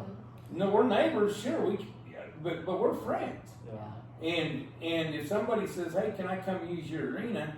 Absolutely. You shouldn't have to ask them to do a walk around or whatever. And I realize there's boundaries and stuff, but maybe even if they called or texted, if you're in service or whatnot, or even if they can't get hold of you, hey, you know, I noticed over there that them horses were out of water, or them horses needed some hay pushed up to the feeder, or you know, That's the what's dog wrong with- spilled its bowl of water and Yeah, need to fill it today's up. They society. just walk off. Yeah. Ain't none of my business. Yeah. But you're obviously gone. Yeah. Send you a text, and when you get service, you'll get it. Hey, I noticed your dog tipped its water bowl over, so I filled it up. And then you, hey, thanks, man. Yeah. Awesome. And I would do the same for you. Yeah. You know, and you know, and then you got your busybodies out there that they drive by and they say, you know, I drove by your place and you need to feed your horses. It's so skinny. And maybe what they don't realize is, like, I've, you know, seen it happen. Like, you've got a old horse that, you know, didn't winter very good, or maybe has bad teeth, and you brought him in to bring him back to Or health. we just bought Or you just bought it. It's one of the biggest things. it. Yeah. And you're feeding it up, and they go, man, you don't feed your horses. Well, you got 50 horses standing all around you that are fatter than a 40-pound robin, Yeah. and you got one skinny one. So obviously that one skinny one, there's got to be a history behind it. It's not your fault. You know. Now, The lack in common sense is unreal nowadays. It is you know unreal. what I mean? yeah, and people think that. Well, the other thing is too is you know, everybody out there As a professional. is a professional. They don't understand, you know, it's just like my grandpa told me one time, when you have livestock, horses, cattle, sheep, pigs, you're going to also have dead stock. Nature, God, whatever, every big ranch I know has a dead pile.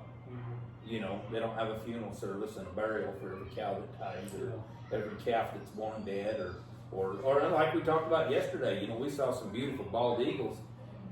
And we talked about bald eagles being a problem, going down and landing on a newborn baby calf before he's able to get up, pecking his eyeballs out. A national bird that we can't, and I'm not saying go out there and shoot all the eagles, but that's nature. Yeah.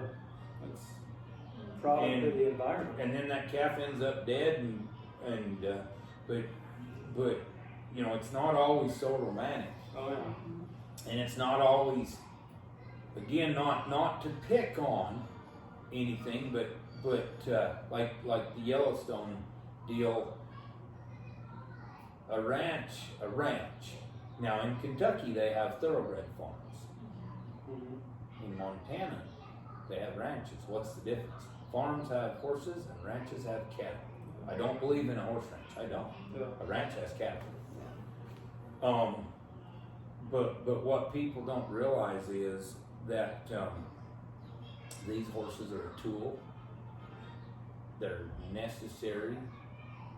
Again, not to sound gay, but like on the man from Snowy River, when he gives him that buckskin horse, and he says, the old guy with the one leg says, a man without a horse is like a man without legs. You know, and that's how it is out here. But like I say, it's just this whole podcast deal. It's to educate. You don't know, one of the biggest things is I want to do with this, with talking to all these people like you and everybody else that I have on my list. It's actually for me to learn. Yeah. It's for me to gain an appreciation for what you do, which I do respect and appreciate greatly. What you do, what your family does. And I've Gabby said it. If you go out there and you go through our mares with us and you see this, you will buy one. I believe that. I don't care if you're into cutting horses, barrel horses, roping horses, race horses. You're going to buy a piece of Montana when you're done. And I know for what I do, I can take that horse home and I can use it. Yeah. I can enjoy it. And I need one like that. But that's one of my biggest deals. And then it helps people out there get to know you, get to appreciate you. And when I mean you, I mean, because you're married now, you're one. Yeah. It's not just you or it's not just you, you're one, you're married now. This isn't, this is yours and this is mine and then you get your kids started in it. They've got their own couple of horses. Mm-hmm. Because you're gonna pass the torch. Yeah. And it takes a very, very selfless person to plant a tree in which he will never sit under the shade of. Yeah. That's our goal, is to have our kids, we're all trying to build something here, not sell it off. Yeah. And so, that's the whole purpose of all this to me, is it lets people sit down and have a conversation with us, have a cup of coffee with us. I know this is a little bit lengthy, but we've almost beat Derek McKay's record with Del I Brisby. was actually just thinking that nobody's going to watch this. It's too damn long. When you're driving 16 hours, you're gonna watch it. You're gonna listen to it. You're gonna. But here's the thing: is the best part is you can watch something for a little bit, and again, not to bash on Yellowstone, but you don't drive past these cattle ranches and see 15 cowboys out there loping circles all day in the arena and doing. They might get together and rope some steers on a Sunday afternoon, but that's not real ranching. To be a rancher, you have to be a mechanic, you have to be a farmer, you have to be a welder, you have to be a stockman, a builder, you got to be a housewife, you got to be a veterinarian, and you need, but really, the horse is what allows all, and that's just it. The horse allows all of it. And I think the horse is one of the most greatest gifts from God that we've ever been bestowed. And we make jokes. Like I made a joke the other day, and I actually heard this from Clint Bell. We train these cutting horses for 2 or 3 years, and we try to teach them how to cut a cow. We're always talking about fresh cattle, and then we cut cows one time, and they got it figured out. And Trent says, "How come we're not riding the cows and cutting horses?" Yeah. But and maybe that'd go the other way, but the horse, it's we just don't grow up dreaming of putting a bridle on a cow and riding it across the country. The horse is beautiful. The horse is romantic. It's elegant. It's powerful. Even powerful in this day and age. No matter how evolved it gets, we refer to the great pickup trucks and semis and all that out there as having horsepower. Because horsepower is indescribable. Yeah. So I don't know if there's anything else you want to talk about or whatever. And you can think of Gabby. No, I think that's kind of the insight to kind of who we are and what we do and kind of how our We go household for days functions. and days and tell stories and Yeah. Yeah, but it's just a cool program, and then what's cool to me is how beautiful all these horses are. I don't care where you go, all these horses that I see around your place. You don't feed them. Not against it either. I do it, but you don't have to feed them biomain. It's genetic. Yeah. They got manes long as a well rope. They have tails that drag the ground. They got great big black dark feet. They got good eyes. They're got all sorts of colors. Every shape and size and color is here, and they're all bred to be a stock horse. and take care of the cowboy rider. You know, so to me that's pretty neat. So I guess if anybody wants to contact these people, they'll have to look you up, your website, your phone numbers all over there. Yeah. Social media is real easy for us. Yeah. It seems like we do 90% of our business through social media. Yeah. But yeah, any other. Yeah. You got ready your 1-900 number? No, yeah, no, I just think it's cool, and you know, to me, this whole trip, be able to come to Montana, the horse sale, and the cutting, spend time with my boy, real special for Porter to get to, you know, hang out and do what we do, and I mean, just like all those big jack fences made out of lodgepole pines, cut out of the mountains. Took me back to being with my grandpa and where I grew up when I opened that first big wooden gate and heard that creak and groan of the wood grind, you know, moaning as I opened that gate. And it just took me back to like I felt like my grandpa was with me all day. Yeah. You know, and that's my grandpa was my best friend. And so, like to me, it's real special. And you know, and then I'm into simple things. And so. Like to me, and I mean, if that's the cool part about this deal is all these people can contact you and say, hey, we'd like to see that. Yeah. And I don't know of another person out there that's willing to say, hey, come on out. We've had so many people that tell us that you guys need to charge for this. You guys should. You guys should make money on this alone. Yeah. I mean, it's just it truly is. It's God's country. It is. Yeah, it's to where, like I say, if you're having a question about your faith or whatever, I think maybe you can come and spend a day up here and it would eliminate, you know. Questions in your life. Well, yeah, and then you look at how perfectly it all works. And what's amazing to me, we always look for horses that keep easy. I don't know if we even touched on this. Those broodmares looked great. Them foals looked great. And they're born in high mountain country with snow, and you don't feed them hay all winter. Yeah. They make a living. They browse, they dig, they paw, they eat. You know, obviously there's a lot of grass under that snow, and sometimes the grass never gets totally covered. Sometimes it gets really covered. But those horses looked phenomenal. Yeah. I guarantee you I can take you to places with good feed programs that did not have broodmares look as good as yours. Because they're engineered, and so when you do give them just a tick of TLC, they thrive even more. So that again is one of those deals. And we never got to the bottom of it. But when me and you talked about big rib cages, which is something I noticed in all your horses, the reason being is when them horses go from the withers to the flanks and they expand a bigger barrel, they're going to be bigger, they're going to be stronger. Like Dick Pieper always said, strength comes from the core. That's why you can see a 6-foot tall man with all them legs and a little tiny torso not be very strong, but you see a man that's 5 foot 8 or 10 or whatever, and he's got short legs and a long body, and he's a real strong man. Yeah. Big barrel. Well, that's a strong horse. How it came about, we bought a horse that come out of South Dakota, and he was built like that. Had a good wither, good shoulder, and then he just petered off. He funneled all the way to the flank. Like in barrel horses. And I would rope and doctor a yearling. And after about 3 of them, I'd have to reset my saddle. Yes. Every time. Can't even hold your saddle on, no matter the width. No matter the width. A good, well-oiled breast collar. Yeah. In order to do that on a horse like that. And then you probably have. And with that being said, every time it slides back, your cinch is getting the same size, and the body is getting smaller. So it's loosening. So then you start rolling your saddle over. Yeah. Well, you roped a 1,000-pound yearling. Yeah. Yeah.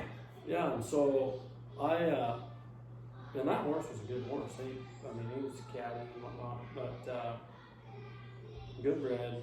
But that was one of the boxes that he did not check. Yeah. And it was then and there that I vowed I would never have another one like that. No more cat-gutted, snake-gutted. Yeah, and that's a deal where you can feed them. Some people look at it and say, well, that horse just needs fed. But you can feed them all you want to. Like my son Ethan, I could feed him all I wanted, and at the end of the day, he ain't gonna gain a pound. He would not hold a saddle very well. Yeah. But and then them horses, you have to cinch them up tighter than necessary. They get sore. Yeah. They get hurt. Their back hurts because that saddle's pulled down so tight on them, no matter how good it fits. Them horses with a rib cage that gets wider as it goes back, they hold the saddle on better. You just don't cinch them up as tight. You can have withers that tall. It ain't gonna make a difference. Yeah, and that's some people's claim to fame. Oh, he's a good withered horse, and There's something to that. Yeah. But they have to have that rib. They do. And that's something, I had a kid try to sell me a horse last year, and he was a well-bred horse.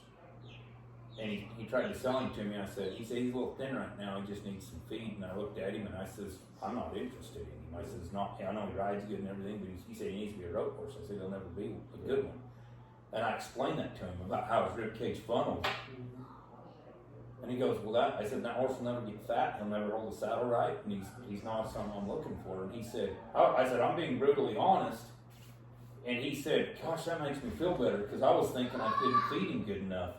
I said, you can feed that horse till the cows come home, and he ain't never going to have that great big barrel. And when I looked at all of your horses yesterday, they have it, and it's going to be in their foals. Yeah. They're going to hold the saddle. Yeah.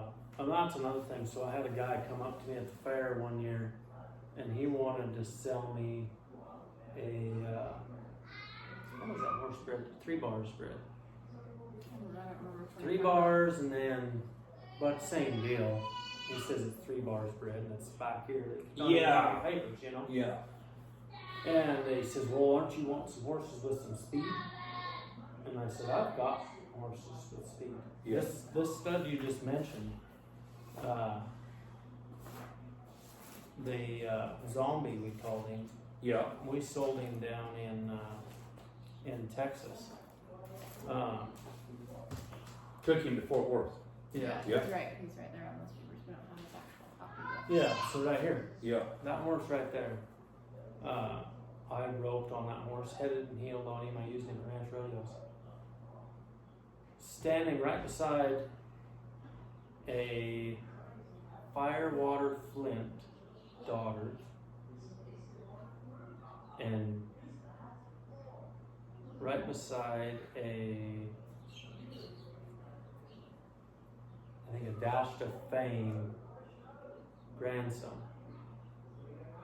And so how they do it is they put you about a third of the way down the arena on one side on the fence, and then they let the cattle out on the other side. And when the judge is ready, you drop the hammer, and that's when your time starts. And Gab's got it on video. I beat them 2 horses that were race bred, barrel race bred. And this horse is all cow bred. Run bred.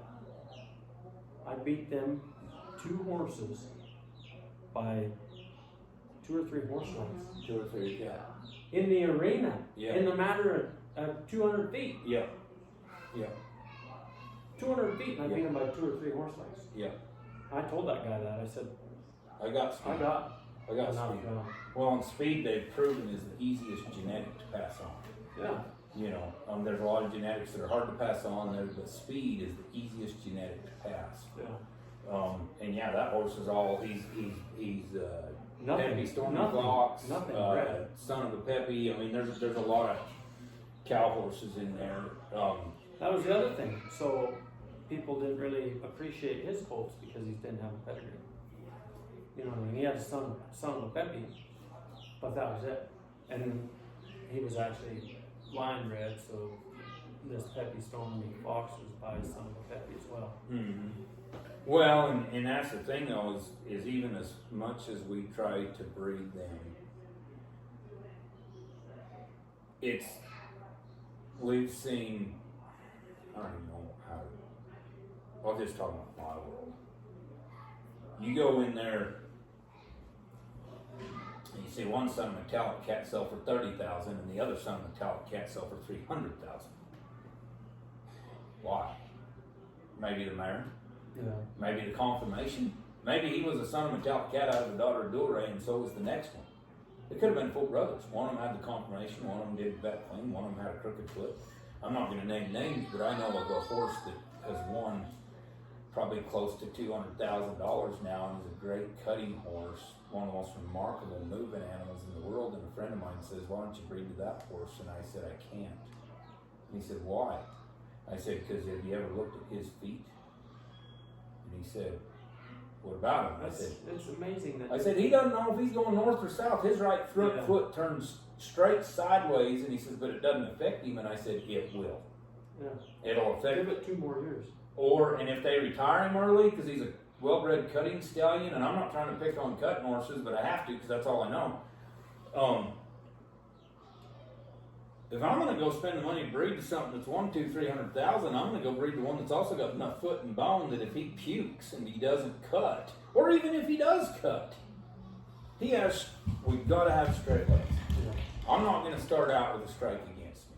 Yeah. I said, I can't breed to him. I won't justify it. Yeah. And that's how a lot of these horses, again, back to your program, that's how a lot of these horses actually get bred when they shouldn't be. And we have soundness issues. We bred it into them because I've started mares for people that is their theory, and I've told them this son of a gun is not. She is not a good individual.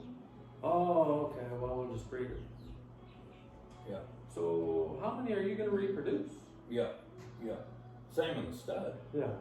You know. Yeah. And so like your program, what I like about it is they have to have good feet and legs to travel the water, to feed, to cover the country. And I just can't do it. I think a horse got to be made right. Yeah. They got to have straight legs.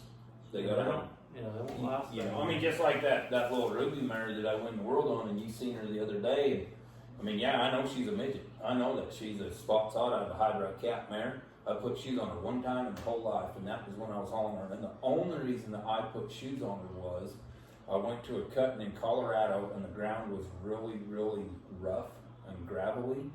And that mare, the first day out, I marked 75 on her, and she stopped so hard, she burnt the bones of her feet because her feet weren't calloused and used to it. They were used to that real soft, sandy Texas, moist dirt.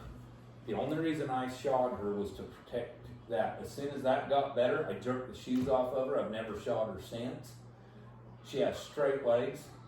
She's built right. She's actually a pretty big horse. She pulls a deep cinch. Yeah. She's a pretty big horse on short legs. She doesn't have much for withers, and the saddle never slides because she has a bigger barrel. The farther back she goes, the bigger she gets. Now, am I going to pick that horse to go rope bulls on? No. However, I don't think the girls that barrel race and breakaway both generally don't do it on the same horse. And I've seen a variation in your horses. You've got some horses here that stand 14, 3, 15 hands. They're stout. They're made right. That might be what she breakaway ropes on. And then she might pick one of your bigger ones to go run barrels on her head steers on. Again, diversity, And like Emily Beisel said, and like Gabby talked about earlier, like Hancocks have a bad name. So do the Peppy Sand Badgers. So do I remember my great friend Jeff Lockley. He's passed away now, but he was a great friend. He was a great roper. One thing I loved about roping with Jeff was I entered with the horse as much as I entered with the roper because he never got outrun, ever. And he loved dashed things. He hated Frenchman's guys because he said they're broncs. I don't like them. Now I know some people say I love the Frenchman's guys because they're not broncs. They're good. They're good horses, but every one of them will have a quirk. All of them, every horse out there. Kind of like a new cash. Every one of them will have a quirk. Yeah, and which is actually when you learn what those quirks are and you learn to train beyond that. Everybody I know out there with a great horse, like we're talking a life-altering, record-breaking, gold buckle winning, Hall of Fame caliber horse, they all talked about the quirks they had. Yeah. They had to learn to get by them. But with that being said, I think it's really tough to label. It's just like Hereford cattle, they bred the bad eyes out of them. They bred the bad bags out of them. They bred this and this out of them, so they're a really good breed. again, By like they were responsible stockman. by responsible stockmen. She got a bad bag, let's just breed her. That's not being responsible. Right, so let's save a heifer out of her. Yeah.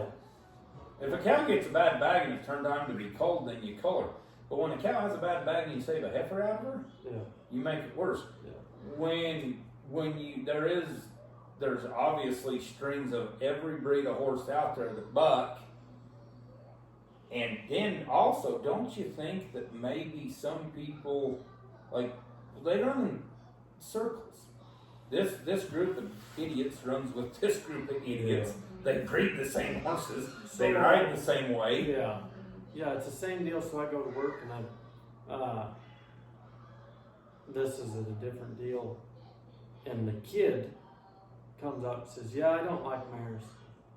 I'm like, "Oh, you rode quite a few, huh?" "Well, no, I haven't." I said, "Well, then that's a pretty ignorant thing to say." Don't knock it till you try it. Yeah. Yeah. No, but Joe Blow says this. I said, "Oh, has he rode quite a few?" Well, no, but so he's full of shit too. Yeah.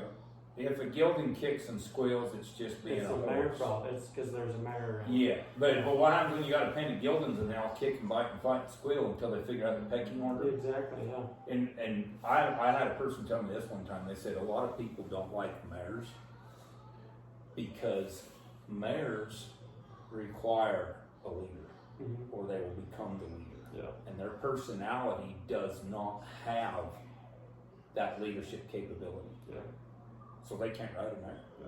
When I won the world on a mare. The best head horse I ever rode was a mare. I've also had some great geldings. Yeah. I've had some phenomenal geldings. I just think a good horse is a good horse. Yeah. But no, we typically try to focus on mares to promote, to show, to breed, to do all the things because there's a future. And if I cripple a gelding, I got nothing. Yeah. If I cripple a mare, I can at least breed it. Well, that's the thing. Like with our deal, like we focus so much on our mares, and we're just lucky enough to have some good studs. You know what I mean? Yeah. Well, and how many like? I mean, obviously you've had a lot of studs over the years, and you've culled a lot of them. Mm-hmm. And they were nice horses. And They not might even- have just fit your program. Yeah, not even really culled them, but like Zombie, I sold him because we needed to build. Needed the money. Add on. Yeah, that's something that most people don't understand. They say, "Why would you sell that horse?" Well, I need the money because I don't have 9 to 5 paying those bills. He was the most valuable horse that I had. I sold him, yep, because he was worth the most money. There was nothing wrong with him. Yeah. If you was a trust fund baby or you had a big fancy job somewhere and you just come, you never sold him. You'd come home and rub steers on him and ranch on him. You can't tell. I mean, the times that I rent, that I can find him in some sale barn somewhere. Hoping you can buy him back. Bucks, Yeah, but the great thing is the people They who bought love him, they They're love not it. gonna They're happen. never Yeah. selling him. Yeah, Yeah. so They that's. want to pull out. Unfortunately, we do have some. Well, one, Yeah. Two. Yeah. two mares, 2 fillies. One's just a yearling, and the other one's Yeah. I don't know how old is she there. This is it. Yeah. So Yeah. it's a 2020. It's a 5-year-old mare by Pepe's Party Time out of a Lottery Star Grand Old. Yeah. Yeah, you saved a couple, but that's the thing a lot of people don't realize is sometimes we do sell our best horses because we need the money and they're worth the most. Yeah. We have to make another one, Yeah. and we got to sell what's the most valuable, not what's the least That's favorite. people asking, well, how many horses do you have? Well, I don't really have one. You know what I mean? And they're like, well, why? You got so many horses. I'm like, well, yeah, that's part of the business. That's what it is. I make them and I sell them. Yeah. You know what I mean? Yeah. And that's some people ask us, well, why are you selling them? Why are you selling them? It's what we do. It's how we make a living. You know what I mean? Like our babies, that is our deal. But it's also your answer to the call of God and being a husband and a father. It's your job to Yeah. provide. You're going to Yeah. spend time out of your hourglass and wreck your body Mm-hmm. and use your life to provide for your wife and kids, Yeah. you're answering God's call to be a provider and a protector and, Yeah. and all that of your family and build these horses. And that's the direction that he's pushing. Yeah, exactly. And so that's what, and I'm not cussing anybody that doesn't build horses for a living, and if you don't, I mean, this is a place you can come by, and whether you want a ready-made product or you want a prospect. That's exactly right, and that goes too, and the reason why we sell them, because a lot of people can't make them the way that Cole makes them, or that you make them. You know what I mean? Yeah. Like they don't can have buy the them, but they time don't or have the- exactly. And it's not just time. Exactly. And it's not just even knowledge. It's feel and timing. Yeah. Cole could write you a book. He could make you 1,600 hours of instructional video, and you could watch You it don't all. have it. You don't have it. Unless you get on and put the hours in the saddle, and I've always thought that what one man can do, another can do, and there's mostly truth to that, but some people just have, Yeah. It's easier. it's just, hard work works when talent doesn't work hard. I'm not saying I'm gonna write my book and anybody's gonna buy it. Well, no, but what I'm saying is, you can tell them everything you know, and it's still not gonna help them make a good horse until they get out there Yeah. and grunt and sweat and work and. Well, it's the same deal like Gab and Charity. When we come back from Wyoming, she had to do that on her own because I could get on him and he wasn't that way. Yeah. You know what I mean? It had to be her and that horse. Yeah. Or else it would have never, it was doomed. Yeah. You know what I mean? Yeah. And that's something a lot of people that I've rode colts for or sold horses to or something, and I try to explain, this is not a me issue. Like, this is, you are going to have to be the one to solve this. Yep. Well, and so much good growth comes from that because truly, I love that horse. I owe that horse a lot. Yeah. But I hate riding him now. He's so far behind what you have become. Yes. He's miserable for me to ride the kids. He's perfect for our kids, and I love that too. But Cole can't step up there, or your dad can't step up there, whoever, and hit that ball for you every time. Yeah. You've got to strike out, and you've got to learn to get yourself on base. Yeah. You gotta do it yourself and figure it out. And some people they like to go buy a finished horse, and I know with me, like training cutting horses, I would a lot rather train or show something that I trained rather than show something that somebody else trained, because I have faith in what I do. Yeah. And same with rope horses, and I take pride. I don't want to ride a horse somebody else trained. I love training my own. I really do. I truly love it. That's the one thing. So I've got, I've got a good buddy, and he works out there, and I didn't know him at all before this fall or winter, whatever. And we've actually become pretty good friends, and he's a pretty good hand. And we made a little trade. He rode a couple of them, and it was even that, I still don't. I wonder if I could just do it myself. You know what I mean? I'm not saying that I'm better than him at all, but it's just, I don't know, the styles or whatever, you know what I mean? But it's a couple mares that we consider as putting into our program in a few years, and I like to have them all going. And obviously now our life's a lot different. In 2016, the month of February, we had 20 outside horses, and we don't have an indoor barn. There was more times Gabby sitting beside that round pen crying, and I'd have to remind her, hey, we've got a lot more horses to go through today. Yeah. But we had to do it. You're wore out, you're tired, you're wet, you're cold. Yeah. It was awful. I love that memory, but I also hate that memory. One of the hardest times our truck needed a new engine, and we didn't have an option. You had to ride horses. Yeah. Had to train horses. The only way we were going to be able to do it. Yeah, you did what you had to do, and that's something that other people don't realize too, is they say, why don't you just go borrow the money from the bank and put that engine in your truck and then just pay it back over time. But we've had this talk before, and I've had this talk with other people, but it's very difficult for us people being self-employed to borrow money from banks because we can't prove our income necessarily. We either pay $1 billion in taxes, which any IRS people that want to audit us, I always say, yeah, go right ahead, because we invest everything back into the business. Please do. You'll send me a I'll sit sympathy here card. and wait till you're done. Yeah, I'll send you you'll send me a sympathy card when we're done, because we invest everything back in. And then the bankers nowadays, who I have a very good relationship with my banker, he's a wonderful man, also a rancher. Their hands are so tied by the government on what they can do that they look at us people being self-employed and they say, you don't have a job. Yeah. No, I own a business.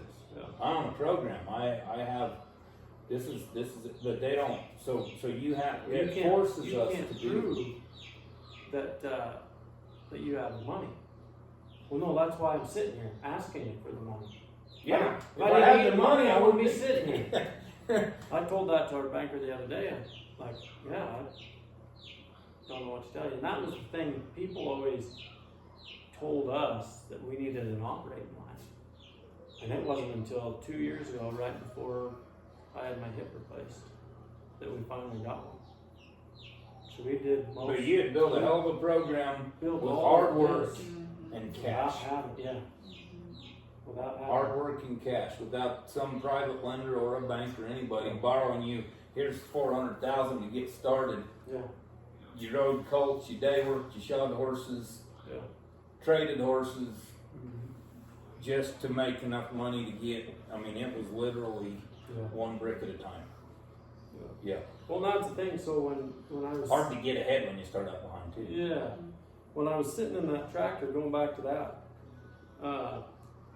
and Mike had told me, he says, I'm going to sell these 10 of these mares. So he had a pile of mares, and he leased 25 of them out, and in exchange, Mike got to run his 10 specific ones that he kept the colts off of. And so Mike told me, he says, yeah, I'm going to sell them 10 of my mares. And, oh yeah, well, there's plenty of these people around here that raise colts. You know, I'll ask them. Send me the info on them, you know. And I was sitting in that tractor bumping along. And I remember it was like 9:30 at night. And I kind of got to thinking, I was like, we should just buy those mares. Our best horses that we're riding come from Mike. Why don't we just get the factory? And I remember calling Gab, and I said, we should just buy those. And then we talked about it the next day, and we didn't have a pot to piss in. We didn't have the money to buy them. But once again, Mike says, pay me when you can. But you build a relationship with him. Oh yeah. Like your good name gave you credit with Irish Mike. Yeah. Yeah. You didn't have a name and reputation of not paying I him. couldn't go into the bank and ask for. Yeah, that's a whole nother deal. I mean, we have a nation that's trillions of dollars in debt, and they want to give us a credit score. Yeah. But your good name, Yeah. as a human, your handshake meant something to Mike. He knew that you would pay him when it all. Yeah. He wanted out, you wanted in. Yeah. Yeah, and so we went out over and we picked up 5 mares and 8 colts. And in 2 weeks I sent him a check for all that. No kidding. In 2 weeks. Wow. Yeah, that's pretty good. Because I was thinking you'd tell me, when I sold the first full crop, I got some of it paid down in 2 weeks. Yeah. And probably went without some things to make it happen. Oh yeah. We've gone without a lot of luxuries. Went to the grocery store with a very slim budget and said, what can we get by on? And that's something that's very trying, like on Gab, to do that. You know what I mean? You think about that. Like she's responsible for going to the store and figuring out what we're making for dinner and how we're going to do it. What small budget not just cook it, but how we're going to pay for it. Yeah. Sometimes. Well, and this is so not like a poor me thing whatsoever. This is just a very hard work, gets you places. We are not in that place, thank heavens, anymore. You know, we have been very fortunate, and But our you hard work paid has price. paid off. But it did, and it was a lot of work and trials, and I it remember. does not come easy. Yeah, one time we were so broke we couldn't buy enough gas to get a piss Hank's motorcycle around a Cheerio. And every 2 weeks I gave hey, this is a family of 5. Yeah. I gave my wife $300 a month. Every 2 weeks we got $150 to spend at the grocery store. And I mean, when I tell you I married a gal that can make a meal out of anything, mostly she can make a meal out of nothing. I mean, a lot of potatoes, you know, rice and beans, you know. And I remember one day here I'd done busted my hump. I shod 3 horses and made $50 a horse. I had $150. That's before expenses. I had $150. Gave it to my wife. We went around Walmart. I followed her around pushing the cart. Kids were with us. She's putting in. She's bargain shopping. She's writing the list down. She's doing the math. And we step up there to spend our $150 to last 2 weeks. And this cart in front of us was piled with junk. And these 2 people that literally, between this man and this woman, I don't mean to be no kind of way, I'm just telling you what I saw. Between the 2 of them, they would tip the scales at 700, possibly 8. We're talking, I'm looking at 2, 350, 400 pound individuals. Then you and Kim weigh. At that time, I weighed, pounds maybe. at that time, I probably weighed 150 and she probably weighed 120. Those days are gone. Again, there's a price to pay for doing better. I ate one. But anyways, they had, their whole cart was so full of junk and there wasn't anything in there you had to cook. It was microwave this, junk food that, and when they went to pay for it, they swiped a card through the machine just like my debit card or whatever. I was standing there with cash, and the lady looks at him, she said, "Is this food stamps?" And the guy says, "Yes," and she presses the button. And me and you struggle to make a living and still have to pay taxes, and we paid for those people to get stamps. And I was so mad. I was like, go bust your hump, you know what I mean? Go work hard. Mom thing something again.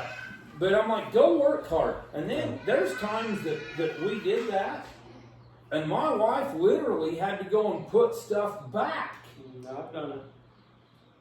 We got to the $150. She had to stop the cashier and say, "Whoa, I got to put all this back." Yeah, you want to talk about humbling. Yeah, because we didn't have the money. Yeah. And that's what we fed our kids with, but we paid that price to get to that point. It's like the old saying goes, if you want to spend without looking at the price, you got to work without looking at the clock. Yeah. Now, obviously, there's a lot of things me and you can't afford, but we can go to the grocery store, and like last night, you guys fed us a wonderful meal, you know, tri-tip, the whole 9 yards, we ate like kings. And I mean, we're grateful for it, because I know what it takes to do that, you know. That was our pleasure. Yeah. No. Yeah. I mean, honestly, we're so thankful that you're even here and came to spend time with us and love your family. And I know you treat our kids like they're your own. Oh, I told Kim last night. I mean, Cord might not love you according to him last night. Yeah, he told me, he said, "We're just pals. I don't love you." But I told Kim, I said, "Man," I said, "I don't know why, but I said I love these kids." I told her that on the phone, and she was so do I. And she goes, I remember at Billings, I would torment Cord at the sale a couple months ago, to where he would just scream and holler, and we were getting funny looks from everybody around the celery, and I loved it. I was like, screw you people, I'm just having fun with my little buddy. Yeah. And but anyways, yeah, if people would really, they like Michael Phelps said, I trained for X amount of years for X amount of swimming. Usain Bolt said, I trained for 4 years to run for 2 minutes. You know, and if people would really realize that the juice is worth the squeeze. Yeah, exactly. And I mean, and not that poor kids have some tenacity. I mean, poor kids, and not just poor kids, but Cole and I were poor kids, and I think when you don't come from a lot, you appreciate everything. yeah. You'll grow up quick when you grow up poor. Exactly. Yeah. Yeah. And I mean, I think it makes good, well-rounded, wholesome people. Yeah. There's a lot of character building behind calluses. Well, and that's the thing, we had a phenomenal realtor that is one of the reasons why we got into this place. She sent some colts Yeah. to ride, and You did a good job, and she was impressed, and you built a relationship. Yeah. she pushed for us. But we lived in this I mean, you guys can't see it, but this little square here. It's basically kitchen. It's now our kitchen It and was. dining. Now it just is the kitchen, but it was kitchen, Yeah, I remember. living room. I remember when it was One bedroom, it was one out. bathroom. I mean, there was, I don't know, what, 600-700 square feet here? Mhm. Yeah. Yeah. That was your home. Yeah. And we did that for 10 years. I mean, Yeah. There was Yeah. 4 of us lived in that bedroom for, Mhm. what, 23 days? I mean, for almost a month, all of us were in that one room until we were able to finish this back Yeah. here. And Well, that's the thing, that, we wouldn't have been able to get this place if it wasn't for that realtor coming up with that deal. she pushed for us, and that's And- I and my hope. stepmom. Yeah, exactly. And Cindy, yeah, for sure. We wouldn't have it without her. And I hope we can do that for other kids. I hope people come along in our It's life, not what, and it's who you know. we're able to help people. Like And you get a shot to either build a relationship and a reputation or ruin it. Mhm. Yeah. Yeah. Well, I think we're gonna run out of battery. Yeah. Already did on one. We probably better shut her down. Like, to me, this has been really fun and educational, and I hope it helps other people realize that this is America, and you can have it if you want it, and if you really want a piece, that was one of the big deals. I'm serious, like, I'm excited to get that colt, and I'm excited to train him and use him for a long time. Get a piece of Montana, hard X horses. Yeah. So I always close out my podcast and say this has got him from somewhere on the plains of Texas, which is what my podcast is called, but here we are in the mountains of Montana, and I think it's pretty cool. Like, I feel fortunate and blessed, because at the end of all this, we leave this world with nothing, but I really do believe, like, when we go to heaven and stuff, we carry relationships with us, Yeah. And at the end of the day, when we all go up to heaven, I mean, we're all just intermingled, and maybe it's not such a long drive to Montana. Yeah. I mean, and I always say the meek will inherit the earth, and I've always said I sure hope my mom claims Montana and Wyoming for me, because I know I ain't gonna get nothing.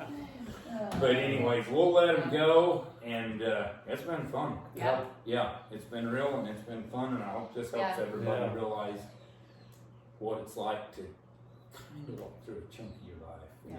And see the history of it. They can go to the Donovan Ranch on YouTube, watch that. Yeah.